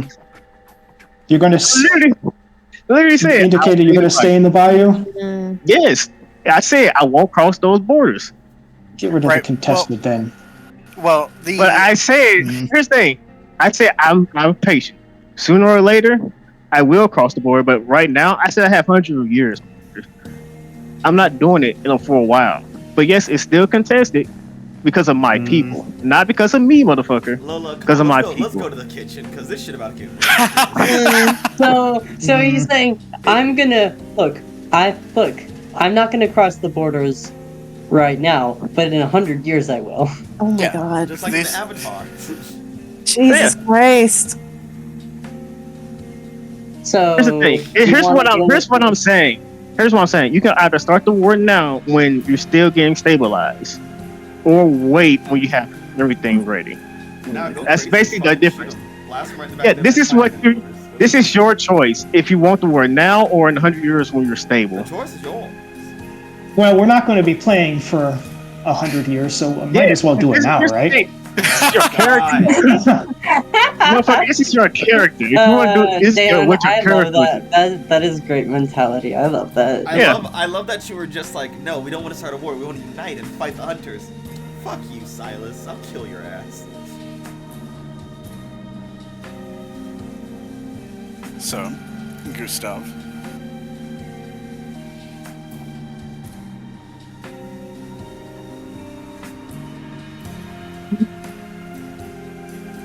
Do we need another coin flip? This is, please, the coin flips are the worst part about it. You know what? Sure, let's make it a coin flip. Okay. Yes! Which side is killing Silas? Fucking. All right, let me read 5 bang, then, motherfucker. Let me see if I can do it on a reaction. Fuck you. Harvey, dumbass bitch. I do have a thing called the 5 bane. I can't use it.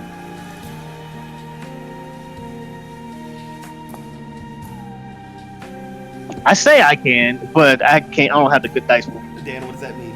Dan, what does that mean? What does that mean, Dan? Dan? We're about to figure it out. We're about to find out.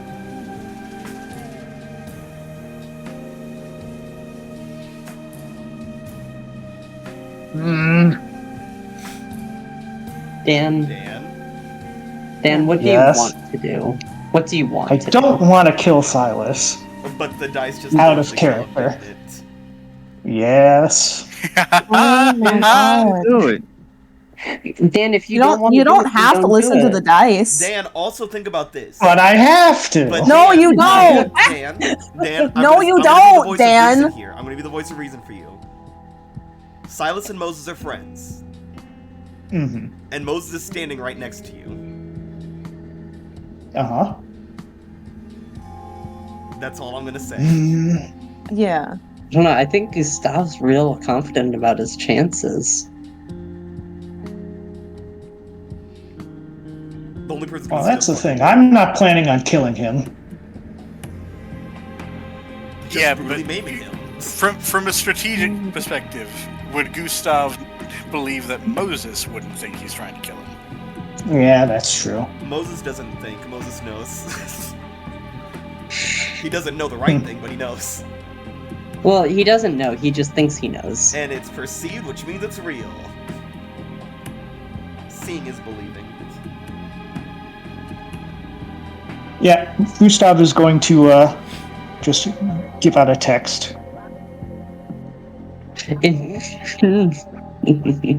Perfect. Yeah. It's going to be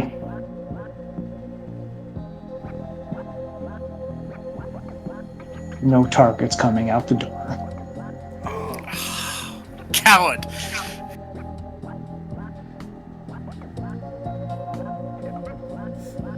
You're gonna have your fucking goons shoot Silas? Oh my Yes. Hey, God, you gonna have my I your other would've. goons? You gonna if you had your goon shoot me and I escaped, motherfucker? Also, we're Yeah, gonna hear I the know. gunfire. Well, he said Well, no, that's the thing. no I'm not targets. having them. Oh, no targets. I thought you said new targets. Yeah. No. Okay. Yeah, Silas, you step out of the haven, and nothing happens to you. Cool. Get going. I'm not trying to bring attention to the base, so I would do what I normally do to not draw attention to the fucking base. I'll go a few blocks before I get my Uber. Oh, I wanted that so badly, you have no idea. I fucking hate you, Camper. You're a piece of shit. We have 3 more sessions after this, and you wanted them to just start killing each other? my god. You want a fucking Shakespearean ending? 3 episodes left? Yeah, I want the last session to just be Alana, just Oh my god. trying to survive while everyone else is What it's dying. gonna be is we're all gonna be playing the different Leos and Alana. That's what it would end up being. I will say I did have confidence he would Silas would be dead. Yeah, I've seen the stats on these guys. Yeah. They're, I would have killed you, Silas. There's a chance I could live. The downside is that Gustav might not have also survived.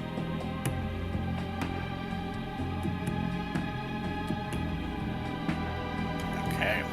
Are there any last conversations to have before this meeting adjourns itself, as people go their own ways? Nope. Camper, it's actually 8 o'clock on the dot. I know, right? Holy shit. Wow, we That's why did I'm it. seizing- Holy I'm shit. seizing on. That's why I'm seizing on this opportunity The right now. power of Yeah, your I toothpaste was has gonna saved us. say, like, it feels early. Like, The power of your aching teeth has given us this. Right? Yeah. It's still really bad.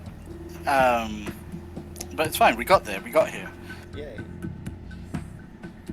Yeah. So people go their own ways. I guess it's not super relevant unless someone decides to kidnap people.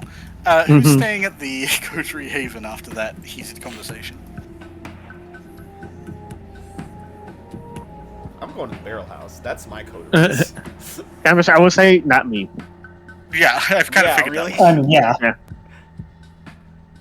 Yeah, Gustav I leave, is leaving. and then I come back and said, "Actually, guys, can I stay the night?" The Yeah. ghost is still cleaning.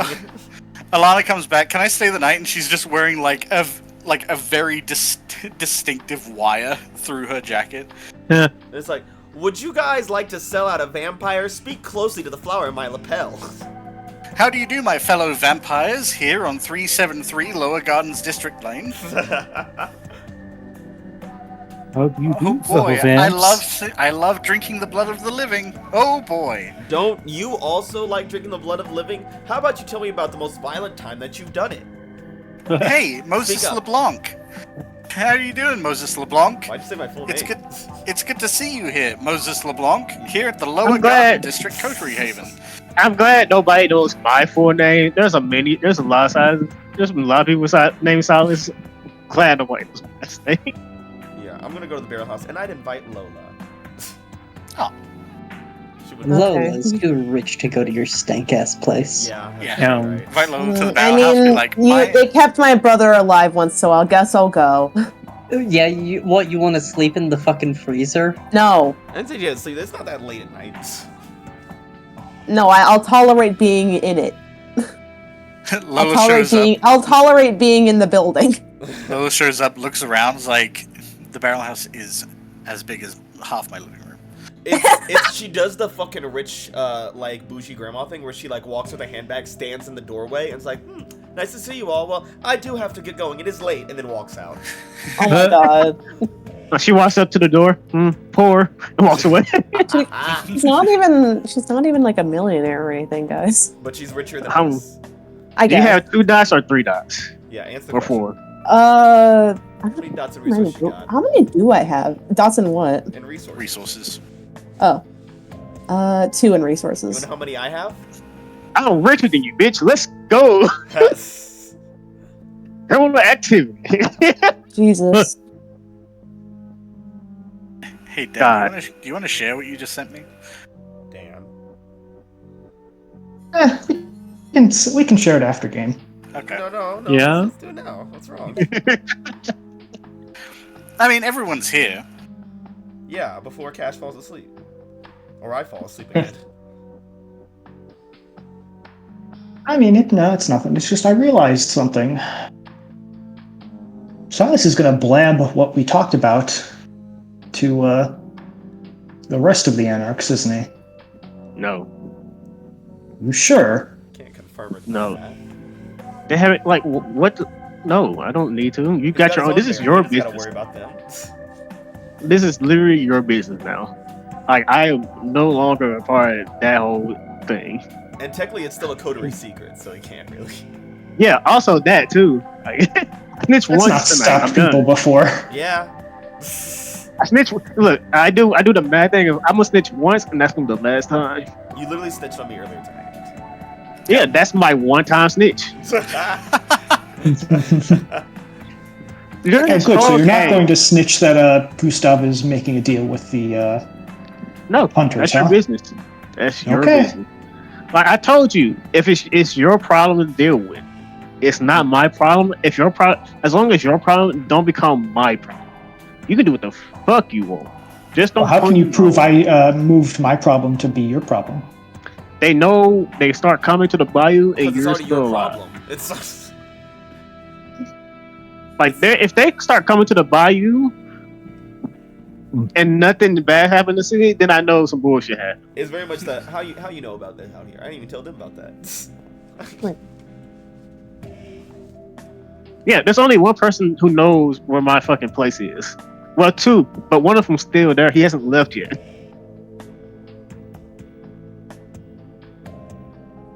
So I will know if Hunter show up and he died because, well, he was there.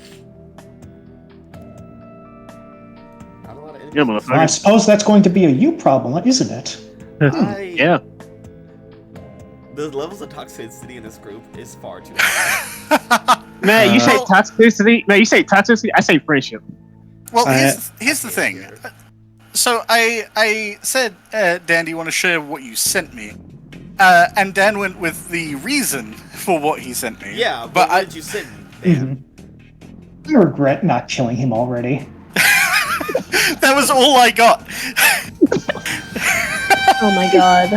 I literally did nothing. I walked out. I didn't talk shit or anything. I just left. Oh my god. Well, play us out, camper. My Yeah. throat hurts, my nose hurts, and your teeth hurt. Oh, my teeth hurt so badly. Thank you for joining us, everyone. Oh dear, chapter 21, Chronicles. That was a holy shit. So much boy. happened. But now we're all basically on the same page. Except for So Virgil much happened, and we actually progressed in the timeline. Yes. Somehow. Wow. It took some effort, but we did it. Yeah, the Lower Gardens district is gradually being de-haunted by the efforts of Virgil. Good job, Virgil. There is a meeting arranged with the Vodans to meet up with Gustav soon enough. And Alana's doing what she does best. Alana's doing what she does best, social work. Snitching. Oh. So I did social. Did you see how I helped that guy and which a heartwarming scene we had? Pussy. Weren't you like, I don't feel happiness from this in the same breath? Not the same breath, she doesn't breathe. Oh, that's Oh right. my Yeah. god. Also, it wasn't that You lost that when it you saw wasn't the just soul. that I don't feel happiness from this. It was that I don't feel happiness from this, and that I don't like that. I want to. Well, who decided to eat the soul, bitch? Yeah, maybe You decided to eat the soul. I don't know. I think Dan told me to eat a soul. I didn't tell you shit. Listen, I got a few people dead. That's not wonderful. I'm sure I could send you like a PM from screenshot PM I got from Dan that says, if you don't eat this guy, I'm gonna convince Madhouse to kick you from the server. That sounds like Dan, yeah. No, I gotta admit, that does sound like honestly, a first party witness to that message alone is all I need.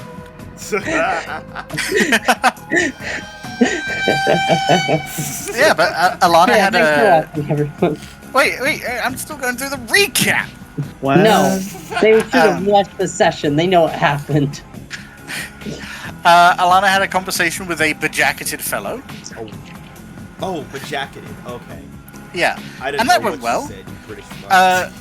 We don't know exactly. Well, I know, but we, as a collective, don't all know what Ava may or may not have said to the man in the jacket.